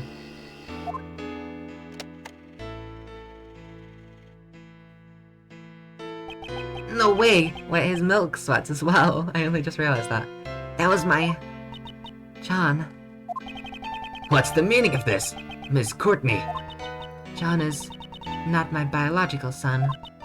He's adopted. Did John know about this? Of course he knew.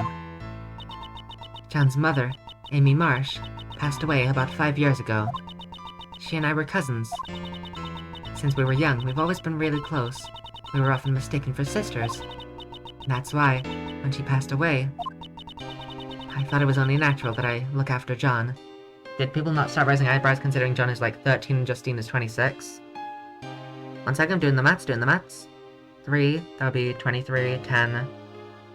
Wait, would that be like, would she have been 13? Yeah, that certainly would, yeah, now that I think about it, that certainly is kind of odd. That certainly is just a little bit odd. I thought it was only natural that I look after John. Also, there were circumstances which prevented me from revealing his father's identity. I never even told John his father's name. Now it's been revealed, thanks to the recording on that doll. Did John's mother send the doll to the president? Hey, John, was he, the president, really my dad? Yes, he was. Before you were born, Amy worked as a diplomat in Zhengfa. A diplomat, so that must be how she became acquainted with President Huang. Hang on! Didn't you tell me she worked at the orphanage? Yes. After returning to this country, Amy left her job as a diplomat. She always had great passion for charity work, so she began working at the orphanage. Not so fast! Not so fast! Hey, Miss Courtney! So this Amy girl, she called the president there herself, but she never showed up at the scene of the SS5 incident. What's with that? Amy couldn't make it. Apparently, someone had been following her the whole night. Ooh, golly. Perhaps it was Blaze. I can't say for certain, but it's possible that it was his doing. After that, Amy never got another chance to see the president again. So she died 5 years ago. This conversation must be painful for John. Yeah, that was like fairly recently. Oh, right. Hey, John, you thirsty? How about I buy a split some juice? We can go together. I'm a part of this too. I'll listen until the end. Besides, I can afford to buy my own juice. Milk. Oh, shut down by a kid. Shot to the heart, and you're to blame. John, do you understand the reason I met with the president 2 days ago? The secret meeting from 2 nights ago. I wanted to tell him about Amy's death, and that you were alive and well. This is funny knowing about the president. He's just sat there like, The fuck are you talking about? I don't... This John kid? I have a kid? Oh shit. This job's more than it's worth, oh god. but I see. That's why you couldn't tell us your reasons for meeting with the president until now. get it. She would have had to reveal his connection with John. I brought a bouquet of lion lilies. So that he would understand I truly did know about Amy. Those flowers are a dear memory to the president and Amy. The first present she received from the president was a bouquet of lion lilies. But now even he has passed away, when he were still alive. Perhaps I could have introduced him to John. Yeah, about that. Yeah, this is totally... The president died just now, yeah. Just now, you were talking to him. If only he could have met his son, yeah. All that stuff. Shifu! I'm sorry to interrupt this atmosphere, but there's something I need to say. Oh, what is it now? Can't this wait? Well, actually, there's one last item that's been delivered here from Zhengfa. I have here the president's will. Yeah, and you're trying to fucking stop this from happening, lying. What the fuck? What? The president's will. His will powers. My old man received a great number of special medals from the president himself. As a token of his trust, The president left his will in the protection of the Lang clan. And those medals in that will, they were the pride of our clan. Our family treasure, so to speak. Yeah, this is... Agent Lang, does that will have something to do with the current case? You bet it does. It says here, I hereby acknowledge John Marsh as my own son. Hold it! What? John's name is in the president's will. Are you certain that will was written by the president? Yeah, he entrusted it to the Lang clan even before the SS5 incident took place. And I'll have to appraise it back home, but by the name of the Lang clan, this is the real deal. Dijun Huang was the president of an entire nation. The existence of his son would have caused considerable controversy. However, he left behind a will just in case. This makes it doubly sure. I still can't believe it myself, but there's no room for doubt. John Marsh, you are the son of Dijun Huang, president of Zhengfa.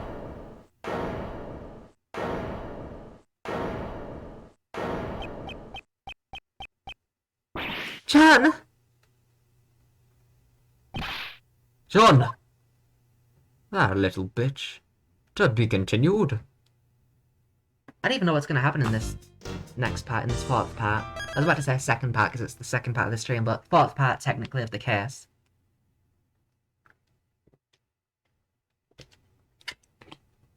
Like, this entire part, I have no clue what happened. I think I fell asleep again. I guess the secret of the president is revealed. That'll be one thing. And then I think that the end of this part we learn who the mastermind is. And then the start of the next part we go confront him. But I have no idea. I don't remember this at all. John. So that guy was my dad. He found out about his own birth so suddenly. And furthermore, his newfound father is no longer in this world. I'd always been searching for my dad. So he didn't know that he was his dad, okay. John. I get it, alright? He's the president. I know it's a complicated situation. But we even met face to face during the filming. So then why? Huh? Why didn't he tell me who he really was? I'm sorry, John. Mom, you don't need to apologize. No matter how you look at it, it's all my fault. Well, no, it's not. Yesterday I broke my promise with you and didn't even notice the fire on the roof. So I destroyed everything. I crushed it all. My dad, and those flowers that my mom carefully grew. John! Please, for now, just don't think about anything. Just stay like this for a little while. Just for a little while. Okay? The bond between a parent and child. That's the meaning behind Lion Lilies. Yeah, I know. I know it's not my style, but that flower's from Zhengfa. However, we have no means of protecting that bond. Agent Lang, allow me to say this. The case won't be solved by sentimentality alone. Therefore, shouldn't we do all that we can to solve it?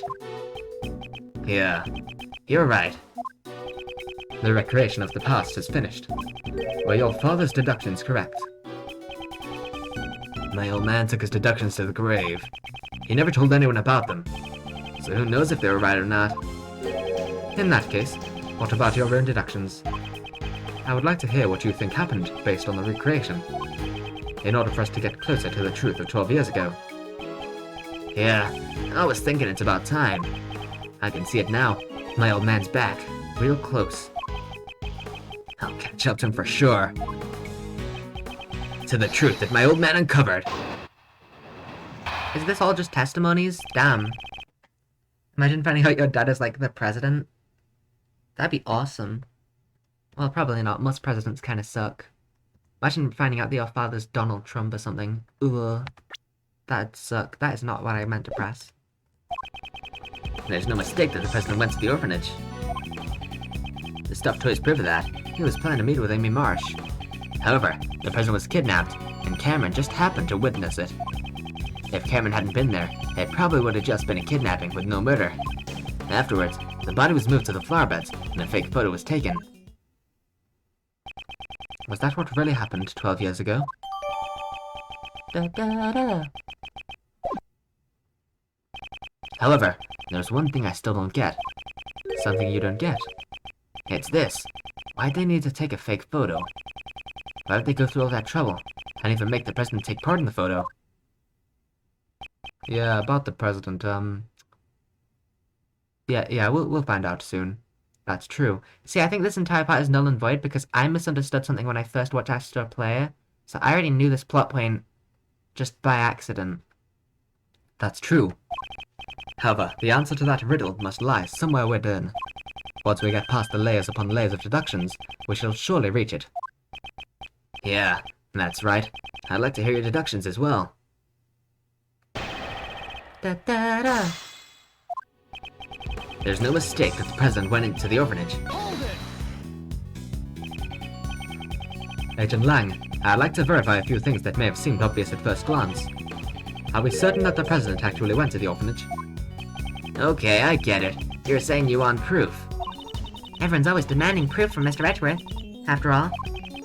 You didn't have to tell him that. The stuffed toys prove of that. He was planning to meet with Amy Marsh. Hold it! You mean this stuffed animal? Ah! The one with the recording device. That's right. Inside that toy was a recording from John's birth mother, Amy Marsh. Indeed. She said that she would meet with him at midnight. Wow, you two are perfectly in sync. That's not how you spell sync, is it? The truth is becoming clear, like you're peeling off the layers of a scallion. Okay, a scallion doesn't have anything on the inside. Please don't make such foreboding analogies. The truth is becoming clear, like you're peeling off the skin of a wolf. Can't you stop making those foreboding analogies? Just a banana. Let's get back on track. However, the president was kidnapped, and Cameron just happened to witness it. Fuck. Da da da. Fuck. Da da. This is it. Hold it! I'd also like to verify the details of this point as much as possible. Mr. Cameron witnessed the president and his kidnapper near the orphanage. And Mr. Cameron was standing by the snowman near the road. Then the murderer picked up a brick, snuck up on him from behind, and wham! Eek! Okay, we're simply verifying what actually transpired. There's no need to be scared. That was so intense. Half the details of this case just vanished from my brain. Mr. Edgeworth, Mr. Lang, let's carefully verify all the facts of this case. Yeesh, well, if you're gonna listen, I'll talk as much as you want. If Cameron hadn't been there, it probably would have just been a kidnapping with no murder. Hold it! Da da da da. If he hadn't been there, you say? That's an interesting theory. Care to explain in more detail? It's simple. Cameron was killed because he saw the kidnapping. The kidnapping itself was a success. If he hadn't been there, no blood would have been spilled. No blood would have been spilled. Gee, I'm gonna give you a hint, Mr. Edgeworth. You make it sound like it was his own fault for being there. Hey, that's not it. What Agent Lang's trying to say is... Simply, besides Mr. Cameron, there were no other casualties at the crime scene. Oh, was that all? Of course, that's obvious. The president was kidnapped, but... once the ransom money was paid, he was returned safe and sound. That sounds like an obvious point, however, something about it bothers me. Yeah, should have had to have. I know, that was blood, it wasn't his. You done explain things to your assistant? I still have one last thing to confirm. Afterwards, the body was moved to the flower beds and a fake photo was taken. That's also an important point. I'd like to take another good, clean look at the information. Yeah, I'm with you there. Let's start with what Cameron saw before he was murdered. Cameron witnessed the president and the kidnapper in front of the orphanage. However, I keep yawning now. What the heck? I was so awake earlier. However, the culprit wanted to conceal the connection between the incident and the orphanage. That's right. And that's why Cameron's original roll of film was disposed of. And a fake photo was taken of them standing outside the grounds of the orphanage. Yes, and Cameron's body was then moved to match the photo. Grr. It's finally becoming clear. The secret that was buried in the snow for 12 years. Is this the truth of the SS5 incident? Mr. Edgeworth, what's the matter? There's still something hidden behind this case. Huh? What do you mean? There's a piece of evidence that cannot be explained by Agent Lang's theory. As long as there's a contradiction, we'll have to present it in order to advance our reasoning. I cannot speak that. The person, the camera, no kidnapping, no matter.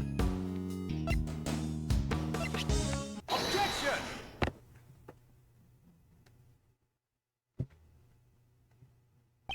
If the eyewitness, Cameron, had not been there, no murder would have taken place. Is that really the case? The criminal's goal was only to kidnap the president. If there were no witnesses, there would have been no need to commit murder, right? And what if Cameron wasn't the only one who was murdered? There was a large bloodstain near the flower beds. However, Cameron was murdered near the snowman. Ergo, this bloodstain could not have belonged to Cameron. Someone else's blood was spilled, and quite a vast amount at that. Hey, Mr. Prosecutor, do you have any idea what you're saying? I do. It's hard to believe. However, that is what the evidence indicates. On that night 12 years ago, there were 2 murders. Are you saying that the other murder was covered up? Just who the heck could have been killed? A murder that was cleverly concealed, all traces of it were erased, and the incident itself was completely deleted from the case files. I think I know who it is, but I don't know if we can prove it yet. However, there's one piece of evidence that still remains intact after 12 years. This piece of evidence shows that something happened that night. Take that! Nope. I thought because the horn was... or whatever. That piece of evidence doesn't tell me anything at all. I'm sorry, looks like this wasn't it. I'm the little bitch. Yeah, I know.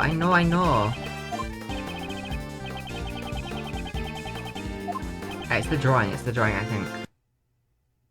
Sorry, wrong thing, even though it is shown in the... Take that! whatever. The other murder incident was buried in the dark by Blaze de Best. However, there's still one piece of evidence that remains. Agent Lang, it survived by your father's hands. My old man, you say? Please recall, there was one more thing that was hidden along with the traces of the murder. And that is the existence of the boy who caused the fire. Why did Blaze make the boy disappear? Turn about to Blaze. It's because he saw something that he wasn't supposed to see. What was the thing he wasn't supposed to see? Everything is drawn in this picture. The drawing my old man had. The person drawn on the right is most likely the president. The Mozilla doll is also drawn near him. And the person standing opposite him is... Gee, I fucking wonder. Pretty obvious. Damn, we have so many people. A man with a knife and a large black dog. Yet he is none other than... Sirhan Durgan. And also his clothes. We've seen what his clothes look like outside of the prison stuff. What? The assassin? Why would an assassin appear before a president? The answer is clear. Indeed, what occurred that night on the orphanage grounds 12 years ago was not a kidnapping. It was a presidential assassination. Oh! Then Ms. Roland and Mr. Blaze were... Yes, the two were likely partners in crime. One furnished the orphanage to use as the scene of the incident, and the other covered up the young boy's testimony. The fucking Yatagrasu picture, oh my god, it's literally like that. It's likely that Mr. Cameron was murdered because he witnessed the assassination itself. After all, the kidnapping never actually happened. Stop messing around. You're saying that the president was assassinated 12 years ago? We just found his body today. He's been alive up until now. That's right. I mean, we met him ourselves. If the president was assassinated 12 years ago, and the president's body was found today, that would imply there were two presidents. Yeah, and that can't be right. Are you sure about that? There is the possibility that there were two presidents. That's right. Up until now, I've been getting a strange feeling from the president. Even so, I still respect the man. Zhengfa's a small country, but he carried the nation with his strength.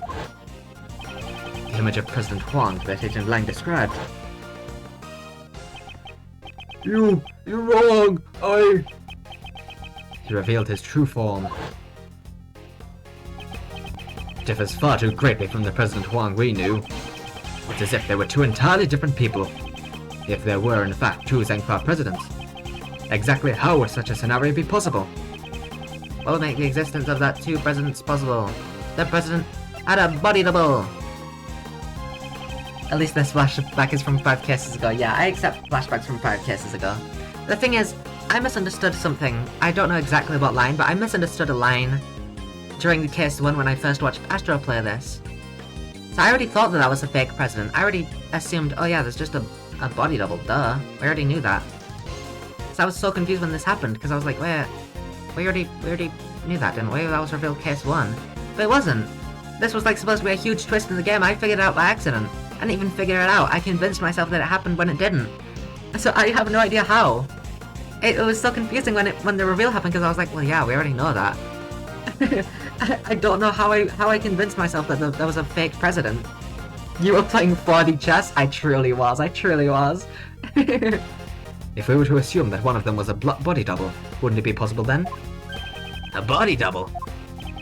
President Huang possessed immense power and authority in Zhengfa. Maybe because of the fake assassination plan you imagined. Ah yes, fake president.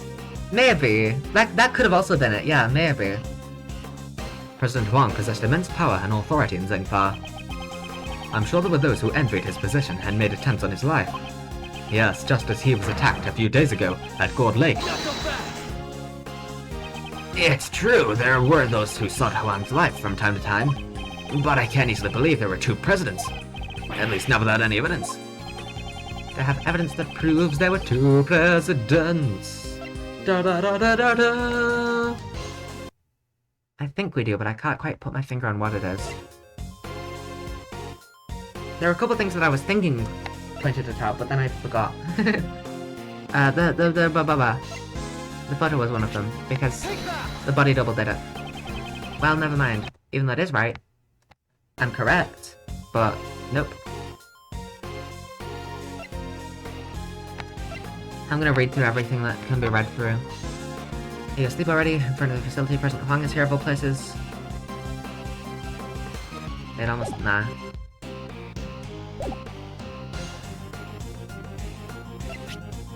What proves that there were two presidents? Well, you see, I'm a little bitch, you see. Yes, I'm a little bitch. I am a little bitch. Dijin Huang kidnapped February 20, demand ransom. Dalang Lang confirmed on the evening of the incident.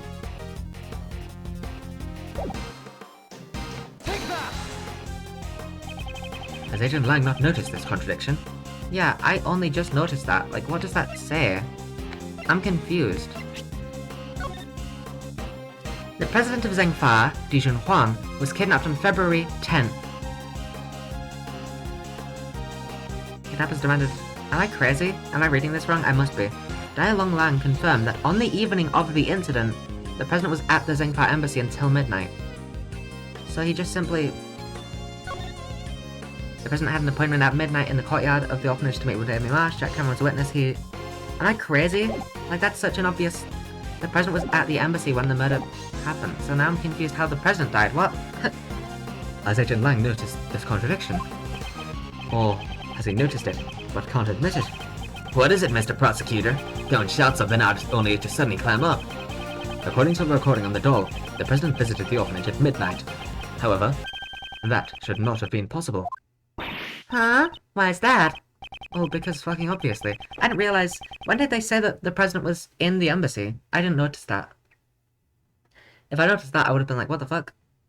Why? Because at the time, the president should have been at the embassy. He was together with Agent Lang's father. So, Agent Lang, you really did notice. He was in 2 places at the same time. Ergo, there must have been 2 presidents. Oh! Then, which of the 2 was the real president on that day 12 years ago? Most likely the one who died. Who contracted Dogen to murder Huang? In order to learn that, first, we must have a look at the evidence that we proved was false earlier. And the piece of evidence we know to be false is... Obviously the photo. How do I have to present this? We already... Duh. A photo taken with Mr. Cameron's camera. With Mr. Cameron's camera was taken after he was murdered. And he was murdered because he witnessed the presidential assassination. In other words, the photo must have been taken following the assassination. Given that, who is the president pictured in the fake photo? We must consider him to be the body double. Look at him! In other words, the body double had the real president murdered, and then took his place. Patricia Rowland and Blaze must have cooperated in that plan. Hold it! Huang's body was never found. Just where could it have disappeared to? The answer to that is already quite apparent. This is where the real president's body was. Or where the bloodstain was. Duh. Take that! It's... The body was where the blood was! The body was where the blood was! Take that! The body was where the blood was! Take that! The body was where the blood was! What the fuck? Am I crazy? The body was where the blood was! Take that! The body was where the blood was! What are you talking about? What are you trying to say? The body was where the blood was! Take that! What do I have to present for this? The body was where the blood was!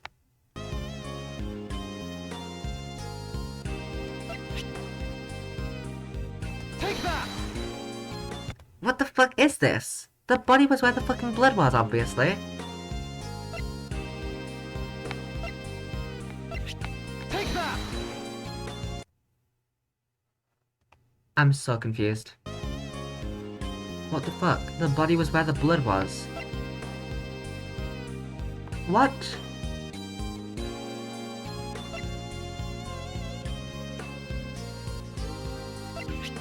Take that!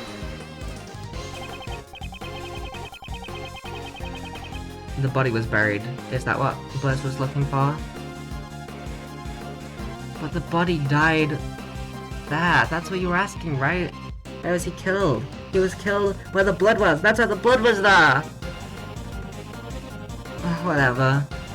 Last night, there was something Blaze had to unearth with his own 2 hands. That item was not the ransom. It was something far more important. Ah, so Blaze buried the... The real president's body. The possibility is quite high. Why? They were not specific enough with this. Where was the bodies hidden? There, I just came up with a simpler, more concise, and more obvious way to explain that. Where was the body hidden? Because I know where the body was. It was where the blood was. Because that was the body's blood. Oh well, I'm not that upset. The real president's body. The possibility is quite high. What did you say? The bones from the body buried 12 years ago would have still remained. According to Mr. Powers, construction was to begin soon at this lot. That was their deadline. Both for the movie and retrieval of the body. Because they would have found the body when they started the construction. Agent Lang, let us search the footprints that Blaze dug up. Why did it matter though? Fucking... Statute of limitations has run out. It's just some random bones. Oh no, there's bones. Who cares? Yeah. If the body was buried there, Actually, statute of limitations hadn't run out, had it? It was 12 years ago. Never mind. if the body was buried there, there'd be traces of it. Hey, somebody call forensics.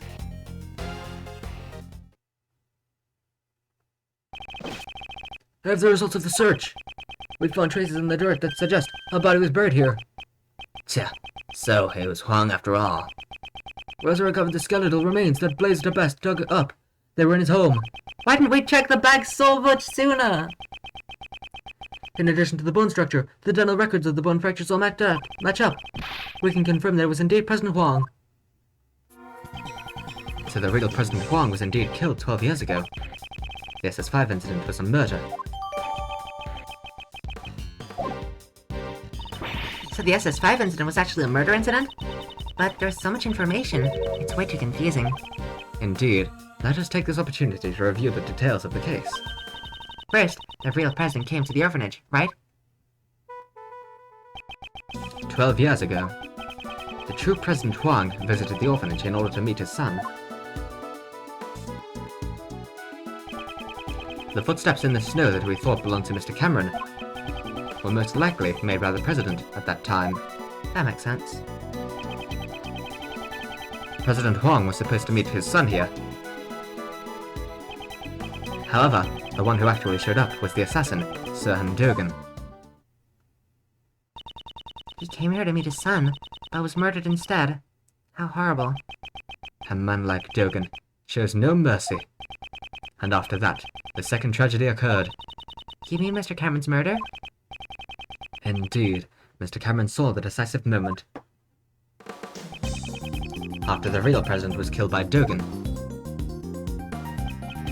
his body was carried to the rear courtyard by the team of kidnappers. Mr. Cameron must have witnessed that moment from the orphanage entrance, although he himself believed that he had actually witnessed a kidnapping. Furthermore, by this time, The body double, who'd come to meet up with Blaze and Miss Rowland, was already standing behind Mr. Cameron. and then the witness to the incident, Mr. Cameron. Was killed by the body double. So was Mr. Cameron's corpse also carried by the body double? Yes, that seems likely. But there wasn't anything at the crime scene that looked like the body double's footprints. Heh, I've already figured out how he accomplished that. There's a piece of evidence that would have made it possible. What did the body double use to move the body without leaving any footprints? Is it what I thought? Is it what I thought?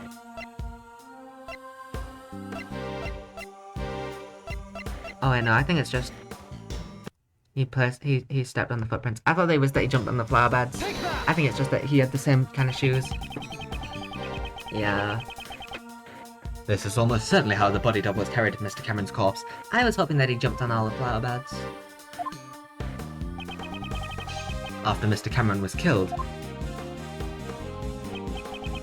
the president's body double carried him into the middle of the garden. I suspect the body double was wearing the same shoes as the real president at the time, if he made sure to step precisely on top of the footprints left by the real president. Ah, since the shoes were the same, there would only be one set of footprints left behind in the snow. I think I've got a pretty good grasp on the SS5 incident now. But there's still one thing I don't get. What's that? Why'd they need to stage the abduction? Because Mr. Cameron witnessed the incident. He saw the president at the orphanage. He left behind witness testimony on Ms. Crane's answering machine. Even Blaze couldn't make that disappear. Ergo, the body double needed a reason for the president to have been at the orphanage. And that's why they prepared the fake kidnapping charade. The people in the fake photo are the body double and most likely Patricia Rowland. The person in the code is Miss Rowland. What makes you say that? The two would have to leave the orphanage in order to take the picture. Just like when he moved the body, the double used the real president's footprints. Did he moonwalk? What the fuck? Ah, so the second set of footprints must belong to the person in the code. Indeed, we originally believed that those footprints belonged to Cameron's killer. They were size 7 footprints, too small for Blazer's feet. Well, I don't know that. I don't know how big feet are. Thus we can presume that the person playing the part of the kidnapper was Patricia Rowland. Hidden in the shadow of the presidential kidnapping was a presidential assassination. I see. So that's why my old man... Why he... what? The old man must have realized that a murder had taken place. After all, he had the kid's drawing. However, that picture was never presented as evidence. Your father likely took it from the young witness during the investigation and hid it. He had to have known that Huang was dead. But what if he had revealed that back then? Revealed the death of the president, the backbone of Zhengfa? It would have caused chaos. And that's why my old man took the secret to his grave. He even took the blame for the kidnapping, knowing that would be the fall of the house of Lang. Lang's father sucked, honestly? Yeah. So, this is the truth that Agent Lang's father hid 12 years ago. They're trying to portray this, I think, as like... He was such a good man, he didn't want his country in disarray, but like... No. No. And now it's all become clear. Like, if he hadn't kept it secret, more than likely someone wouldn't have done all that. Yeah. It's like very much... You know? There's very much... This dude should have just said it. All of these incidents happen because someone just doesn't say something. Is that really the case, I wonder? Huh? Is it Duggan? What? Who's there? Shelley? It's Duggan. That bell. It's... You were the Sir Handogan! puppy. You! Why are you here? How could you just brazenly show up here? Who do you think you are, Bull? I found the conversation most intriguing, and I just... well... Are you feeling nostalgic about an old murder of yours? You're the one who killed Huang. Nostalgia? I think not. You were speaking about the person I am searching for. You're searching for someone? I escaped from prison in order to meet with a young acolyte. The one who wore the red raincoat. The red raincoat? Must took classes from Langstad himself. He did. The red raincoat? Who is this person? I suspect that it's the same person as the mastermind you're searching for. We already know that the person in the red raincoat is the mastermind. Oh my fucking god, this fucking flashback again! Look like I can skip it this time for some reason. Not specified, but I can. Don't they seem surprised, Anubis? Yes, yes they are, my boy. 12 years ago, this young acolyte saved my life. We're just doing a testimony, get this man in handcuffs. That's hilarious. Why are we doing a testimony? Certainly, it was I who killed President Huang. However, my life was also targeted on that day. The body double, Blaze, and Patricia all sought to seal my lips. Had I not been reunited with the young acolyte back then, I would have been in danger. But alas, even to this day, I do not know what has become of the young acolyte. Token just randomly snitching on him. Yeah, what the fuck, dude? What? Bruh. You have no reason to say this. So your client was indeed the body double, who was the main perpetrator of the crime. It was a long time ago, but I remember his words even now. There have been countless attempts on my life. Not just once or twice, countless! And yet why must I be the only one to face the danger? When I stand before the people, I garner the same respect as the president does. Tell me, just what is the difference between him and me?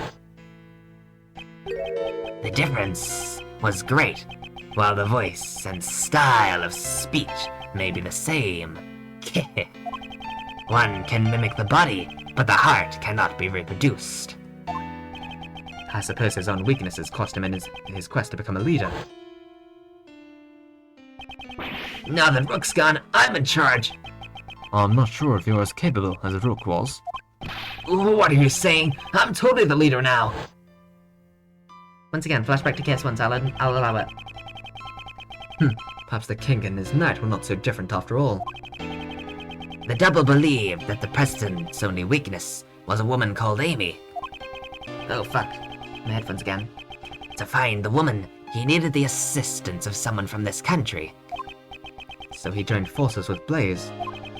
After determining her whereabouts, he simply waited for the right opportunity. My chance came with a meeting at the orphanage. Indeed, the director of the orphanage was bribed and brought in as an accomplice. He must be referring to Patricia Rowland. Well, given what I've told you, do you realize the whereabouts of the young acolyte now? You mean the boy who saved you? But how do you know that he's the mastermind? That day, the young one caused a fire at the garden of the orphanage. Ah, you're talking about the kid who started the fire as a prank. A prank? Not at all. On that night 12 years ago, the young acolyte was hiding inside the igloo. The bagloo. It seems he witnessed Patricia and Blaze moving the body from his hiding place. Apparently, he heard them talking during that time. It would seem that they were planning to kill me because I knew the truth. He immediately came to the main hall to tell me that. I learned this about the young acolyte sometime later. It seems he was wearing a red raincoat at the time. Ah, convenient. Nice. Story. He led me out at the main hall. And then, the young acolyte said he was going to get rid of our footprints. So he scattered some lamp oil near the igloo over the snow. Then he boldly set the oil ablaze. Oh my god, the Babali's ink. Ah, no way! So he set the fire in order to... All their focus was diverted towards the burning flames. Bro was so small, like fucking 12, yeah. Damn, fucking coming up with this massive plot. I took the opportunity to escape through the rear exit. So the boy in the red raincoat is the mastermind behind this case. Exactly. Isn't that right, Anubis? Yes, boy, yes it is. Rebuttal! Bro could have solved world hunger, but instead he did all that, yeah. This man could have done so much. But he just actually, what he did was fair. Justified. Certainly it was I who killed President Juan. No, it wasn't. What? That can't be right. You admitted that rather easily. These days, I've long grown tired of killing. But in those halcyon days, I devoted myself to the path of an executioner. If one cannot admit that much, what can he admit? Right, Anubis? Yes, yes, my boy. I feel like he's saying something scary, but it's kinda hard to understand him. This fallen priest is saying he has no feelings about the president's death. This fallen bishop, Dogan, the assassin and escaped prisoner. He should be a despicable opponent, but silencing him now will be imprudent. I must keep my composure and let him talk. He did a lot, to be honest. Yeah, he's like the mastermind almost. I understand your point. You killed the president. That is correct. The aim of my blade never misses its mark. Took down a president and two high-ranking law people and two president's bodyguards and also defense attorney Jill. Now that's kind of crazy in like a month. Yeah, in a really short period of time too. However, my life was also targeted on that day.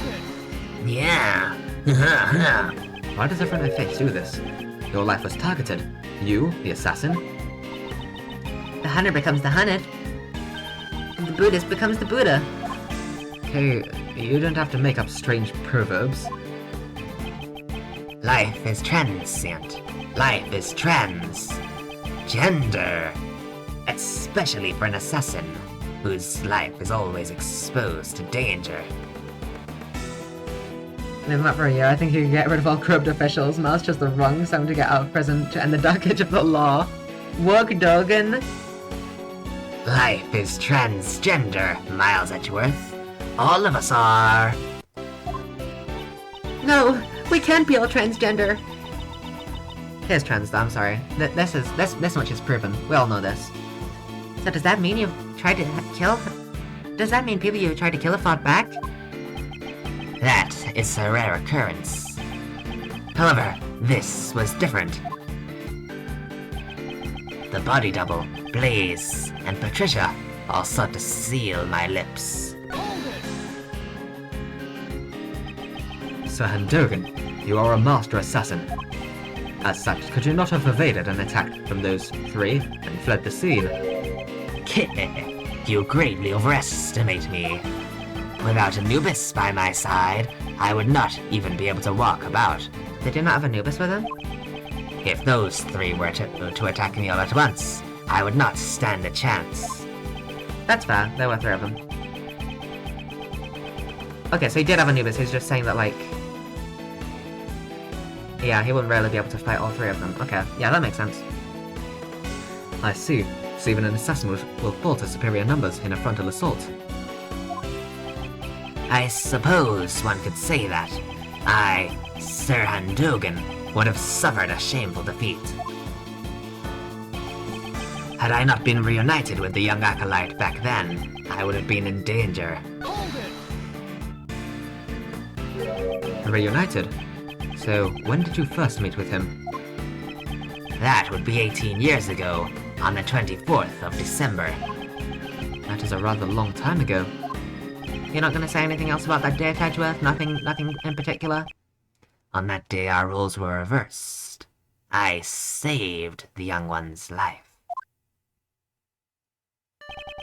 There was an unusual snowstorm on that day. The temperature is well below freezing.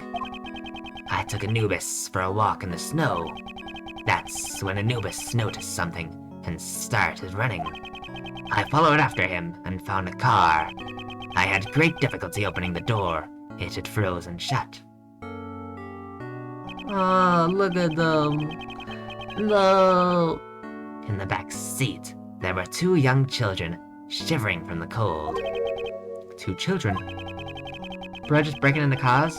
Best though, best. Ooh, the meat please, look at them. Had they remained in the car for an hour longer, they surely would have frozen to death. So it's literally, he was. He so was. I brought the two of them to a nearby orphanage. Is there anything about Dogan's story that concerns me? Sure thing. I suppose there is if you're saying this. Yes, there definitely is. This thing. What concerns me is... The date? the 24th of December, 18 years ago. Are you sure about that? There is no mistake. Could that mean... I know. The significance behind that date. What shows the significance of the date when Dogan found the child? I fucking wonder. What could it be? What could it fucking be? I fucking wonder. That day, a certain incident occurred. A sculptor was murdered. Ah! During that incident, two young boys went missing. The sons of the victim, Isaac Dover, and the culprit, Dane Gustavia. We never did find out where those two boys went after the case 18 years ago. No, they were the sons of a victim and a culprit. It all makes sense now. What makes sense? One of the youths was bound so that he could not move. Mr. Dover did it so that Mr. Gustavia's son couldn't come to the contest venue. Indeed, Gustavio was using his own son as a taste tester. To think that was what transpired. Transpired. I keep on fitting the word trans into my vocabulary. It is because we're living in a transgender world. Maybe the real transgender, maybe the real woke, was the transgender we made along the way. Neither child seemed to recall what had happened. Maybe the real woke was the gender we transitioned along the way. They lost their memories. The acolyte told me this when we were reunited 12 years ago. The pair were placed in an extreme situation, on the verge of freezing to death. That trauma led them both to suffer from amnesia. Neither could so much as remember his own name. So they didn't even know that they were the sons of Mr. Dover and Mr. Gustavia. Indeed, while we cannot say it conclusively, the probability is quite high. However, we still don't have enough information to deduce the mastermind's identity. Dogen, would you please continue your story? Very well. Yoda. I continued my correspondence with the young acolyte even after entering the prison. Recently, that has all come to an abrupt halt, however. It left me quite concerned. Furthermore, those involved in the crime 12 years ago were all drawn into incidents one by one. Dogen's such a father, I love him. I grew more and more curious, and so I absconded briefly from the prison. Best Dogen, I love Dogen, he's lovely. Those involved 12 years ago were Patricia Rowland, Blaise de Best, and President Huang's body double. And Miss Rowland was the warden of Mr. Dogen's prison. I blackmailed the warden. That woman had tried to kill me. Perhaps the good prosecutor has already deduced the reason. Dogen really was concerned for his child, so he tried to escape from prison. Yeah, he was like, I haven't got any letters from my son in a while. Something might have happened. Fuck, I gotta go. I gotta go find him. like, what a fucking good dad. I fucking love him. You murdered President Huang. However, the world still believed he was alive. Love the fact that he could always escape from prison, but he did it just because he was worried because Simon wasn't sending him letters. Yeah, he was just worried that his son that was something was happening, and he wanted to go see him. If you're able to prove the president was a fake, both Patricia Rowland and Blaise de Best would have been in danger. That is correct, and I had heard the proof with my own ears.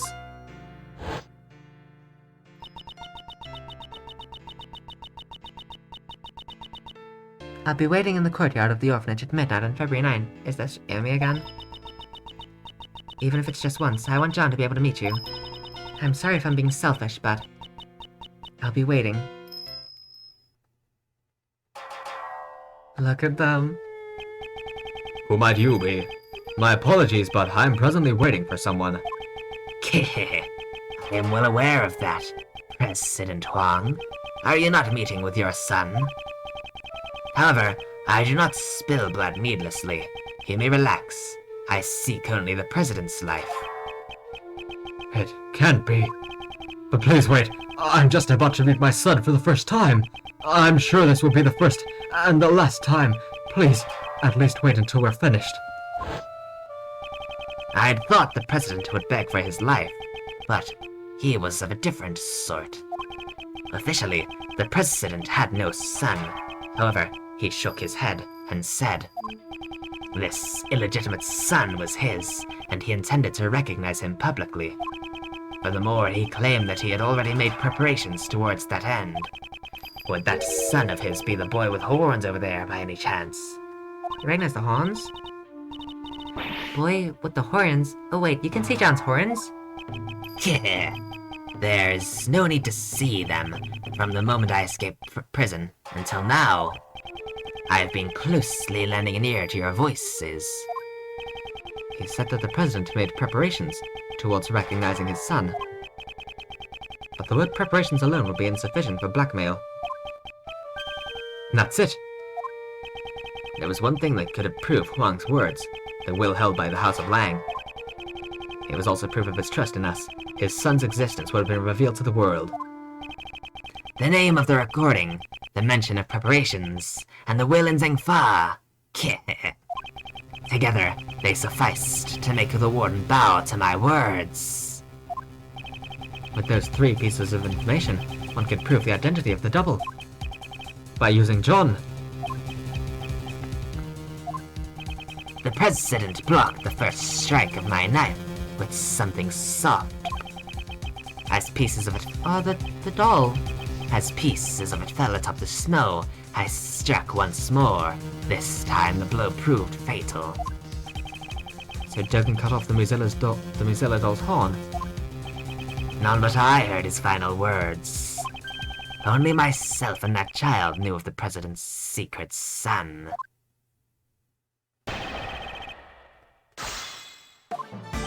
I continued my correspondence with the young acolyte even after entering prison. Hold it! In other words, you contacted him from prison. That is correct. A post office box was used. Post office box? It would allow one to send and receive letters without revealing the recipient's location. I could not use a form of correspondence that would reveal the acolyte's location. There was someone keeping watch over my correspondences, after all. He must mean the prison warden, Patricia Rowland. Could you be more specific about the nature of your correspondences? Well, they were mainly moves for my correspondence chess matches. Correspondence chess? If I recall, the person you were playing against was... This might be hard to believe, but Dogen's chess opponent was... Ah, are you saying he was playing against Mr. Knightley? Wasn't it Horace Knightley? We certainly found the correspondence chess memo in Knightley's cell. He's protecting him all, he was. Oh, I love him. Does that mean Knightley Boy was the kid from the IS-7 incident? Well, One of them. Could that really be true? Is there any evidence connecting Knightley to the IS-7 incident?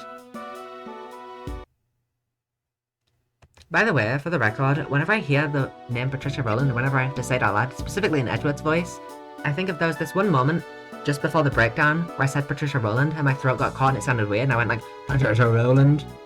And I always think of that. Anything connecting them.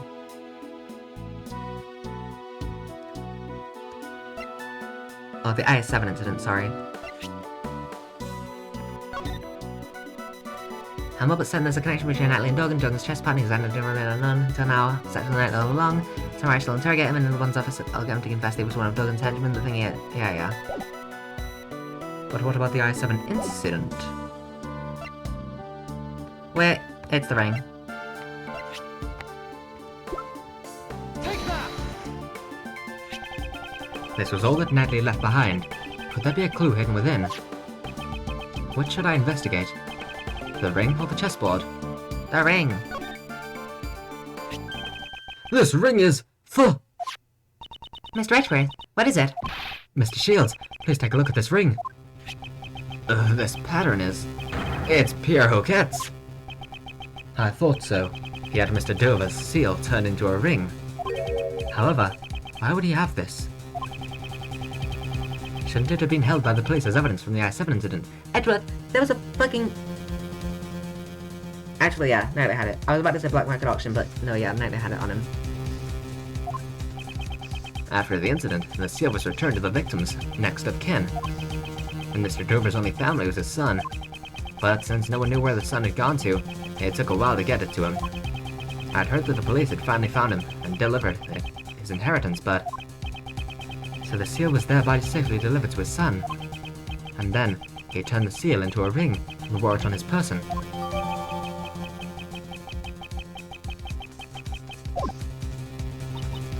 So, Mr. Knightley was Mr. Dover's son?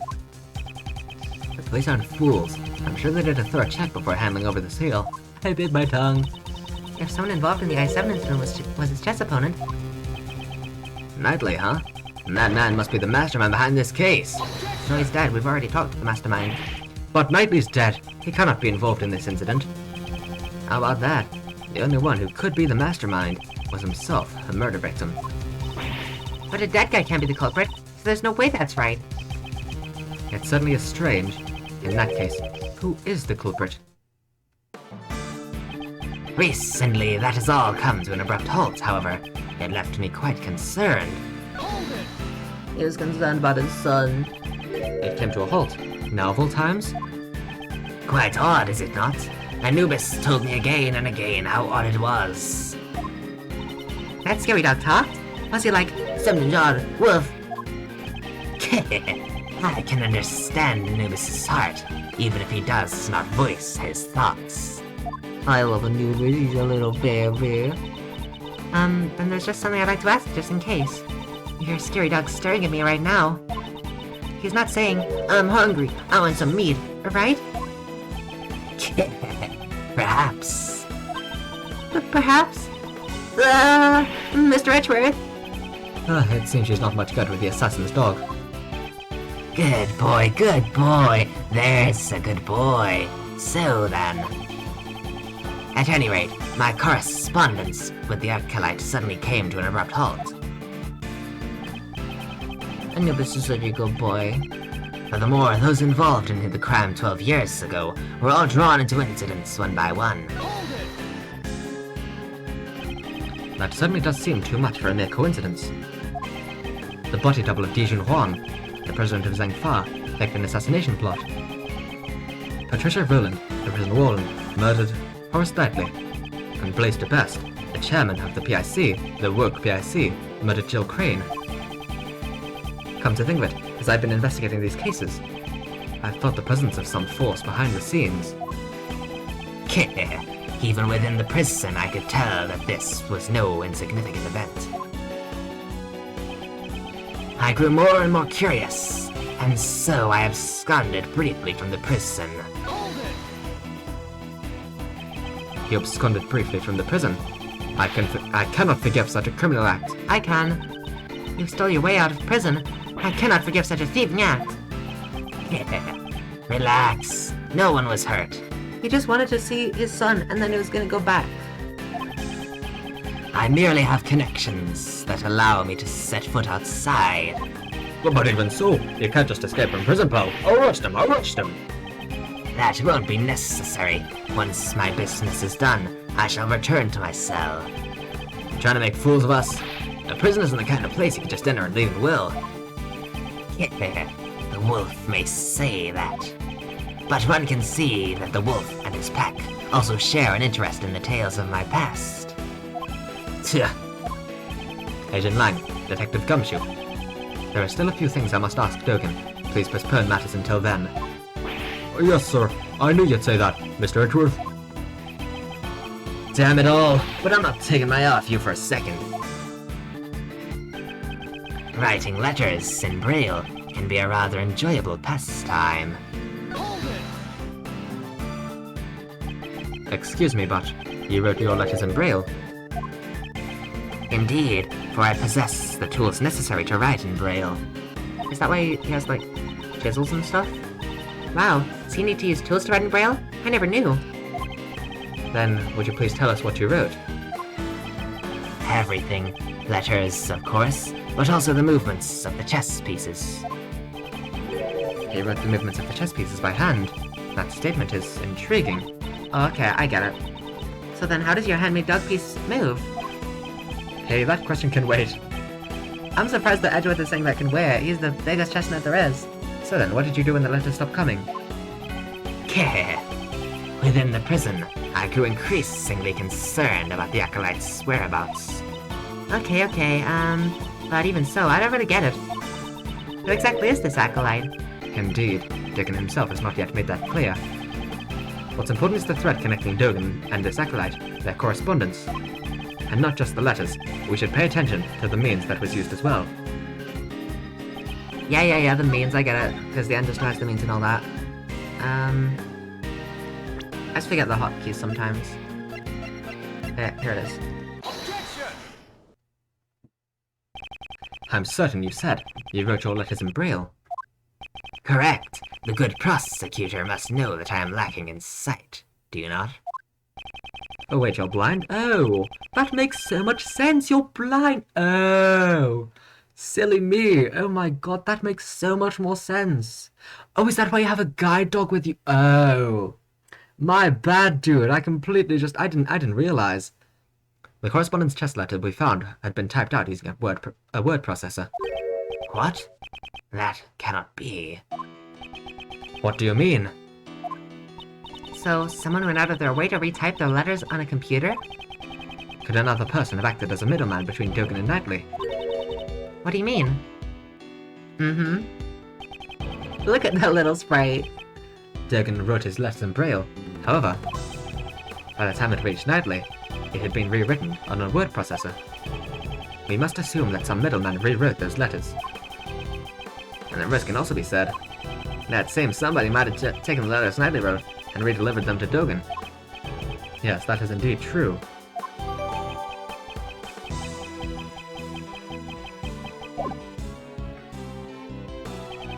Knightley and Dogen both communicated through a certain individual. Dogen, were the letters that reached you? They were in Braille, of course. So Knightley's letters must have been transposed by that same person as well. No? Then that somebody must be the mastermind behind the case. Not so fast. You're saying there's someone else who's the mastermind behind this case? Then who the hell is it? David's son, Knightley, is already deceased. In that case, there's one more youth that we should consider to be the mastermind. You mean Dingus Stavia's son? But who the heck is he? If Knightley is Dover's son, then Gustavia's son must be. Well, we're the only friends either of us has had since childhood. He was the same as me. This is a lot more obvious than I thought. When I watched Astro stream it, I was like, what the fuck, he's the mastermind? I think I woke up around that part. But this makes it quite obvious. We never had real families. It can't be. Could it? Could it really be him? Mr. Edgeworth, what is it? You've gone all pale. I figured it out. The identity of the mastermind who's been controlling this case from the shadows. What? Who in the world is it? I don't want to believe it myself, but it is someone we know quite well. The mastermind is... Yeah, that's a lot more obvious than I thought. Take that. The mastermind behind this case. But it's still a great reveal. Sent a letter to Jill Crane, which deceived Blaze. Furthermore, he kidnapped John and eavesdropped on us. Why is the back of Mal's head so straight in close-ups? That's a good question. Because I am straight. However, of all his actions, the one I've not been able to get out of my mind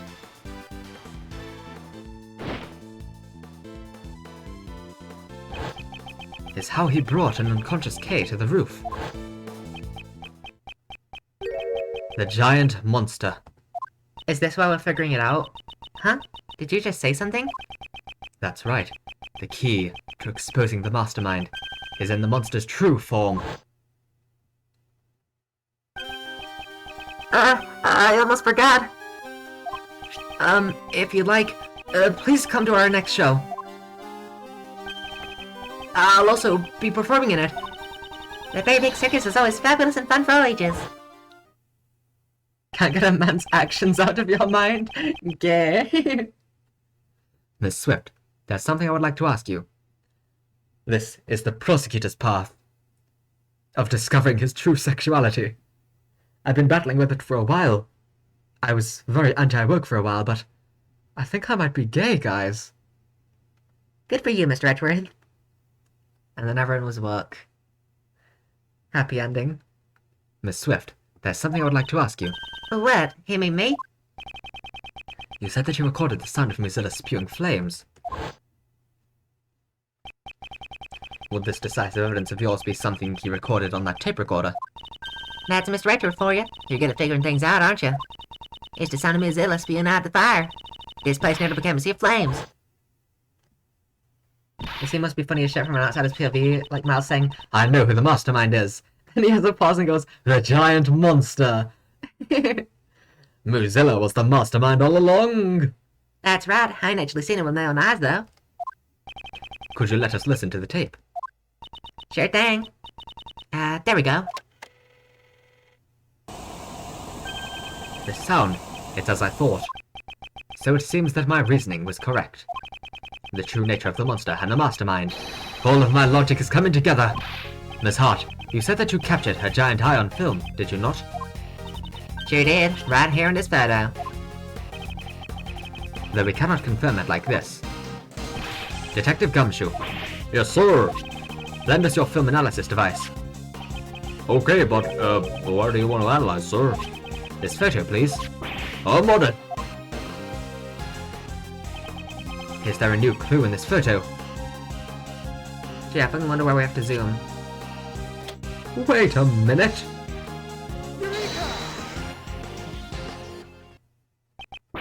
Oh, this is... Now that I think about it, I wonder if there's any, like Easter eggs or anything if you zoom on any other parts. This is... See? Ain't them Mozilla's eye right where I said it would be? Huh. I see.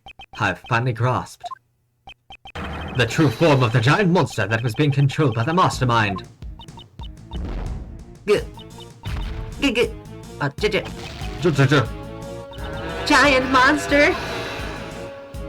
Hold it. Are you admitting it? You are, ain't you? You're admitting that the man of Mozilla's real? Objection!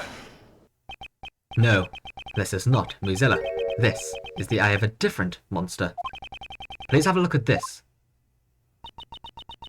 It's a flyer for the very big circus. Ah, this is... Precisely. There is a rather large balloon with the head of a lion pictured here. This balloon is the true identity of the giant monster. In addition, the sound Miss Swift recorded, which he believes to be Mozilla spewing flames. Hold it. Mr. Prosecutor, don't tell me you're gonna say something that'll shatter my dreams of a scoop. Well, air balloons fly by using burners to heat the air, right, sir? It makes sense that the, mastermind is someone from Very Big Circus. They went fucking insane with Big Top case and drove to murder. Precisely, Detective. The mastermind used this monster of his to bring Kay to the rooftop of the Grand Tower without using the elevator. Wouldn't that mean that the mastermind is someone connected to the circus? He's a member of the circus, Knightley's friend, and Dingustavia's son. Oh, who'd have thunk it? An apprentice beast tamer? Huh. He is no amateur. Oh my god, I love this reveal. For the beast he has tamed is none other than his entire case. Simon Keyes. He is the mastermind behind this whole incident. Mr. Keyes was really behind it all? No way. I don't believe it. I mean, we trusted him. How could it have all been a lie? That's just heartbreaking. Kay. What is it? Hold it! Hey you, stop! Where do you think you're going? The boy with horns is rather perceptive.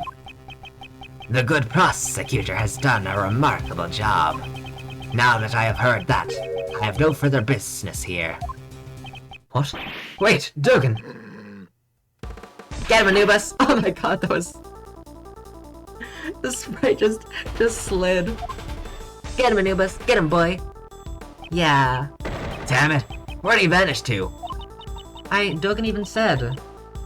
3 people, they outnumber me. There's like fucking, how many people are there? 1, 2, 3, 4, 5, 6, 7, 8, 9, 10, 11 people or something? Mr. Richworth, are you okay? He wasn't outnumbered by 11 people? Really? None of us could stop him? Yes, I'm fine. However... That guy. John? Because that Dogen guy, he's the one who killed my dad, right? There's no question more difficult to answer. However, there's no use in denying the truth. Yes, John, you are correct. He'll pay for this. I swear he's gonna pay. I'll make him pay myself. John, you mustn't finish that thought. Prosecutor Edgeworth, please pay us no mind. Sir, I've put an APB on Dogen. All available police units will be searching for him. You heard the man, kid. I don't mean to be heartless, but we need to hurry too. So, Mr. Prosecutor, where's the mastermind right now? Agent Lang is right. Our top priority right now should be catching the mastermind. He said he would be practicing. He's most likely at the very big circus tent. But first, Agent Lang, I have a request. A request? What is it? Now that we've identified the giant monster, our next order of business is to capture it. The moment we arrive at the tent, I need you to locate that specific item post-haste. Oh, has Edgeworth already figured it out too? And Detective, I ask that you perform a follow-up investigation of the kidnapping incident. Roger that, sir. Has Edgeworth already figured out the cause of death? Mr. Edgeworth, I want to help out too. In that case, you'll be in charge of calling for backup. If he's truly the mastermind, we may require assistance from a certain someone. I've met him so many times, yet his facade always fooled me into sympathy. He may have got the better of me in the past, but this time I'll settle it once and for all. Gonna depend on if I'll be able to come back, boss, but in case I can't have a lovely day, I hope you also have a lovely day, Gloom. Have a good time. Bye-bye.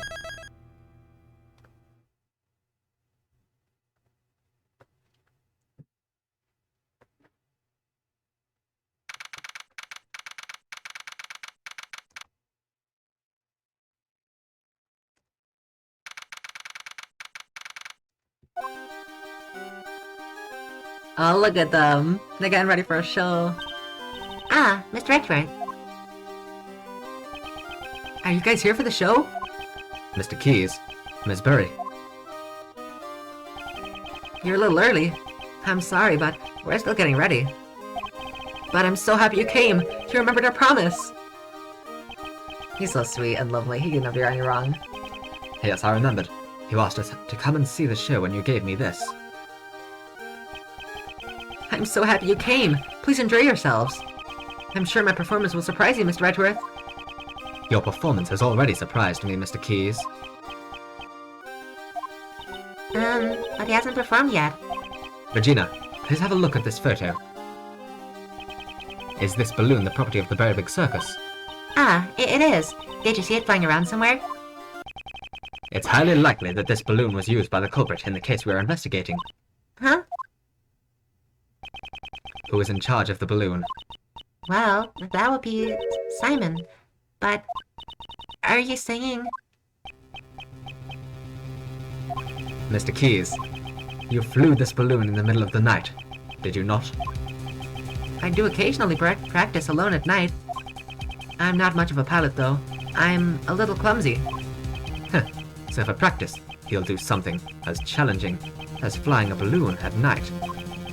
Wouldn't that be rather difficult for someone who is clumsy and not much of a pilot? Then what do you think I was doing, Mr. Edgeworth? You brought Kay to the roof of the Grand Tower in order to frame her for the murder of Jill Crane. Not a single security camera recorded Kay using the elevator.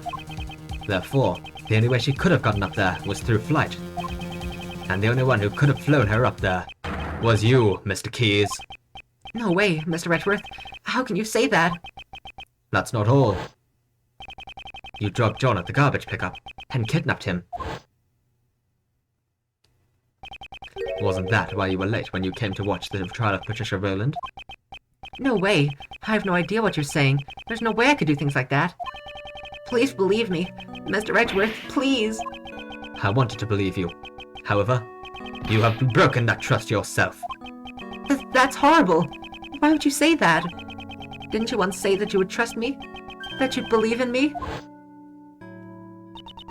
Don't you worry about that. We're your allies. That's because we're like birds of a feather. Right, Mr. Edgeworth? Dead Dad Club, let's fucking go! Birds of a feather, huh? I suppose that's true. We have sufficient information about your past. I doubt you had a motive to kill Knightley. Rather, you are probably the most affected by his death. And I doubt someone as timid as you could work up the courage to murder someone. Alright, I'll get you out of here. We'll believe in you. I'm so sad. Those words were all lies. It wasn't a lie. We really did trust you. Kay, even you said we were like birds of a feather. And yet, I'm hurt, Kay. You've hurt me deeply. Hey, Mr. Edgeworth, maybe Simon isn't a bad guy after all. Objection! I see. So that's how you operate. I understand now all too well. No matter who you face, you find an emotional weakness and exploit it. You guide each person towards the outcome you desire, without them even noticing it. That is how you were able to mastermind the entire case. I may have fallen for your tricks before, but not this time. Simon Keys, I indict you! So it's come to this after all. You were always so full of confidence, Mr. Edgeworth.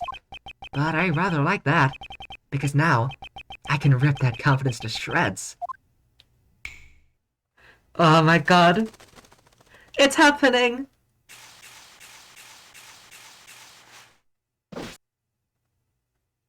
Look at him! Oh, the music!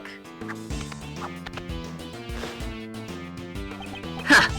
Good work, everyone! No. His personality is completely changed. So, the animal tamer who could not tame animals, that was all a facade. This is the real Simon Keys. Simon, that's not true, is it? Truth or lie? What difference does it make? Uh-huh. Mr. Edgeworth just made me a little upset. That's all. Holy fuck, he's juggling. What the fuck? I knew he had a shrinking spray. I didn't know he juggled for squirrels.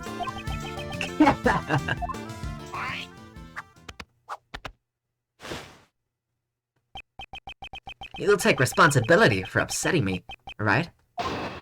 Oh my god, I love him. It's true, I practiced with the balloon 2 nights ago. That photo must have been taken when the balloon and I passed near the building. I often fly around that area for advertising purposes. There's nothing unusual about that, right? You often fly around the Grand Tower in the balloon. Yeah, even the circus needs to advertise. Regina, is that true? Yep, it was Simon's job to advertise using the balloon. Most people who live around here should have seen it. That balloon was used in the crime we're investigating. Like I said, it's just a coincidence. I simply happened to pass by the Grand Tower when that photo was taken. I shall determine whether or not it was a coincidence after I hear your full story. Oh, I'm actually getting like goosebumps. This is so exciting. It's true. I practiced with the balloon 2 nights ago. Hold it! Was the balloon launched from this tent? There's a nice big park near the Sunshine Coliseum. I always launch the balloon there. I see. In that case, how do you transport the balloon to the park? Well, it's too heavy to carry by hand. It weighs several hundred pounds. And yet, it can fly in the sky. Amazing, isn't it? I asked you how you transported it. Now answer the question. The blue truck, right? Oh, I can't even make some small talk. You're mean, Mr. Edgeworth. I used a truck. The balloon's loaded onto the back of the truck. Yeah, we know where the balloon is. It's right outside the fucking... We were next to the balloon, right? Unless they moved the truck, they could've. We didn't see. A truck? Yeah, the last time I took the truck and the balloon out was 2 days ago. I cannot overlook that piece of testimony. The last time I took the truck and the balloon out was 2 days ago. Hold it! Allow me to confirm. You haven't driven the truck since then. Do you really need to confirm that? I mean, I just said it 5 seconds ago. Answer the question. Or would it be inconvenient for you to do so? Haha, that's a pretty weak provocation coming from you, Mr. Edgeworth. What could be inconvenient about something I've already said? Fine, I get it. That truck's been parked behind the dressing rooms since 2 days ago. And the balloon and basket are still inside. Is there a problem? There's no problem. I simply wanted to express my thanks for that piece of testimony. So the truck was parked here for the past 2 days. Heh, that was exactly what I wanted to hear, Mr. Keys. May I continue? So then, regarding the balloon. That photo must have been taken with the balloon, and I passed near the building. Hold it! You're saying it was simply a coincidence that you were photographed near the tower? I get it. I know how you operate now, Mr. Edgeworth. You'll insist that a coincidence is impossible until you get your way. When you say it like that, everything will inevitably go your way. Oh, scary! You're wrong. Mr. Edgeworth isn't like that. Hey, calm down. He's only trying to provoke an emotional response. He intends to goad us into losing our focus in order to derail the topic at hand. Now, why do you think he would do that? Because he's a clown? No, I mean, because he's trying to hide something, I guess. Exactly, Kay. He's a clown! Not only a clown, but the entire circus! Exactly, Kay. We must not let up on him. However, we must continue to keep our composure. Understand? Yep. So, Simon, allow me as the assistant to ask you a question. When you passed by the Grand Tower at that precise moment, was it really just a coincidence? We could have just left things at that, but for the sake of your assistant, I shall explain my reason for being there. I often fly around that area for advertising purposes. So in addition to advertising with the balloon, maintaining the balloon is also your job. Am I wrong? You're a real stickler for the details, you know? Yeah, that's right. Ask the boss if you want. Right, boss? Yep, Simon's in charge of cleaning and fixing and all that stuff with the balloon. I don't think anyone besides Simon's used the balloon for a while now. That confirms he was the one riding the balloon in the photo taken 2 days ago. However, if he is the mastermind, he must have used it today as well. Am I able to prove that? Looks like you're deep in thought. Is it really that hard to comprehend? Hot air balloons fly in the sky. And in other news, the sky's blue and the grass is green. There's nothing unusual about that, right? I wonder about that. You flew the balloon in the middle of the night, eerily close to a certain other incident. Would you say there's nothing strange about that, as well? Mr. Edgeworth, isn't that like a really leading question? Won't you please stop being such a naughty prosecutor? It's kind of a downer. It's a clown's job to put smiles on people's faces after all. It's a clown's job to put smiles on people's faces after all. He ducks and weaves around my question skillfully. Very well. In that case, I will simply have to make use of a more direct attack. We still don't know much about the balloon. In any case, I must draw out more information. Thank you. Yeah, draw out more information. I think it's right here, and then I think we just show the truck. Ba-na-na-na-na-na. Fuck. Not John's practice video! I can't be mad that they were skating around the truck for so long, because, to be fair, I only knew it because of the hot air balloon. And I only knew about that because I've watched this before. The truck you put the balloon into, was it blue by any chance? Blue? So what if it is? I'm blue, dabba-dee-dabba-dine, dabba-dee-dabba-dine. Today we saw a blue truck carrying a large basket. If that truck just so happened to be yours, then your claim that you last used it 2 days ago becomes a lie.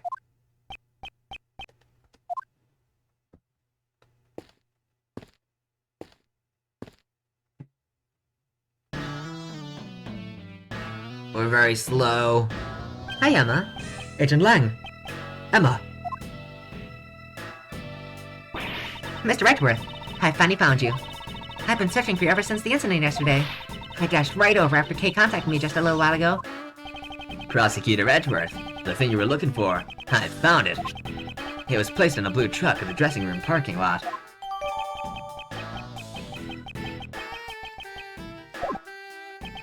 A blue truck, as I suspected. Do wonder. Fuck. I can't look at it. I thought not, because I'm pretty sure that's the last thing that you present. A blue truck, as I suspected. I'm pretty sure that there's, like, blood at the bottom or something like that. There's something at the bottom that shows that it was used to crush the body double. I'm pretty sure that's what it is. But we don't get to see the bottom yet. Would it be blood? It wouldn't be blood, right? I don't know what it would be, but I'm pretty sure there was something. Maybe the pollen? That truck is without a doubt the one I saw today. Was that Simon? Oh my god! Objection! There are a number of blue trucks out there, you know. Who's to say you're not mistaking it for a different one? It's definitely that one. I've got a good look at it. Huh? Mr. Edgeworth, was that... It wasn't me. What the fuck? Is he fucking phantoming us? Okay, words have no strength without evidence to back them up. Ah! That's Mr. Edgeworth's voice! Evidence! Present evidence! Do I have any evidence? What the fuck? That was weird. To prove that this was the truck I saw today. Huh? What's wrong, Mr. Edgeworth? Why are you touching the truck? The truck's body is cold to the touch. It seems to have been parked here for some time. You can figure all that out just by touching it. What could prove that this is the truck I saw? Dusting for fingerprints. Edgeworth's fingerprints. I'd like to dust the truck for fingerprints. Eh? Fingerprints? What for? I don't see any point in that. A certain person's fingerprints should be left on this truck. I've touched the hard and smooth vase, you see. And these fingerprints will prove this truck was parked in front of the Grand Tower today. Whose fingerprints proved? Wait, do we have Edgeworth's profile? Oh no. Miles. Edgeworth. Your fingerprints? Indeed. Earlier today I touched a truck at the plaza in front of the Grand Tower. I'd like to dust from my prints. Emma, might I request a scientific investigation? That's what I'm here for. Just leave it to me. Alright, we're all set. Go ahead, Mr. Edgeworth. Oh wait, you want me to do it? Of course. Who else but Mr. Edgeworth would be up to the task? Here, I'll show you how it's done. Alright then. You're the scientist. Why don't you just do it yourself? First, we sprinkle some aluminum powder on the area you want to investigate. There's no I for some reason. Like this. Aluminum. Touch the screen to sprinkle the aluminum powder. Alright, aluminum. I forgot Edgeworth's, not Edgeworth, sorry. Americans spell it weird. The powder will adhere to the fingerprints, so once you sprinkle enough, you blow it away. Blow it away. Yeah, just blow on it. With your breath. Whoosh! Blow the powder away by blowing into the microphone. I don't have a microphone. Got it? Yes, I think so. I guess we'll do it for real this time. Wait, what if I don't have a microphone? What do I do? Just so you know, the key point is to sprinkle the powder all over. Right, I can sprinkle the powder. I can do that. That I can do. I can't blow on the microphone. Is that going to be a problem? What do I do? They had to have something that you can do instead of blowing, right? I can't blow. I don't blow. I can't blow.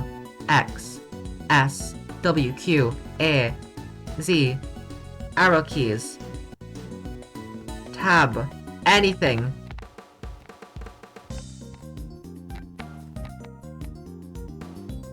I can't blow. I can't blow. What do I do?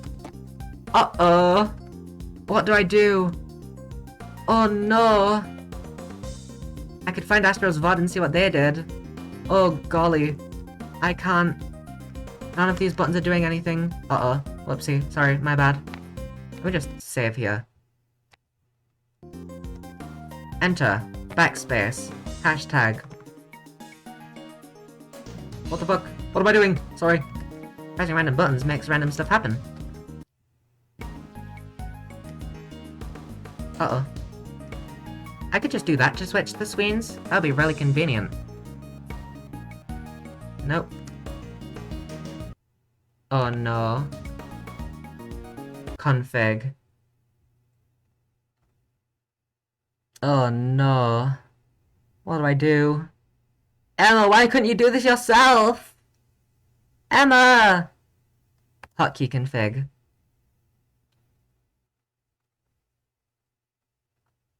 What do I do? Oh no.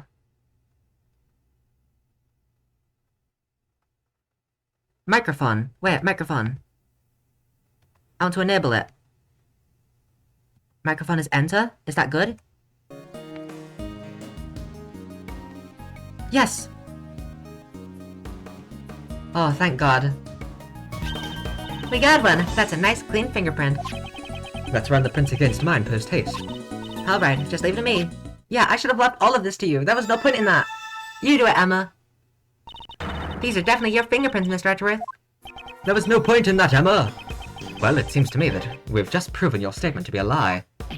Ugh! What were you doing when you were driving this truck around? It's been so long that I've forgotten my voice, almost. Just taking it for a joyride. Kay was abducted 2 nights ago. Your balloon was sighted not far from the scene. Also, I've been forgetting to mention recently, but it's still been in the description. Link to Astro's VOD channel is in the description. Since I'm mentioning them so much this stream, I thought I'd like mention that their VOD channel is still in the description of all of these Eastern Investigations 2 streams.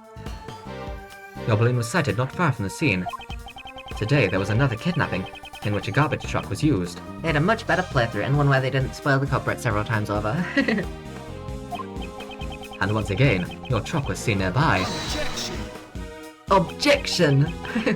This all sounds like nothing more than a pure coincidence to me. So it was pure coincidence that you parked near 2 separate kidnappings. I doubt that. You were involved in both kidnappings, weren't you? Isn't it a bit rash to automatically assume that the 2 kidnappings were connected? And what if I had evidence to prove that the 2 crimes were performed by the same culprit? Oh, you're serious! I can't wait to hear this! What did Kay and John's kidnappings have in common? Sleepy Z! They really are just pressing for the tiniest of details, aren't they?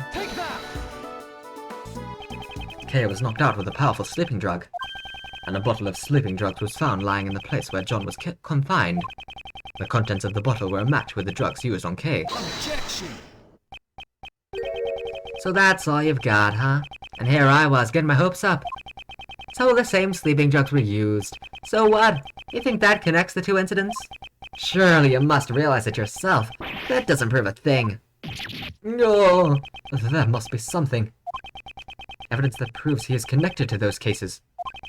The police, prosecutors, and even you, Mr. Edgeworth. In the end, you're all the same. You make up evidence as you see fit, just so you can send some poor soul to prison.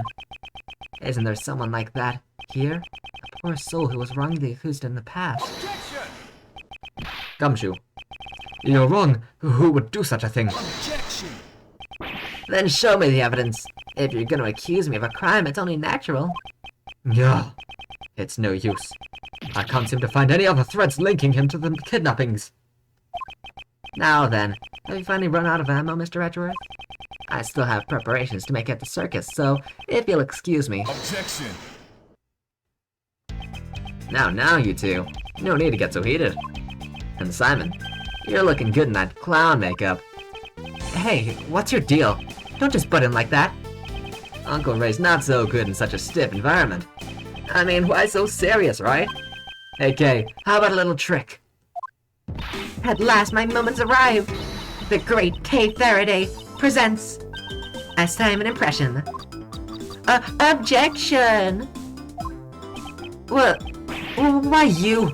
Enough already. Psst. Hey, Miles. I'm buying you some time to get all your ducks in a row. There's probably a better way to stall for time than this, but whatevs. Woo, nice one, Kay! I'm not so sure about this method either. But I have to find something that connects Simon to the case. And I need to find it now. Am I going to do logic? Is there evidence not related to the kidnapping that's connected to the mastermind's identity?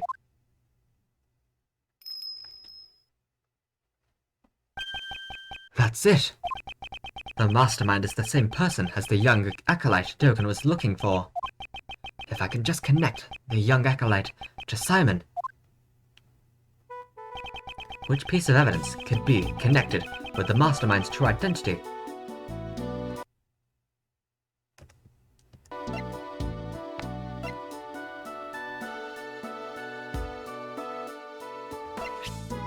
Take that! Natalie and Dogen. Thanks for this, Edgeworth. Natalie and Dogen communicated to a third individual. Oh, then that somebody must be the mastermind behind this case. I guess you're still playing? Hi, Jeremiah. Welcome in. Yeah, I am still playing, because I said I was going to finish it today, and it's only been 4.5 hours, actually. That's it. The mastermind played a role in the correspondence chess. If I can prove that it was Simon, then... That's enough! I can't stomach any more of your sorry excuse for our performance. If you have no more objections, then I ask that you let me get back to preparing for the show. Thank you for the help, Mr. Shields, though you may have taken it a little too far. You sure look happy. I take it you found something. Look at me. I'm Simon. Simon's a clown. He's a funny, funny clown. Okay, you can stop now. Now then, Mr. Keys, do you happen to like chess? Those are rather out of the blue. But since you asked, I can't say that I dislike chess. The mastermind played correspondence chess with Sirhan Dugan. If I recall, it was Knightley who had been playing chess with Dugan, wasn't it? Are you saying that he was the mastermind? There was no way Knightley could have been the mastermind. The reason being, the mastermind had continued to work behind the scenes, even after Knightley's death. That being the case, who could have written this letter? I believe someone acted as the middleman between Dugan and Knightley. So, you're saying that you think I'm the middleman? Just why would I have to go through all that trouble and do something like that? Most likely to make it appear as if there was a connection between Knightley and Dugan. And as a result, Knightley was killed by Patricia Rowland. No way! Are you saying it was all set up so that he would be killed by her? What are you saying? There's no way I can manipulate a person that far. Look at me. It takes all I have just to get the animals to perform tricks. If only just a scrap of the letters he exchanged with Knightley still remained. To be decisive evidence. I'd like to investigate your room. That could be decisive. If it's the letters you're looking for, you won't find any in there. What? I'm the type of guy who throws his letters away as soon as he's done reading them. Where's the point in living in the past? Ugh. Does that mean he's already gotten rid of them? Mr. Edgeworth, everything you've said so far has been nothing more than baseless conjecture. The evidence. I'm just one step behind it. What should I do? Am I all out of moves? Without evidence, I won't allow you to cast doubt on my friendship with Knightley. Who was that? Hold it. Excuse me. Miss Berry. What's on her mind? I've been listening in on what you all were saying, and, when you say Mr. Knightley, you mean Simon's friend Mr. Knightley, right? Yes, that's correct. Does she know something? This morning, a letter arrived from Mr. Knightley. It was for Simon. What? What did you say? But that's impossible. Knightley's already dead. Miss Berry, please let me see that letter. Okay, here you go. Quick, open it. How the fucking knight is the seal? Here it is. Wait, let me read this in Knightley's voice. Next move, with a pawn at g6. Now can you see the path to checkmate? I can't wait to see the look on your face. You weren't expecting to lose against the lose at chess against me, right? This is a correspondence chess letter. This is the reason to Dugan. This is the response to Dugan's last move. Now can you see the... Oh, I'm reading it again. Now can you see the path to checkmate? I can't wait to see the look on your face. You weren't expecting to lose at chess against me, right? Regina Berry W, yeah, fucking awesome. The postmark says March 26th, the day before Knightley's death. It seems the letter arrived late. Since the circus moves around so much, a lot of the mail people send us arrives late. Now, why was this letter addressed to you? This is proof that you were the middleman between Dugan and Knightley. He's gonna say that they had their own chess going on. Normally, you would transcribe this letter into Braille. I'm even saying trans now. I am now part of the Rook PIC. I am now a woke prosecutor, fighting against the bigoted Simon Keyes. Normally, you would transcribe this letter into Braille before sending it to Dugan. And in doing so, you created a connection between him and Knightley. Damn it! Curse you, Knightley! Why must you continue to interfere? Simon, why? Wasn't Knightley your own friend? Don't be ridiculous! I stopped thinking of him as a friend 18 years ago. 18 years ago? Would that have been the day of the IS-7 incident? Thanks to Knightley, I nearly died that day in the snowstorm. While I was on my way to the contest venue, where my father was waiting, Knightley suddenly appeared. He held me down, tied up my hands and feet, and with tears streaming down his face. He kept apologizing. My dad's too scary. I can't disobey him. Please forgive me. I'm sorry. Stop it, Horace. I promised my dad. I said I'd taste his desserts. If I'm not there, Dad will be in trouble. I'm gonna let everyone know my dad's desserts are the best in the world. After that, he locked us inside a car. It was so cold I could see my own breath. Before we knew it, the doors had frozen shut. Not even he could get them open. And then, I lost my father. Well, Your father? Horace Knightley was the son of the murderer who killed my father. What could this mean? His confession runs contrary to the information we have. But the name of the victim in the I-7 incident was Isaac Dover. Isaac Dover is my father's name. 18 years ago, my memories were muddled from the shock of my near-death experience. So it wasn't until later that I learned the truth. On that day, my father was murdered. The culprit of the I-7 incident was a confectioner by the name of Dane Gustavia. Ha! So that was the name of Knightley's father. That low-life scum of the earth killed my father. Just the thought of it makes me sick. So you knew who the culprit was all along? Ha! Of course not. Had I known, I would have tipped off the police a long time ago. All I knew is that Knightley's father was trying to set up my own father. That's why I immediately knew that the one who died that day was my dad. Knightley had a hand in my father's murder. That traitor! He was the son of a killer. It's only natural that he ended up dead. It would appear that you are a victim of a very serious misunderstanding. Misunderstanding? Just what are you talking about? Isaac Dover. At the time, he was actively working as a sculptor in France, under the name Pierre Huquet. Is that right? Well, I'm sorry to say I don't remember that at all. It's only natural you don't remember. After all, he's not your real father. Huh? What is that supposed to be a joke? I'm not amused. You won't be able to laugh at all once I reveal the truth to you. This piece of evidence proves that you're not Isaac Dover's son. Is it the ring, maybe?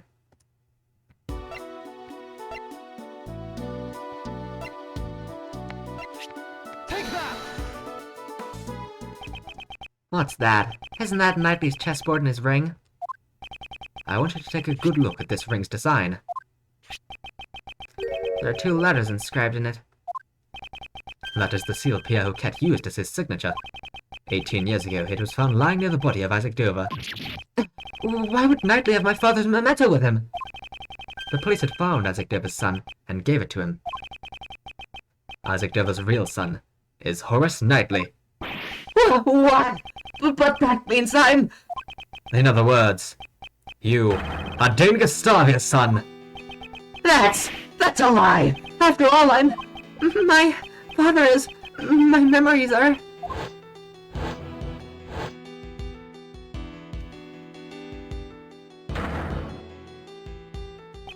I lost my father because Knightley locked me up in the car.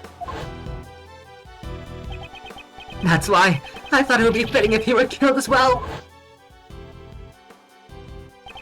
Really? I'll be able to see a circus show even in prison. I enjoy playing chess with you, but I'm looking forward to your performance as well. Yes, please look forward to it. Alright, you better drop by again. I'll be thinking about my next move. Oh yeah, I've left something special inside the chessboard for you. You should check it out later. Something special? I'm not quite sure what you mean, but thanks. I owe you one, Simon. If only you hadn't stopped me 18 years ago. I wouldn't have had to come to this. Huh? Did you say something? Nope, not a word. Goodbye, Horace. You are not the son. He's doing a, what was his name, Jeremy Kyle? You are not the father! After all that, you're saying it was my father who killed Knightley's? Then, that means, was it all for nothing? I didn't want to become some weakling who could be killed by anyone. That's why I thought I'd follow in Mr. Dugan's footsteps. Is Simon trolling, or did he not know? He didn't know. It was because his memories got muddled up. He thought that he was Isaac Dover's son. This finally proves it. Because of the trauma of, like, you know, lack of oxygen and stuff. Oh my god, Yanni Yogi moment. Yeah, but like lack of oxygen in the car, I'm assuming, and also it was like freezing. This finally proves it. Simon Keyes, you are Dugan's correspondence chess partner. And the mastermind behind this case. Yeah! That's right! It was me! I'm the mastermind behind it all! He's finally showing his true colors. As you all know, I witnessed the incident 12 years ago. President Huang's assassination. So the child who drew that picture was Simon Keyes. When I was found out, I was subjected to horrible interrogations over and over by that heartless Patricia. I'd spend the nights trembling in my bed, terrified of what the next day would bring. I'm sure you can understand why I'd want to sneak out of there, right? What would happen if he knew beforehand? I'm assuming a lot would change. He probably wouldn't have killed Knightley. But I think he might still have been like this kind of evildoer who wanted to lock up Patricia and Blaze and all that. I don't know. However, Blaze would have likely sent pursuers after you. Exactly. I was on the run from them every waking moment. 24 hours a day, 365 days a year. I couldn't even sleep at night. I'd jump at the slightest noise. And that's why I became a circus performer. Oh, 'cause you're always running. Blaze the Best was the chief prosecutor, and Patricia Rowland was the warden of the prison. No ordinary person would be a match for those two, and there were no adults I could rely on. Furthermore, behind the scenes was the body double who'd set those two in motion. Though he was a fake, I was up against a nation's president. Talk about utter despair, right? My only ally was Mr. Dogan. He saved my life, after all. He actually helped me out, unlike Knightley. If this story is true, it's ironic. Dogan, the fiendish assassin, was idolized by the child he saved. If I followed in his footsteps, I'd no longer have to worry about being eaten alive. That's right, now it's my turn! My turn to devour those who would feed upon me! And I suppose you never thought to seek help from the police. No way, no way, no way! As long as Blaze was around, any evidence would be destroyed by him! Actually, didn't something like that almost happen today during Patricia's trial? I knew from the very beginning that things would turn out like this. The evidence from Patricia Rowland's trial. So he's saying that he expected the evidence would be destroyed. I see. So that's why you kidnapped John. To force a guilty verdict, even in the absence of evidence. Who's to say? But in order to expose the crimes of 12 years ago, there was no other choice. That's according to you. However, Blaze also attempted to kidnap John in order to manipulate the trial in his favor. Your methods are no different than those of the people you so despise. That's only if I were actually the kidnapper. But I would never do something so evil. No way, no way, no way. I just simply couldn't. Besides, Mr. Edgeworth, I'm actually quite thankful to the real criminals for giving me the opportunity to extract such sweet revenge. Yeah. So you admit it. Your motive was revenge. Yeah, I admit it. So what? Sure, I held a grudge against those creeps. But it's not like I'm the one who actually killed them, you know? Truth be told, all I did was send some letters. I let Jill in on Blaze's secrets, and let Blaze in on Jill's secrets. And then the two simply ended up trying to kill each other. I actually know that quote. I saw it in the wiki. I scrolled the wiki a lot. I saw that quote already. Do you mean to say the murder was nothing more than a result of that? Yep, just like the case at Gourd Lake.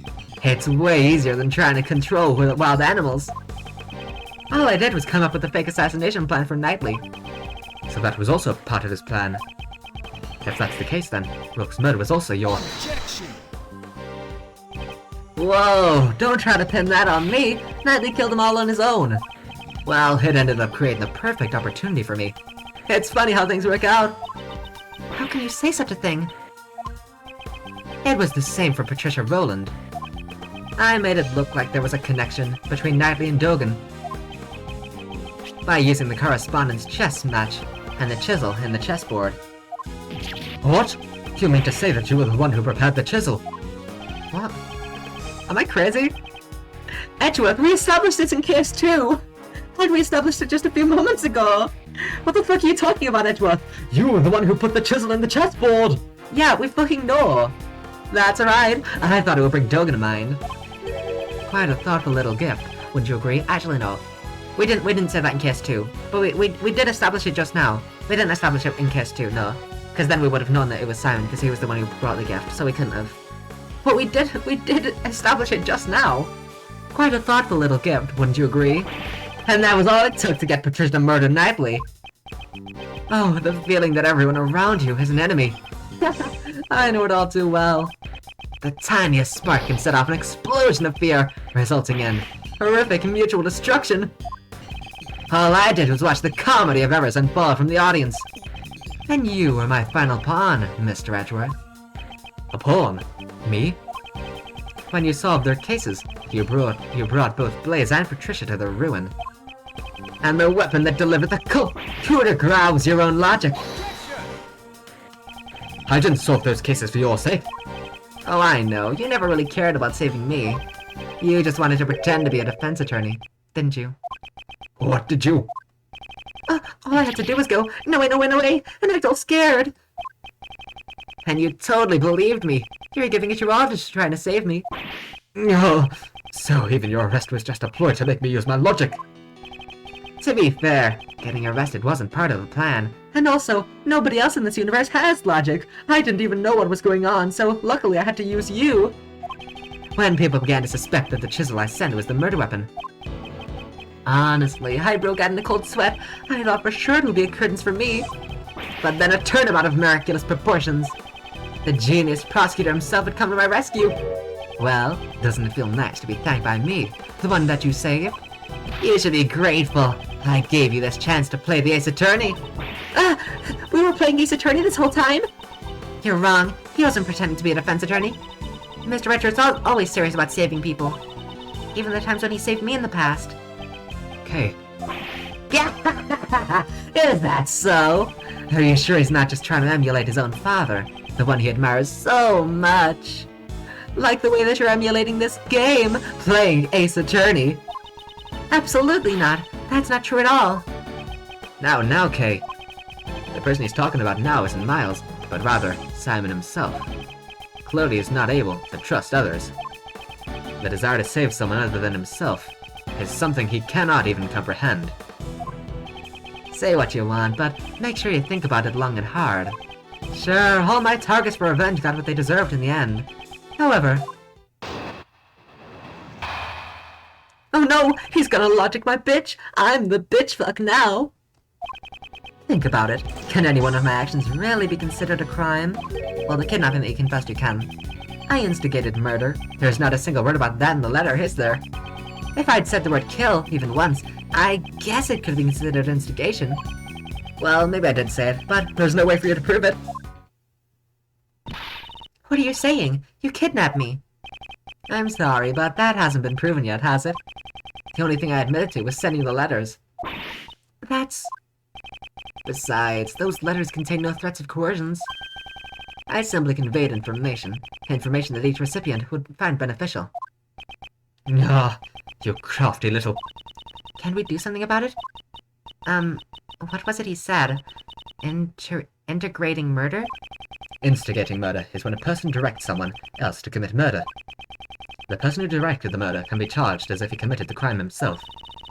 So we just have to find proof that he directed those murders. You make it sound so easy. To be honest, it kind of pisses me off a little. You swore! Simon! Simon! I'm going to have you under arrest for that. For swearing. How dare you! How dare you! Even the last villain, even Quercus Alba, despised swearing and told off Lang when he swore. But you are truly despicable! You're all trying to frame an innocent person for murder. Don't you understand? I'm not obligated to waste any more time on this pointless discussion. The police are waiting for you outside of this tent. You have nowhere to run. Really now? You think I wouldn't have an escape route prepared? For example, let's say... I gave an order so that all the animals here attacked you. I guess you can watch all 5 episodes of Miles as a Robot after this. I probably will, but... I don't know. Now, what if I were to take my leave during the ensuing chaos? What'd you say? You can't be serious. Yeah, it was just an example. Wouldn't that make for an interesting show? Here's another idea. What if I pulled out a hidden gun and took John hostage? That might be more exciting.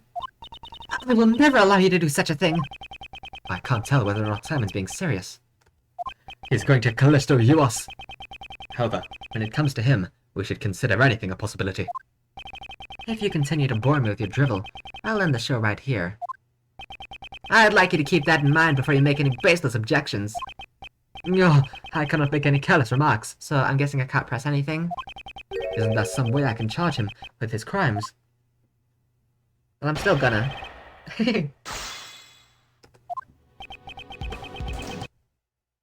Save step. Think about it.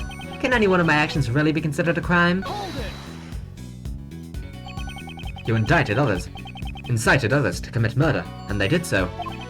If proof of that was established, you'd be charged as if you yourself committed the murders. I know I heard it just a while ago, but what's the technical term again? It's instigating murder. Kay, Blaze, Patricia Rowland, and Knightley. Their crimes are unforgivable, of course. However, the one who pulled the strings from behind the scenes and drove them all to murder was none other than you, Simon Keyes.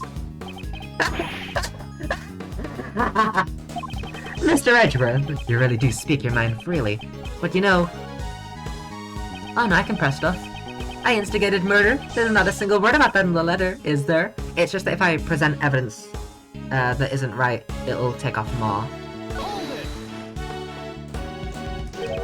There's not a single word. Oh, does that surprise you? You'd reach the same conclusion if you examined it. Given his composure, I'd say he's not bluffing. Does this mean that every single word in his letters had been carefully calculated? Well, I guess you could say this is like teaching a monkey to climb a tree. Unless you can somehow prove that I caused those murders, you've got nothing on me. Ergo, you can't accuse me of instigating murder. What a shame, Mr. Edgeworth. If I'd said the word kill, even once, I guess it could be considered instigation.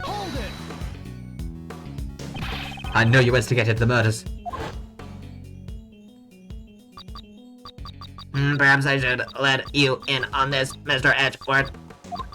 I'll just do it in Simon's voice. Actually, I was the one who ordered Blaze to Best to kill Jill Crane. What? You told me yourself. But you know, the funny thing is, it means absolutely nothing if you have no proof. I mean, there's no way I'd ever say something like that. No way, no way, no way. No, that's certainly true. It means absolutely nothing if I can't prove it. If there was some evidence that could prove what he said over the phone. Well, maybe I did say it, but there's no way for you to prove it. Maybe you did say it. Did you, or didn't you? Yeah, it doesn't really matter whether I did or didn't. That's not what's important. I'm sure you know full well, Mr. Edgeworth. There's no way to prove it. There's no way any proof could exist. Ugh. Until I find some sort of proof, my arguments are meaningless. Should I press him to draw out more information, or review the evidence? At any rate, I must find some way to break through his defense. He confessed to me over the phone. He told me that he had Blaze kill Miss Crane. If only there was some evidence that could prove what he said over the phone. Alright, so I'm guessing that it's... this statement?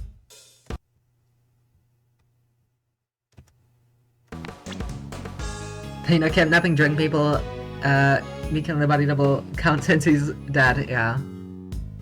There's no proof really, so, you know, it's back in time to rest the recording. Where is it?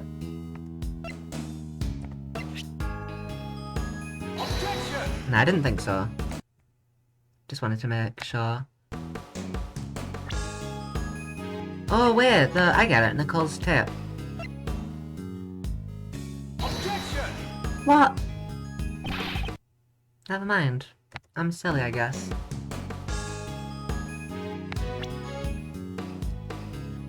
Dun, dun, dun.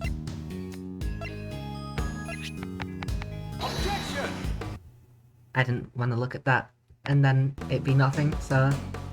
Maybe it's not this statement either.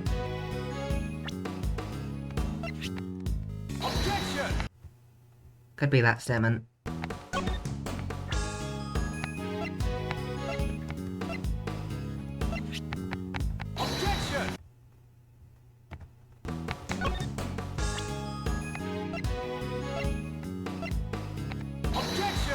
Nope, okay. Just wanted to make sure.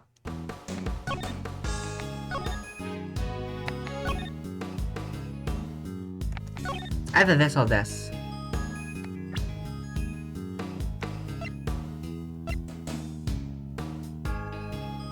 Dun, dun. Objection!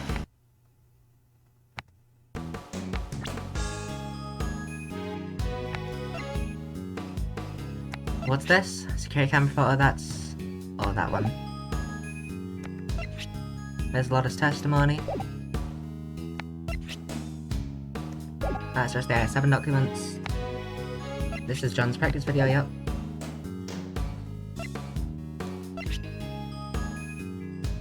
This was Patricia that wrote that, so that doesn't matter. Dun dun. Dun dun dun dun. I actually don't know.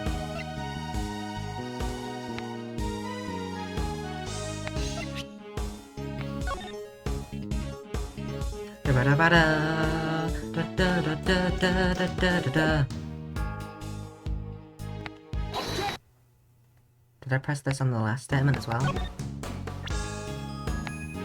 I doubt that it's this though, because it doesn't say anything about murder. Objection! Objection!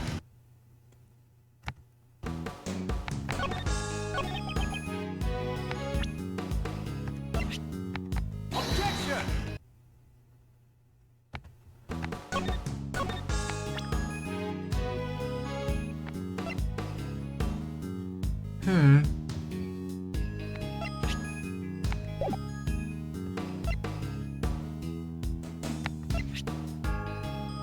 Objection! I'm thinking because he put the chisel in the chessboard, but I don't think that's it.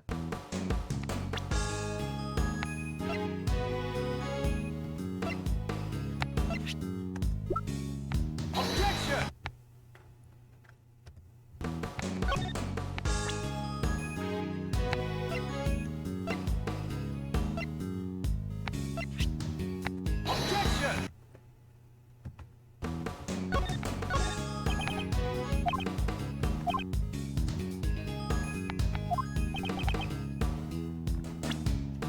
So, the fact that he says if only there was something that could prove what he said over the phone.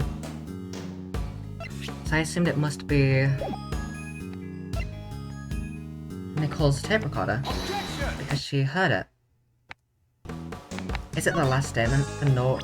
Oh my god, it's because he says there's no way for you to prove it. It's because he says there's no way for you to prove it. I guarantee this is it now. Oh my god, that is stupid. That's stupid. That's stupid. That's stupid. That's stupid. That's stupid. That's stupid. That's stupid. That had to be that statement. I feel like it could have been any of those. That one's stupid. That one's stupid. It is my firm conviction that you instigated the murders. After all, you told me so yourself.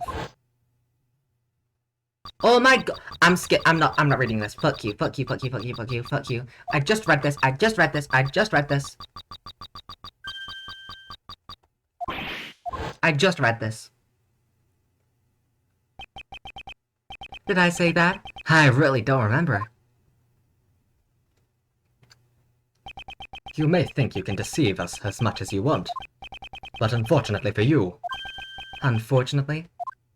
you used a bug to eavesdrop on our conversations. But there was someone else who wiretapped that bug of yours and recorded the whole thing. It was recorded. In other words, the conversation between you and that clown is recorded on that tape. Yeah. Lang Z says, a schemer drowns in his own schemes. And this is what he meant. Miss Swift, I'd like to listen to your tape. Roger. Ah, it's right about here. Miss Redworth, Judge Courtney's cell phone is ringing. Who is this? Are you the person who ambushed Kay? Mr. Redworth, haven't I listened on this too? Very well. This is where it starts. Well, I must say.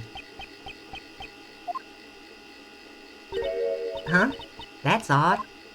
What's wrong? Well, there ain't nothing recorded past this point. What? Why? Why wasn't it recorded?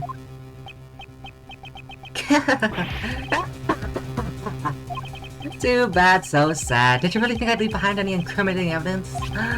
The bug I planted has a special feature. Oh my god, he literally did go back in time and erase the recording. It can be turned on and off with a remote control. What? That sort of thing exists? Certainly, remote-controlled listening devices do exist. However, Are you saying you switched off the device so that your own voice would not be recorded? Precisely! Impossible! You couldn't have done that unless you knew you were being recorded. Objection! Isn't it obvious I knew? I guess you just don't get it. You could call it a hunch. I had a feeling I was being wiretapped. Miss Swift, was it? I figured things out because you knew about the kidnapping. Don't tell me. You were listening in on that conversation. That's right. No, come to think of it. I'm surprised you didn't realize until now. Some genius prosecutor you turned out to be, Mr. Edgeworth. Yeah, he had a fucking bug on us, Edgeworth, dumbass. No. Oh my. And what was the end result of all this? Ah, since you don't have any proof of the instigation charges, it's game over. Ugh. Mr. Prosecutor, wasn't my recording no help to you at all? Ain't there something? Anything at all in my recording? Miss Swift. Okay, Yes? the bug was planted in your badge, right? Do you have any ideas? How do you expect me to come up with an answer right off the top of my head? He was the only one who came into contact with the culprit. Objection! How unsightly. You're all fussing over useless evidence. Let's move on to the next topic. Next! What's this? He seems a bit eager to change the topic of conversation. He was the only one who— oh my fucking god, I just saw this. Are they gonna show the same thing that I just saw? No! Okay, for a second I thought he was literally going to have all of that, including Simon's like, next! Which like, literally we saw a line before. Oh my god. Only Kay came into contact with Simon. If any sound was recorded at the time she was with the culprit. Miss Swift, how long have you been recording? Since 2 nights ago, I reckon. Since 2 nights ago. In that case, when could a conversation with Simon possibly have been recorded? Was it— I don't remember. See, it's always with the time that I get it mixed up. That was my weak spot in 10 About a Blaze as well. I didn't really know when the Jam and Ninja show happened in relation to everything else. I wouldn't say it was the night where she, you know, met him, but I just don't remember when that was. 2 nights ago?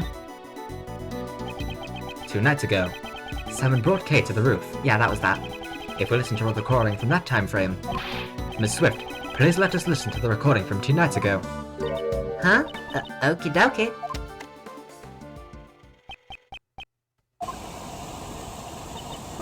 This is the sound of a hot air balloon. That's right. At the time, Simon was carrying Kay in a hot air balloon. Ergo, he was near Kay. Isn't there anything recorded? Oh, fuck. Alright, well, we know that. Oh, that's what's on the bottom. It's a gunshot hole or something. Ah, that was... A gunshot!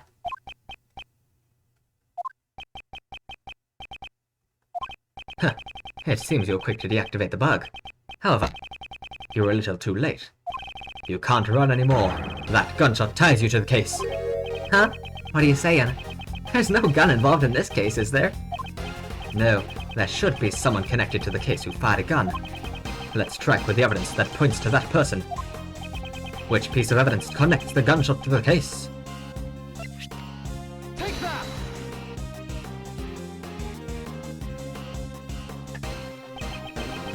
It's written right here, in the body double's autopsy report. Gunpowder residue was detected on his right hand. Where was Kay at the time that gunshot was recorded? That's right, she was being carried to the roof of the Grand Tower in your balloon. And as it turns out, there were a few more people on that very same rooftop at the time I bit my tongue. You mean the double and me? Ah, certainly, after we talked for a brief moment. The body double noticed something, and had me leave before him. Now, what if the gunshot rang out after that? We can clearly hear it in the recording. I doubt that you wouldn't have noticed it. Do you intend to feign ignorance until the very end?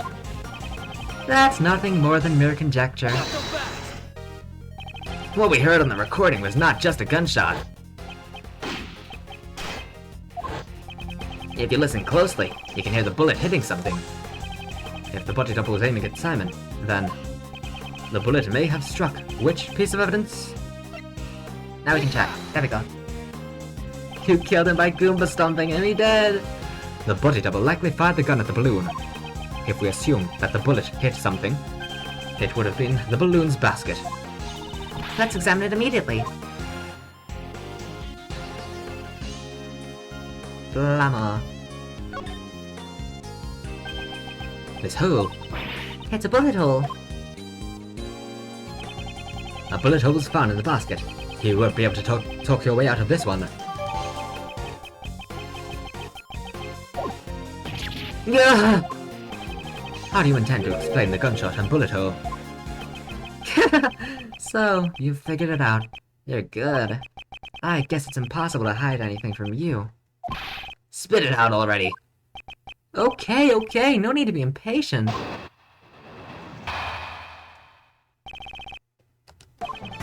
It happened when I was riding the balloon to the rooftop.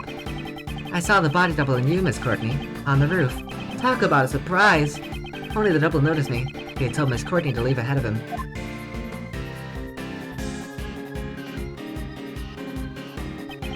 He then pointed a gun at me and fired! Why did he want to shoot down the balloon? And an easy way to do that would be to just shoot the balloon. You know, the balloon part of it, not the basket. It's simple. The body double had intended to kill Miss Courtney. Kill me? That's right. You talked to the double about John, didn't you? Well, it's not like the body double would have met with you otherwise. From his point of view, it was like showing him evidence that he was a fake. Showing evidence that he was a fake. You mean he was afraid of Judge Courtney because she knew about John's past? Afraid? That's exactly right. That body double was a coward after all. I even remember how his hands were trembling when he fired the gun at my balloon. Are we all clear now? I was only there by chance.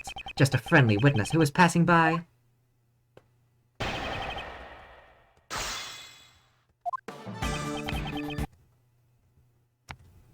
It happened when I was riding the balloon to the rooftop. Around what time was that? I think it was around 11 p.m.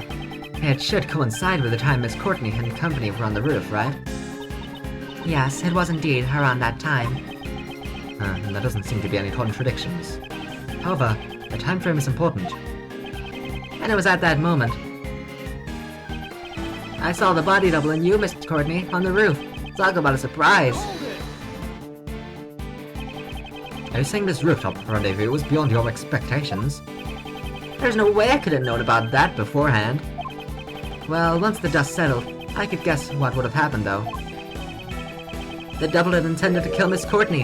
Hey, did you realize that? No, I did not realize it. It's because you're blabbing on and on about that kid. That's... What kind of mother are you? If things had gone badly, your kid might have died because of you. Damn, what the fuck? I'm your opponent, not her. Don't change the conversation. Judge Courtney, I'd like you to please leave this to me. My apologies, Prosecutor Edgeworth. Oh, goddess of law. Please watch over this man and grant him aid. You're making me laugh. This lady didn't even notice the balloon. Only the double noticed me. He told Miss Courtney to leave ahead of time. He had her leave ahead of him. Didn't you say the body double had planned to kill her? Maybe he thought it would be bad if someone saw the scene of the murder. At the time, no one knew that the president was a fake, right? Once he got the info on John, he'd be able to kill both mother and son whenever he wanted. Thank goodness he's dead. Now you're both safe. You should be happy. Yeah! Whatever emotions you have towards that man, please put them aside until it's all over. For now, please continue your story. Did the double actually want to kill Courtney? I don't know, there's no way to really prove it. But probably. The double didn't know shit all about John, he didn't give a shit. The only reason he would meet with Courtney was probably... Simon's probably right, but, you know, no real way to prove it. We have no clue. As you wish. And so, that cowardly body double. I must have panicked when an eyewitness suddenly appeared from the skies. He then pointed a gun at me and fired. The bullet struck the balloon's basket, clearly. I panicked and quickly tried to get away so he wouldn't shoot me down, but... Talk about a close call. You say you tried to get away right then. That's right. Is there a problem? Is there a problem with this statement? Sure, let's say so. Oh, because Kay was supposed to be on the roof, so... You must have placed Kay on the rooftop. You couldn't have gotten away before then, correct? Yeah, that's right. I forgot. After the body double fired one shot, he entered the hatch to the 51st floor. Oh, well, there it is. I looked around for a bit and then landed on the roof. Please add that statement to your testimony. Sure, I don't mind. After the double fired one shot, he entered the hatch to the 51st floor. I was wondering why that testimony would come in handy. Because I was like, we've used this like never, right? This is really odd that we have it as testimony. You mean the hatch that leads to the hidden storeroom for the black market auction? Black market auction? Huh? I don't really want to remember, but that was 2 days ago, right? Indeed. The black market auction was held on the 50th floor of the Grand Tower. A lot of people must have been coming and going through the storeroom during that incident. I wonder if there was any one person who stood right there and never left and watched the whole thing and can confirm that the president never went down. Indeed. If the double truly did enter the storeroom as Simon said, it's strange that no one noticed him. The problem here is when this incident occurred. If we know the precise moment, Yeah. then a certain piece of evidence may come in handy. Eyewitness testimony from the balloon. So that means if Simon hadn't come, Judge Courtney would probably have been in danger. so wouldn't that mean he saved her life? The motive behind Mr. Key's actions was probably not so noble. After all, this man was there to commit a crime, just like the fake president. To expose his crimes, I'll need to listen carefully to his testimony. I need to press every statement. There must be an opening somewhere.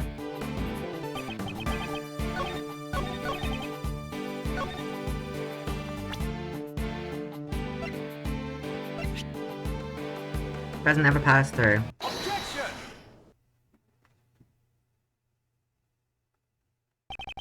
Once again, you lied. Lied? The body double could not have entered the storeroom on the 51st floor 2 nights ago. Miss Hart's testimony proves it. What? How could you trust that sham journalist testimony? What'd you say? You can't insult my mentor like that. 2 nights ago, that lady was staking out the 51st floor. Given that, just how did that body double leave the roof? Indeed, that is what we must now prove. If he did not use the elevator or the 51st floor to leave the roof, Yeah. then only one route remains! How did the body double leave the roof without using the elevator or the 51st floor? Take that! Simon's innocent. I'm tired. I need to smoke my logic pack. The body double flew. He, Flew? Simon Keys, he rode in your balloon. Objection! Hey! Stop joking around. Why would I have needed to give the body double a lift? Objection! The elevator had a security camera, and the 51st floor was being watched by Miss Hart. Your balloon was the only way the body double could have left the roof. Objection! At the circus, we often perform dangerous stunts in order to surprise the audience. You think you've got me cornered? Sorry, bud. The show ends here. What? Hey you, Lotto was it? I'd like to ask you something. Are you saying you stood watch on the 51st floor the entire time, without any breaks? Well, reckon course, there ain't no mistakes in my testimony. Objection! Really now? But didn't the sound of Mr. Retro's assistant falling into the storeroom cause you to faint? Oh my god, I remember it. Shush! I didn't mention it before, but after that I might have dozed off a little. To be more precise, I fainted. Well, something like that. So something did happen. Miss Hart, I've determined the sound that made you faint. It was likely the sound of cake falling onto the storeroom floor. Well, what's your point? Nobody's perfect. Look at her, Mr. Edgeworth. That's the kind of person you're relying on? Makes a good point. Love is awful.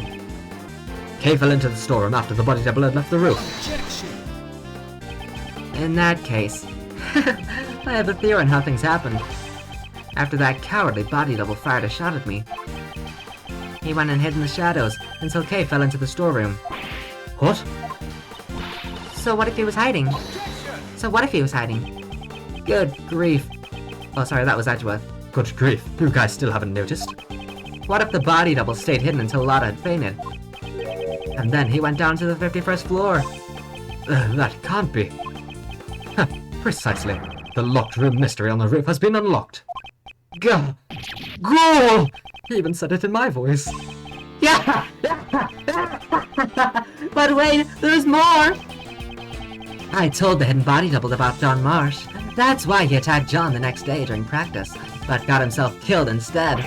In other words, the one who murdered the body double was none other than John! John had no motive to kill the body double. Objection. He knew. He knew he was the real president's son. And how would he have known that? Because I told him so. In a letter. Oh, what did you say? That is a lie.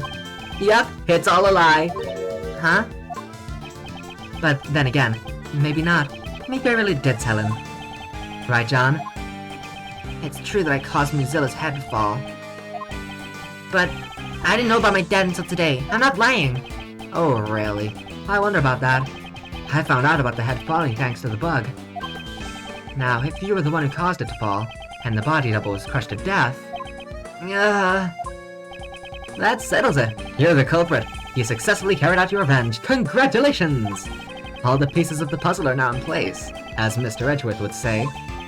The logic fits. Now then, any rebuttals?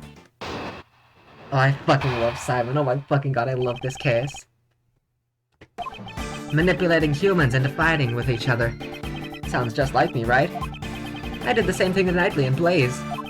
At any rate, there's no way the body double could have gone for a ride in my balloon. The double was crushed by the monster's head, right? And who was it that caused the monster's head to fall?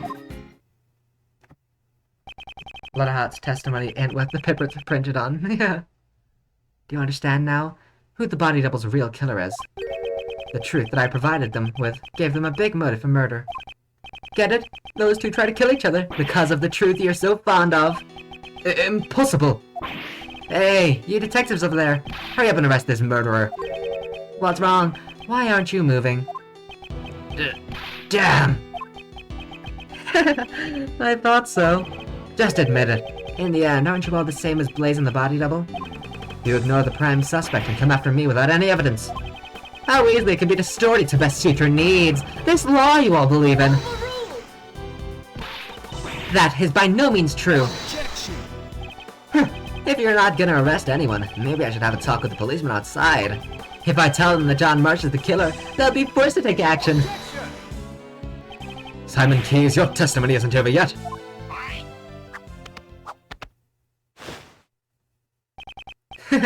Really? I figured you'd try to stop me, Mr. Edgeworth. You don't have any evidence, do you? Which means there's no chance for you to win, right? But if you still plan to stop me, you should be prepared to take on this much risk. This much risk. This much risk. Oh, he said this much risk? This that much? It's only natural. After all, the fate of the true culprit, John Marsh, is at stake here. Hey, Miles. Why don't you take a nice deep breath? Mr. Shields. At times like this, you should take a breather and think back. Defense attorneys always remain calm in a pinch and smile in the face of danger. The point of contention between your logic and his claim lies within the body double's escape route. Oh, Gregory's theme. How's about, for example, we think of it like this.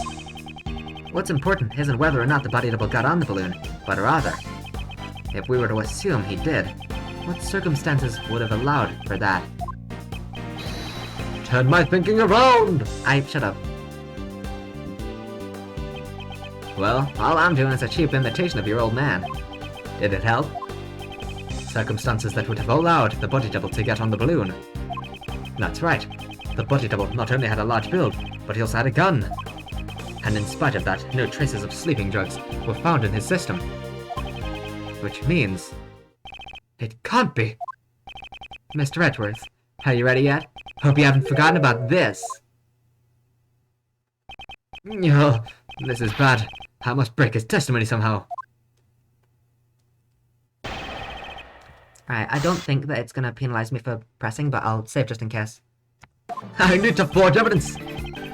Edgeworth, I am back from the dead. Don't listen to what Gregory would have to say. Listen to what I have to say. If you're in a pinch, a prosecutor always just forges their way into the truth. And then you win. Easy, perfect, and rock on. Remember that, Edgeworth. Oh, well, sounds a bit easier, doesn't it? Oh, fair enough. Manipulating humans into fighting with each other? Sounds just like me, right? So you manipulated the body double and John to your will. You seem rather persistent about that, aren't you?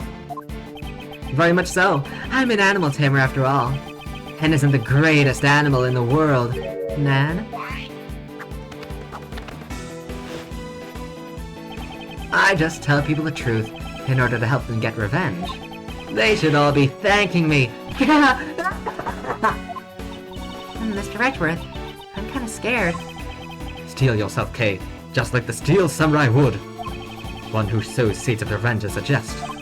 This is an opponent we must stop at all costs.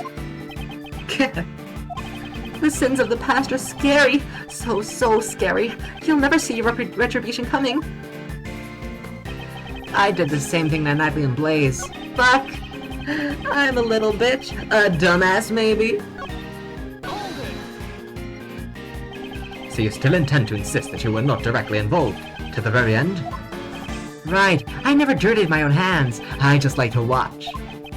As they hate and kill each other, never realizing that they were being manipulated all along. Tch, spectating from afar, just like you did 12 years ago. You mean the SS5 incident? That's so funny! If I remember correctly, all your father's hard work amounted to nothing. Wouldn't you normally call someone like that incompetent? You! Agent Lang, restrain yourself! Damn it! We don't know the conclusion your father arrived at. However, we are here now because we chased after his footsteps. Sorry to interrupt your little moment. Have you played Danganronpa before? No, but I'm considering maybe playing it soon. I haven't played it yet though, no. But I don't believe that kind of idealism will solve anything. Besides... At any rate, there's no way the body double could have gone for a ride in my balloon. That's the only way the double could have gotten off the tower. Well, let's suppose that was the case, even if I'd carried the body double down. What's the problem with that? So you admit it, you did carry the body double. Let's not make a fuss over absurd opinions, Mr. Edgeworth. That's just not like you. You think the body double held me at gunpoint and asked me to go on a sightseeing joyride? There's no way that could have happened. And you know that full well, don't you? It's possible you negotiated with him by using the information about John as a bribe. But he shot at me, remember? There's just no way to win away! We can negotiate! Does Moon logic like S attorney? I'm really considering, playing Danganronpa. I don't know. I might do. In that case, oh fuck, my headphones. In that case, what if you used sleeping drugs and transported him while he was knocked out? Then allow me to ask, have they detected any traces of sleeping drugs from his body? Oh, it's no good. I can't find any openings. Mr. Edgeworth, isn't there something more interesting we should be talking about? The double was crushed by the monster's head, right? Allow me to propose a question. Was the double really crushed beneath the monster's head? Haha! For a genius prosecutor, you sure are quick to withdraw your previous statements. Weren't you the one who deduced that he was crushed by the monster's head to begin with? Indeed, I certainly came to that conclusion once before. However, that was when we knew of nothing else that was capable of crushing him to death. Knew? Why the past tense? It's not like there's anything else now, you know. The body double was crushed to death by the monster's head. That's an unshakable fact. Yeah, is there nothing else? Some decisive evidence that connects this man to the crushed president.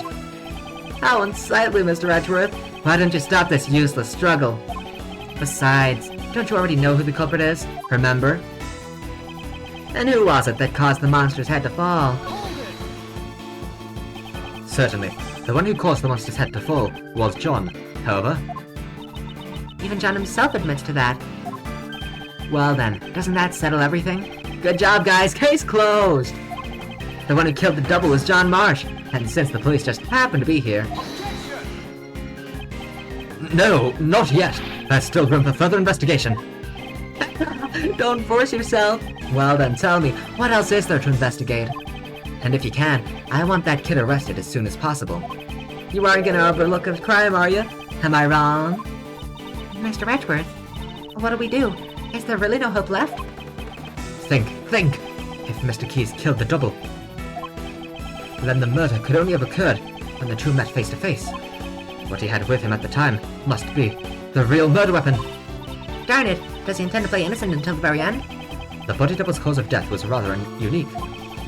If he was crushed under the monster's head, Then the killer would be John after all. Isn't there anything else that could have crushed the double? something else that could have crushed the double. Oh, I forgot. Blah, blah, blah.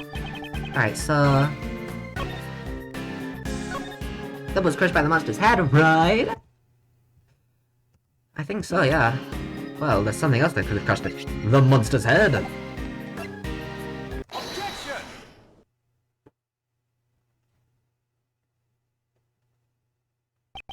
John was not the one who killed the body double. He was crushed by a monster. Ah, quit clowning around. This isn't like you at all. Oh, I get it. Since John's supposed to understand the heart of a monster. The one who understands the heart of monsters is you. Not even I have monsters for friends, you know. Objection! Stop being so modest. Didn't you have one very important friend? A monster you control at will. Simon Keyes, you're the one who killed the body double. That's... The lime balloon. A monster made of cloth that expands when filled with hot air. It suits you quite well, wouldn't you agree? Sorry, bud. I have no idea what you're talking about. Objection! Well, you often inhale hot air, do you not? So, checkmate. You've been fixated on your claim that you manipulated John and the body double. Probably because it's an impossible fantasy of yours.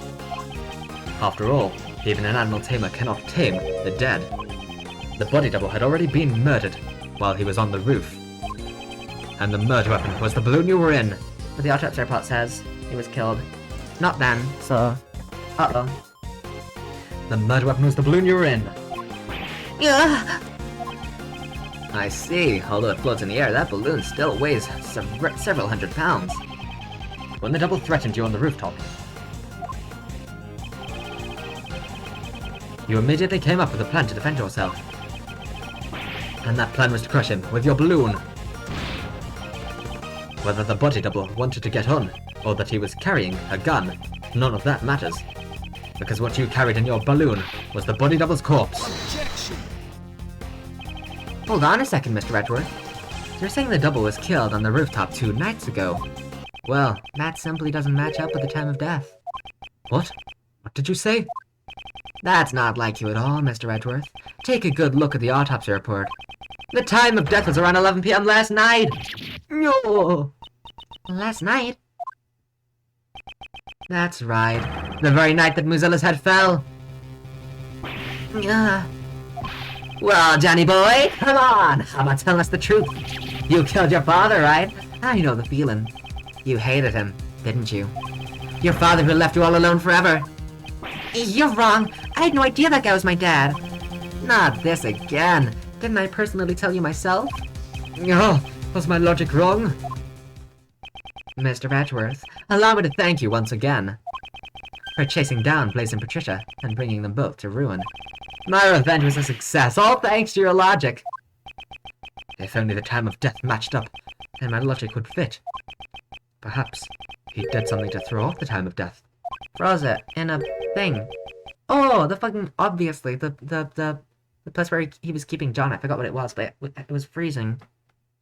It wasn't freezing at the time that John was there, but it was, you know. And what's more, Dane Gustavia, was it? Even took down the culprit of the IS-7 incident. Jane Gustavia. And the IS-7 incident. He did a similar thing. That's it. Gustavia killed Diva and hid his body in a block of ice. Mr. Gustavia intended to freeze the body in order to throw up the time of death. If the time of death had coincided with the tea party, Mr. Gustavia would have been suspected. He's correct!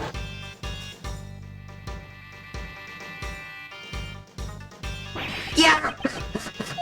It's a shame that I didn't get to witness his destruction. How can you say that? Was Mr. Gustavia your father, Simon? I'm scared. I'm so scared. Ms. Rowland keeps asking me about that day. Daddy, help me. Well, why won't you come save me? Is it because I broke my promise with you and didn't eat your sweets? I couldn't care less. My father left me all alone. Even if we share the same blood, that man's not my father. Objection! I hate to say it, but like father, like son, you're the spitting image of him, Simon. The father you hated so much. Huh? What are you talking about? It must have been fate. By sheer coincidence, you just happened to use the exact same method your father did. To throw off the victim's time of death. And we rescued him from the refrigerated warehouse near the harbor bowl. Refrigerated warehouse? You're saying that I threw off the time of death? How would I have done that? The answer lies in the way that you hid the body double's body. Gee, I fucking wonder. This was the place you used to hide the body. It must have been the Donway Center, or maybe the Prime Mall. Take that! Throwing off the time of death by freezing the body, along with John's kidnapping. It seems that everything is coming together. The kidnapping? Why are we going back to that? I don't know a thing about it. Don't forget, John was confined in a refrigerated warehouse. That's right, I love how they made him blue. That's right, you kept the body double's corpse in that very same warehouse. 18 years ago, your father hid a body in the same way. What? My father, the one who abandoned me, did the same thing? Who would have guessed that both father and son would use the same method? Objection! Stop it! Don't lump me with that guy! My father! I'm nothing like him! There's not a single connection between us! Objection! You may think so, but even now, your bond with Mr. Gustavia still remains. Didn't you say once before? I don't like sweets. That may have come from the shock of losing your father, don't you think? You guys have no idea what you're saying! Even if you deny your father, aren't your thoughts and actions the same?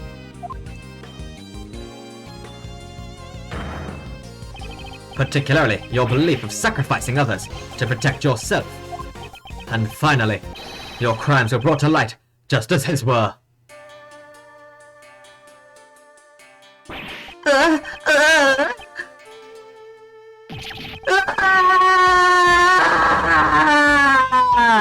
Just kidding. I don't know anything about that warehouse. I had nothing to do with the kidnapping after all. Objection! In order to threaten Judge Courtney, it's clear that you partook in the kidnapping. Objection! How scary! Those who get involved with you will be charged with all sorts of crimes. In the end, there's no evidence for the instigation and for the kidnapping. None at all! Or what? Are you gonna forge some evidence? Just like Blaze and the rest? I'll do nothing of the sort. I can't let him provoke me. You always say, I'll pursue the truth no matter what. right? Don't you mean only the truth that's most convenient to you? After all, that's how the police pull the wool over the eyes of those without power. And that's why my revenge was necessary. Yeah! Not if you can catch me! Not Patricia, not Blaze, and not even you. Oh, Mr. Redworth, at this rate, isn't there anything we can do? Even though all my logic points to this man, I just need evidence. Even a single piece of evidence would suffice. well, it's been a fun show, but it looks like it's time for the curtains to close. If you'd like, why don't you come and see my next performance? I'll let you if you admit defeat.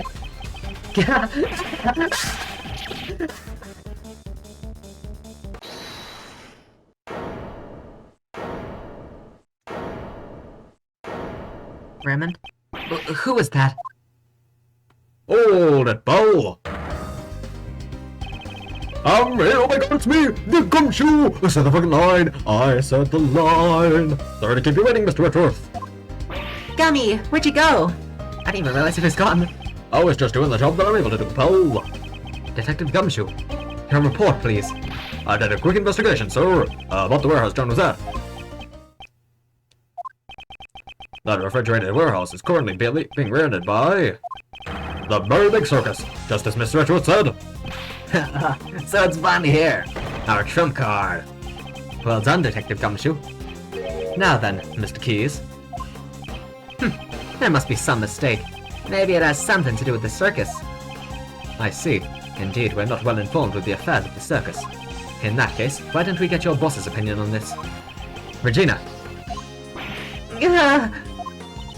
We're renting a refrigerated warehouse to store the animals' food, but I don't know much about the place. After all, I let Simon handle everything. Of course you do. Yeah, it's you! Yeah, Simon, how scary. What a shame. It seems your desperate actions after the crime were in vain. If the body were found in the warehouse, suspicion would have fallen on you, the one in charge. That's why you specifically moved the body back to the Grand Tower, wasn't it? However, us finding John confined us at the warehouse was a fatal mistake on your part.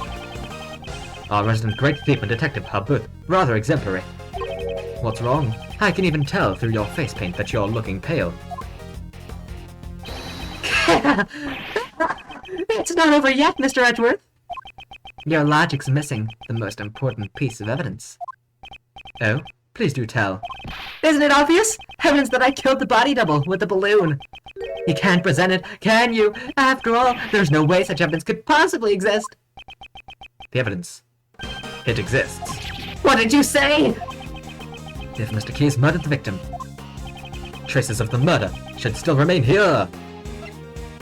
The lion's balloon, I'm assuming? Take that! It should become clear once we examine the basket of this balloon. The balloon again? Didn't you already find the bullet hole? There's no way you'll find anything else there. It'll be fine. Right, Mr. Edgeworth? Mr. Edgeworth's a hero who always finds the truth no matter what he's up against. That's right, Bo. Of course it's gonna be fine. Mr. Whitworth has gotten out of more impossible situations than I could count. Miles, I believe in you too. But more importantly, I'm sure your old man watching over you believes in you as well.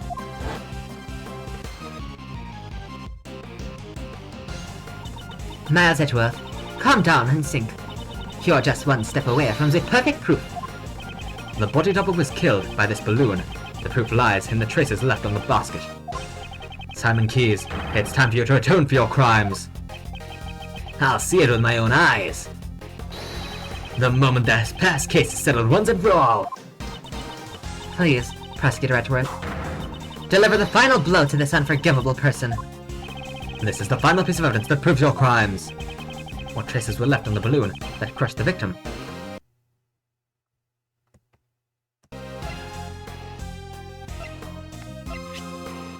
Take that! When John found the body, a bouquet of lion lilies was there as well. Lion lilies, the flowers from Zengfa that represent the bond between parent and child. That's your evidence? Surely they must be buried under a mountain of garbage by now. Moreover, the one who threw it away was John himself. That's not much of a bond now, is it? Kira, that language of flower stuff has nothing to do with this. Calm down, John. Certainly, you may have thrown the flowers away. However, I believe those emotions remain as strong as ever. My friends, they are my power. The real friendship was the work we made along the way. Those bonds will surely protect you from that man, in the form of my final piece of evidence. What? The heck are you talking about? Those flowers were crushed. Ergo, they must have come into contact with the murder weapon. Perhaps we'll find the very same pollen still stuck to the basket of your balloon. No way, no way, no way! You guys examined the basket just a few moments ago. If there'd been any yellow pollen stuck on there, wouldn't you have noticed it then? Objection! Mr. Keys, evidence is not restricted to what you can see within the naked eye. What? Emma, No, I don't want to do this again. Emma, no, don't make me do it again. Please do it yourself. Yes. Would you perform one more scientific investigation for us? Leave it to me. The balloon's basket, right? Don't make me do it. Don't make me do it. Thank you. Thank you. Thank you. Ah, a reaction. This is clearly pollen from a yellow flower. We'll find out soon enough whether or not it's from the same flower. What? Checkmate. I'd say this proves that the body double's death was caused directly by your own hand. No way! That can't be! You crushed the body double to death on the roof. What?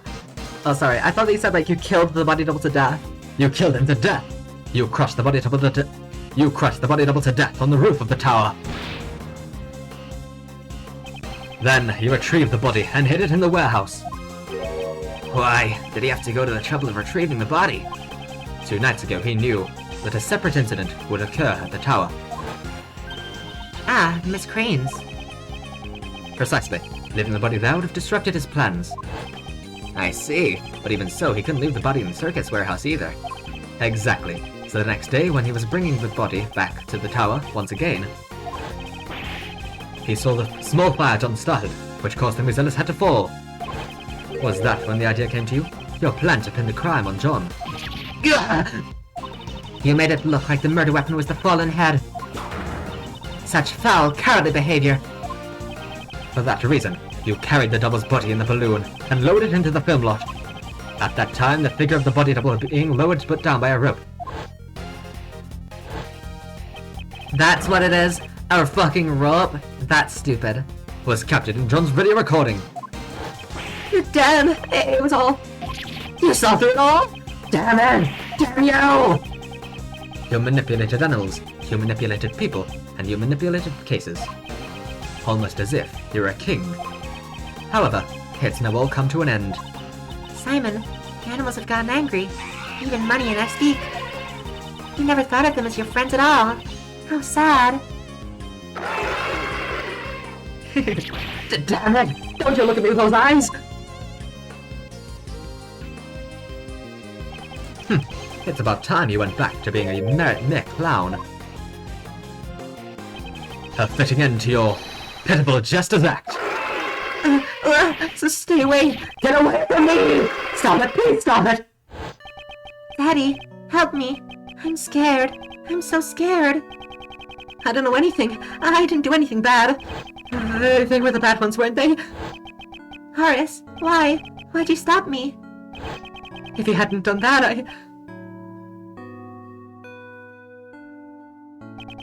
I couldn't even trust the police. Nobody would help me.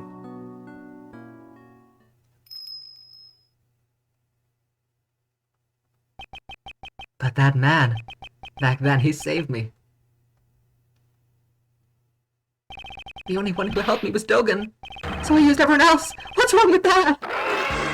Stop it! Don't come any closer! Stop! Owie, owie, owie! Not you! No more!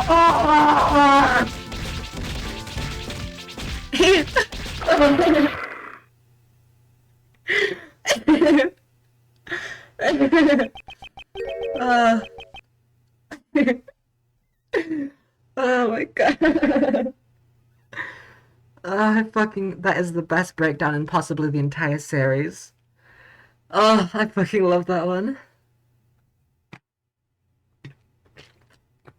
It seems the game is finally over. Yo, what's up? Shelley to killer! Mr. Edgeworth, I must thank you. You've exposed the true identity of the mastermind. Now, I'm free to... What? Drawing a gun would be most inadvisable. Stay where you are, and do not move. I don't have a gun. You do have a gun, do you not? You intended to draw and fire it, without anyone noticing. He must have taken it from the body double, when he killed him. This man has betrayed his bond of trust with me. He would have me kill the president, while knowing full well he was the body double.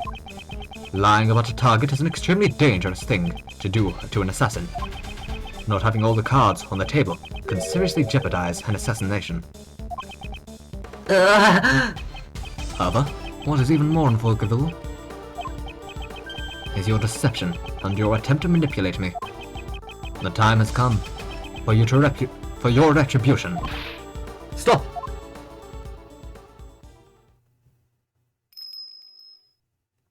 Oh, I fucking love this image. You are... It has been far too long, Shelley. Please step aside. That man is my prey. I must ask you to spare his life. Please permit this young acolyte to receive his proper punishment in prison. And if I refuse? His is the first life I have saved. I will not allow it to be taken away so easily. You saved a life. The assassin Sir Durgan. Ironic, is it not? That I, the one who has taken countless lives, am making a plea for this young one's life. He saved my life, just as I have saved his. Before I knew it, I grew quite fond of the lad. You may laugh at me as much as you wish. However, I must ask that you spare the life of the boy. From one assassin to another, please make this allowance. I understand, if you are willing to go that far. You have my thanks. I'm in your debt. No need for thanks. I simply feel there had been no merit in a fight to the death with you. That is all. And with that, I must take my leave. Damn it! Wait! Prosecutor Edgeworth, I must thank you as well. It was necessary for this young acolyte to be put in his place. And that you have done. Now then, it's time for me to return to my humble cage, surrounded by iron bars. Ride, Anubis, ride, boy! Oh, look who's here. Hold it. Oh, fuck. Hey, priest guy. You killed my dad, right? Indeed, I am not one to forget those I have slain. I see. You must despise me, boy with horns. In that case... John! Do not panic. I simply lent the boy with horns my knife. Oh, fuck. Take that knife and run it through my throat. Single stab should do it. I've long grown weary of my wooden carvings. Revenge? John, don't do it! John, please, I beg of you! Until just now, I'd intended to seek revenge, no matter how many years it took. Revenge? Revenge is good, really good. All your pain and suffering slips away, everything becomes numb, and you'll feel nothing. Yeah, he may be right. I thought about that while I listened to what you had to say. John! But the only one who would be satisfied with revenge would be myself, right? If I became a murderer, my mom would go through even more pain and suffering. My friends from the movie too, and all those people who care about me as well. The boy with horns says some interesting things. That's right. I finally get it now. I'll never forgive you, but I'm not the one who should be punish you. After all, isn't that what my mom and that prosecutor guy are here for? John? John, you just said some really profound stuff just now. Okay, perhaps you should study up a little more yourself. Is that so? Well then, young one, it is time for us to depart. Where to? To prison, of course. That place will be our home. Our home? Oddly sweet, the ending of this. Oddly sweet. And with that, the case that involved and affected so many people came to a close. It's really weird how little time Simon is on screen as the mastermind, considering how much time Quercus Alba is on the screen as the mastermind.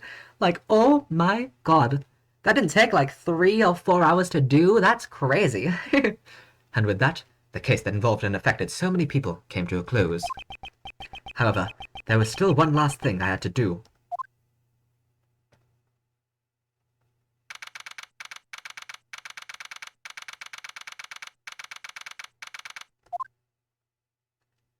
You're up. Yodap, yodap, yodap. Mr. Edgeworth, sorry to keep you waiting. Why'd you call Uncle Ray and the rest of us out here? So that all of you could say, yo, what up? It's been the bit of this entire series, it seems. Even more so than usual. So I just wanted to say one final. Yo, what up? Mr. Edgeworth. The formal proceedings have just come to a close. What are you talking about? This is the place where I once relinquished my prosecutor's badge. This is your prosecutor's badge. Prosecutor Edgeworth, what is the meaning of this? Consider this my resignation. I am no longer a prosecutor. In order to save me when I was suffering from memory loss, you... A certain man once said, "The only ally a defendant has is their attorney. By trusting in their client, an attorney draws closer to the truth." The sight of that man still shines brilliantly in my eyes. That man! Just as the image of my father fighting in court does. Gregory. Sorry, I thought the last one would be the last one, but that I just had to. I was given the opportunity, I had to go. Gregory. That's the last one. Alba comes back in this game if you beat this game in 15 hours. I just know that that's not true. First off, because I don't think it's possible to beat this game in 15 hours, but also because I just know that that's bullshit. However, this is nothing more than that man and my father's way of life. It is not mine. Mr. Edgeworth, I think I shall live as a prosecutor, after all. I see. So, you've made your decision. I'm sorry. No, I understand. That's your answer, isn't it? It is. Okay, then that's the end of this conversation. Don't regret it. Even if you beg me later, I won't let you work for me ever again. I understand. But you know, Miles, mind if you ask why you chose to live as a prosecutor? Mr. Shields, you asked me this before. To fight crime as a prosecutor, or to save people as a defense attorney? I want you to think carefully about how you want to live your life from now on. I've thought long and hard about that question, ever since. How should I live my life? And after this case concluded, I finally found my answer. I want to save people as a prosecutor. As a prosecutor? Simon Keyes, he too was a victim.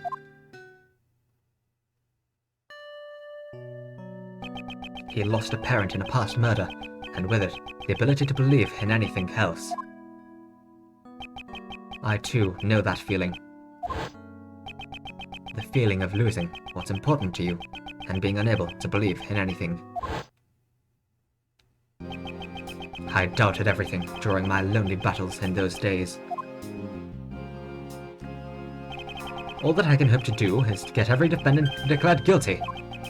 The one who saved me was... Objection! That man! Mr. Keyes must have been all alone. Unable to find salvation from the law, he had no choice but to turn his hand to revenge.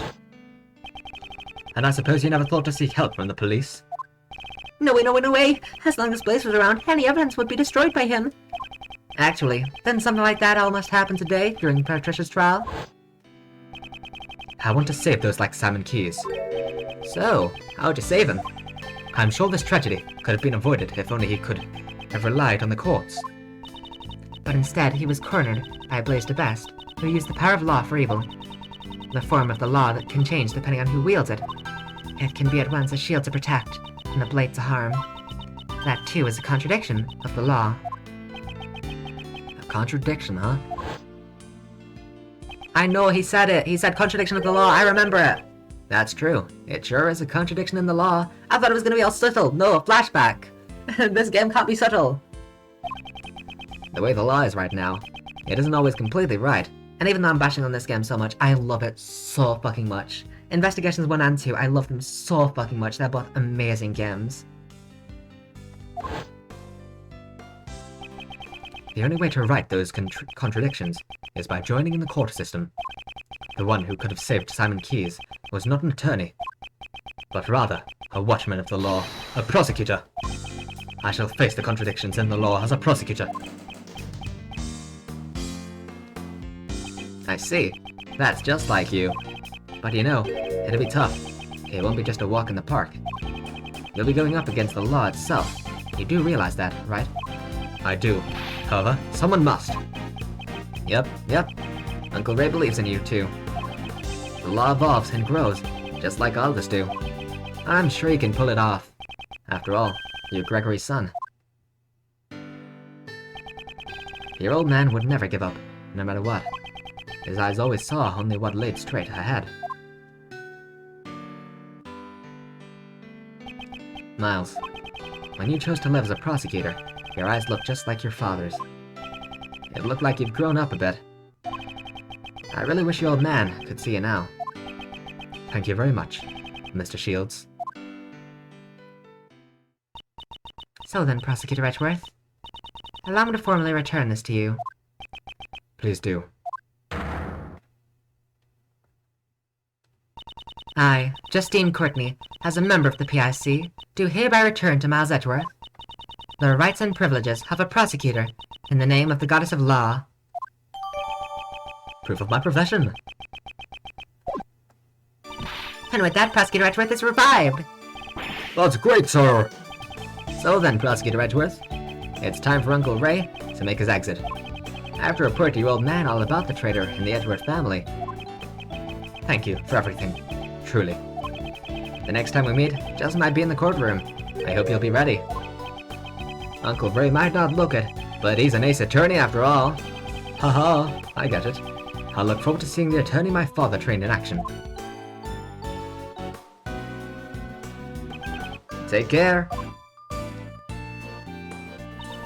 Prosecutor Edgeworth, welcome back. Judge Courtney, I must give my thanks to you as well. To me? You sought to fix the corruption within the PIC from the inside. That must truly have been a lonely battle. No, it was not, for I was never alone. Because the Goddess of Law is always by your side, right? You made me realize that one could fight in such a way. The prosecutor's office, no, the entire legal world, is caught up in this contradiction. If that cannot be set right, there's a truth that will never see the light of day. It was only through your help that I was able to find this new path.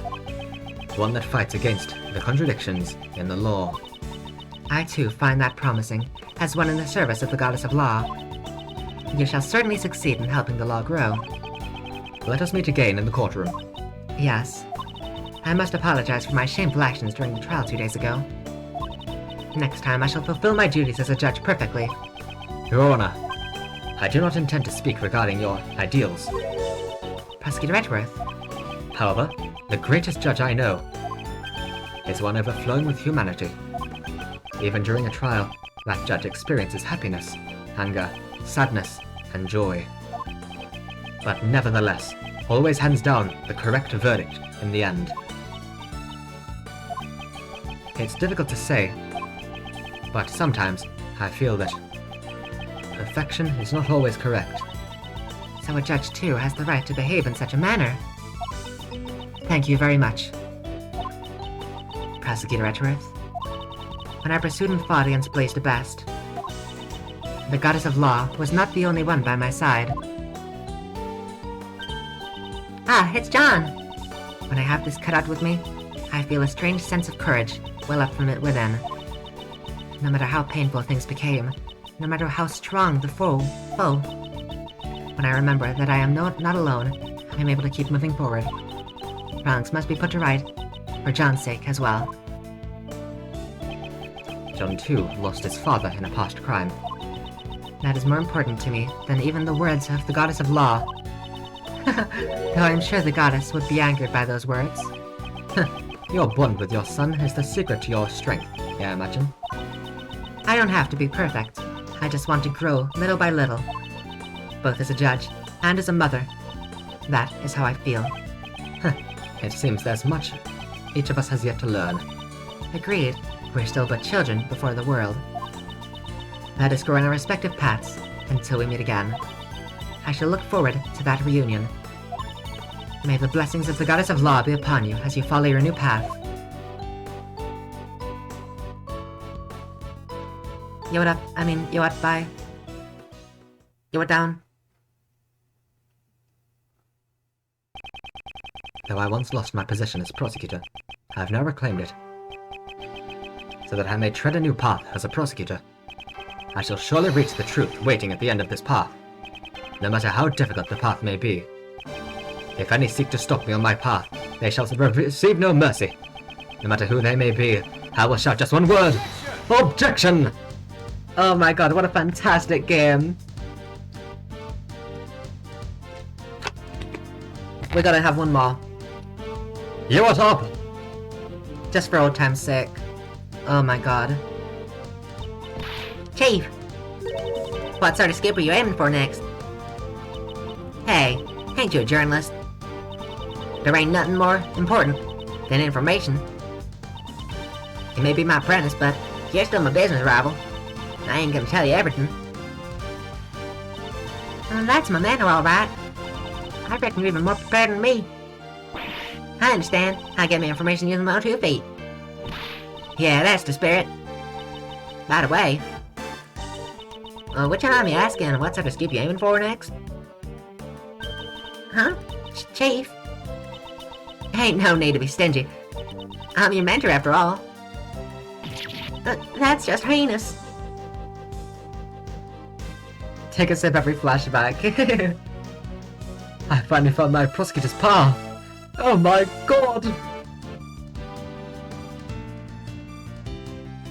Hi, Shelly. Okay, it's gonna fucking fight him. Oh fuck, sorry. Let me deal with that real quick. There we go. It seems that the wound on my left arm has yet to heal. The bodyguard who inflicted this wound upon me, his is a name I will never forget. Now then, shall I return to being a simple ice cream salesman? Perhaps this time I should try being a crepe salesman instead. For now I shall live a calm life, until my services are required once more. He just wants to live a quiet life. Nothing wrong with that.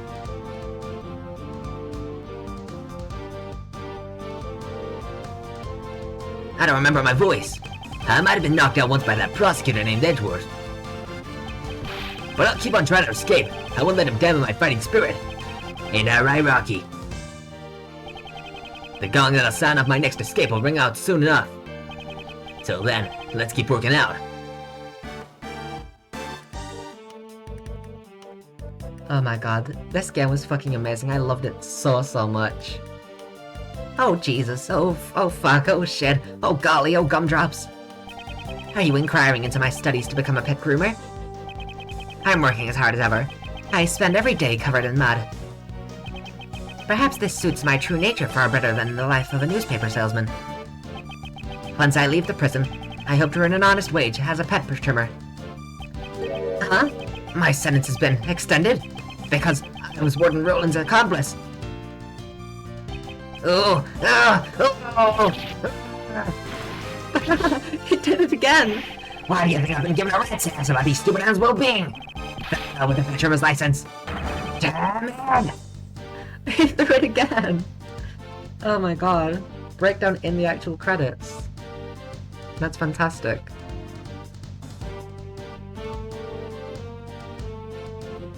Regina. Regina was really shocked by the truth about Simon, too. I mean, I trusted him as my subordinate. But there's no use fretting over it. The show must go on. I have to do my best so that I won't lose to the Magic River and Twiddlequist divisions. I'll put on the greatest performances ever, one that'll blow away the entire case.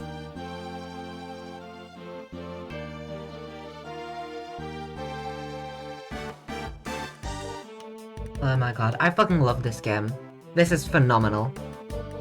I think this is one of the best Ace Attorney games, rivaling with the Great Attorney Chronicles. It seems I've grown soft in my old age. Right, Anubis, right, boy? To think the life I saved on a whim 18 years ago would drive me to such lengths. Thanks to that, I'm confined to my humble cell once more. Well, this time that child is here as well. Perhaps it won't be such a bore, right, boy?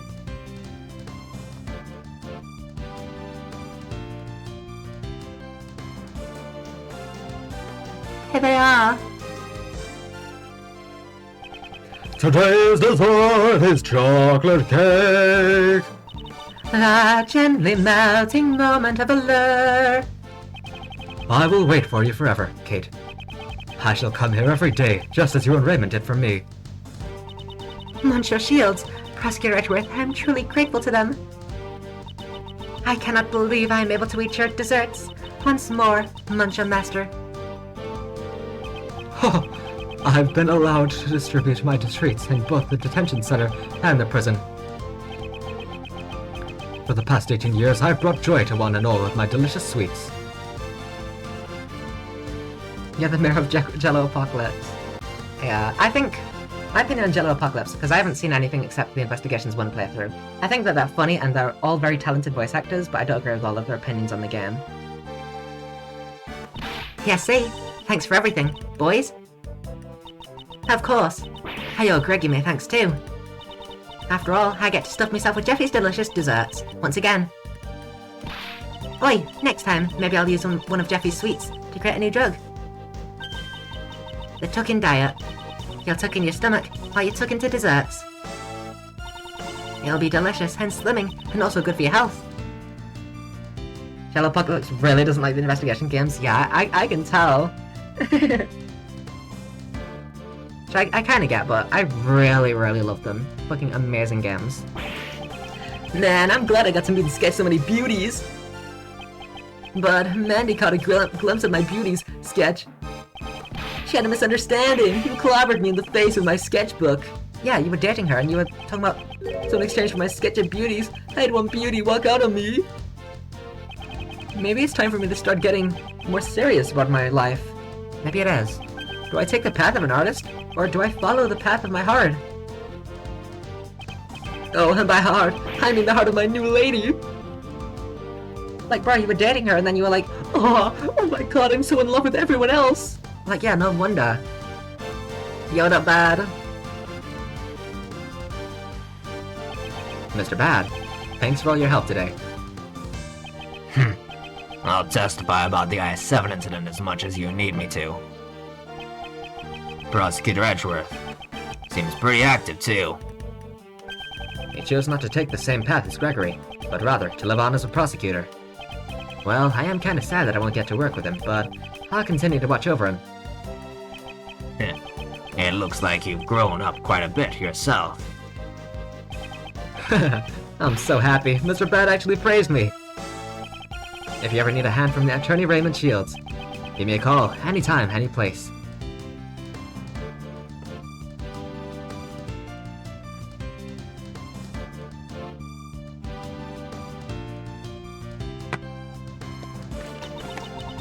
My crimes were punished far more leniently than I expected. Once it was proven that I had been threatened. Ouch! No crime is more heavy or light than any other. That's not true. I'm sorry. Of course I regret what I did. However, I'm so glad I can still be together with you, Granny. Huh? You want to hurry back to work? That's right. The next cruise is waiting for us after all. No crime is heavier or lighter than any others. Shout out to the translation people! Shout out! We wouldn't be here today without them! Thank you so much, your service is appreciated! I'm glad that my scientific investigation came in handy this time around as well. Good thing I rushed back here all the way from Europe. And now, I have to leave again. That kinda takes the fire out of a girl, as you can imagine. But this is also that I've become an actual forensic scientist. So then, I guess it's time to go. Ah, if anything comes up, be sure to call me right away. The second I get the word, I'll dash right over. Shout out to the localization! Shout outs! Amazing team of people. Yeah, what's up? Sorry, Edgeworth. I outshone you as my you what's up. The great is the father, the great as the expectations are for their children. Prosecuted the best. Was it? His way of life shall be tested henceforth. just as mine was. Miles Edgeworth chose to live a different life from his father as a prosecutor. I suppose that too is an answer. Text in session as well. We got the Promise Notebook instead of a Japanese name for it. I don't know what the Japanese name was.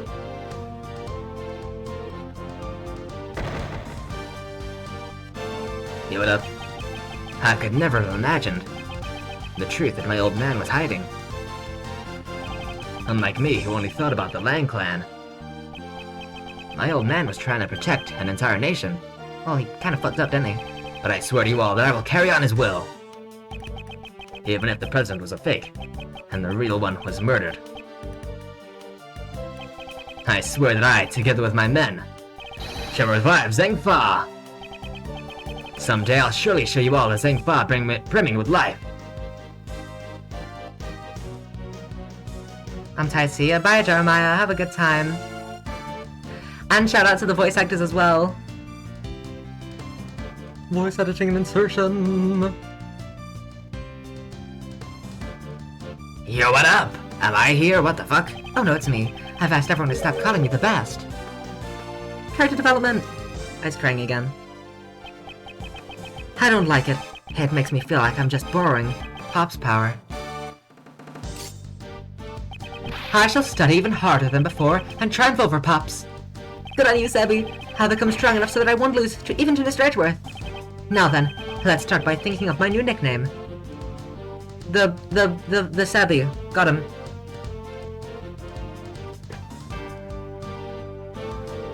Oh gee, oh golly. A lot has happened, but thankfully, the film is a roaring success.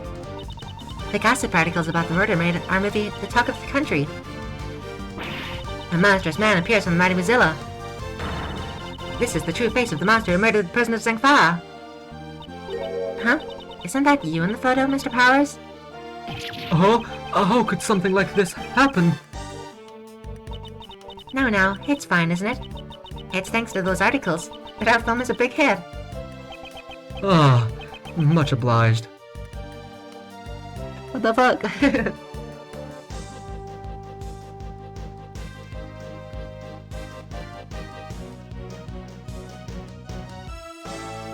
Aw, look at them. John, I greatly enjoyed watching your movie. It's no big deal. It's not like I had a major role or anything. What are you saying? You played the key character who connects Muzella and Doherty. There's no one else besides you who could have played the part. Yeah, I guess. Well, it would be nice if there was a sequel. I really enjoy working as an actor. Mom, before we head home, can we go buy something? I'd like to decorate our home with a lion lily for Dad. And then one will not suffice. You'll need two more. One for me and one for Amy. Oh, I love them. Oh my god. I fucking love this game so much. Oh. That's more.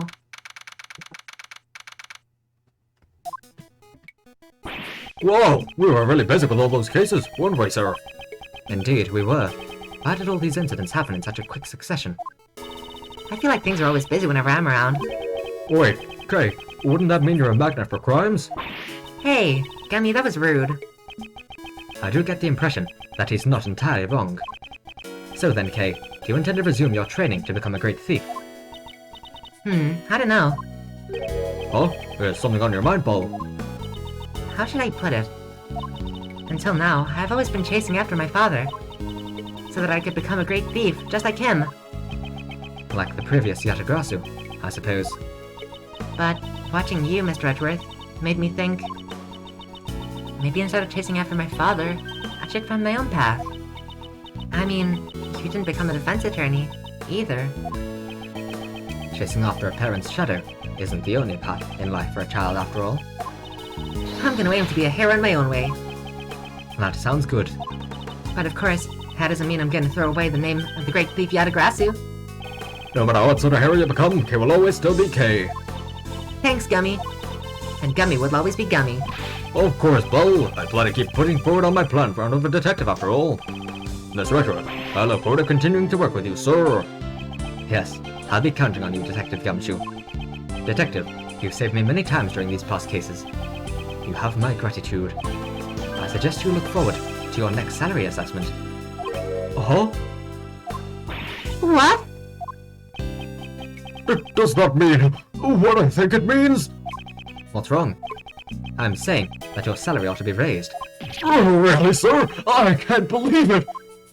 Isn't that great, Gummy? It's like a dream come true. I can finally say goodbye to my instant noodles lifestyle. However, that doesn't mean you can start slacking off. The real work begins from here on out. You should prepare yourself.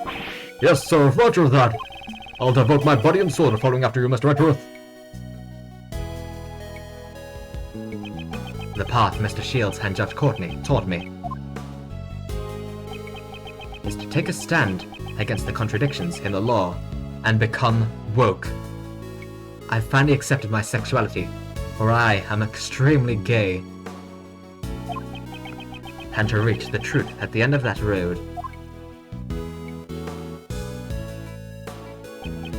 What am I able to do? That is a question I must continue to dwell upon.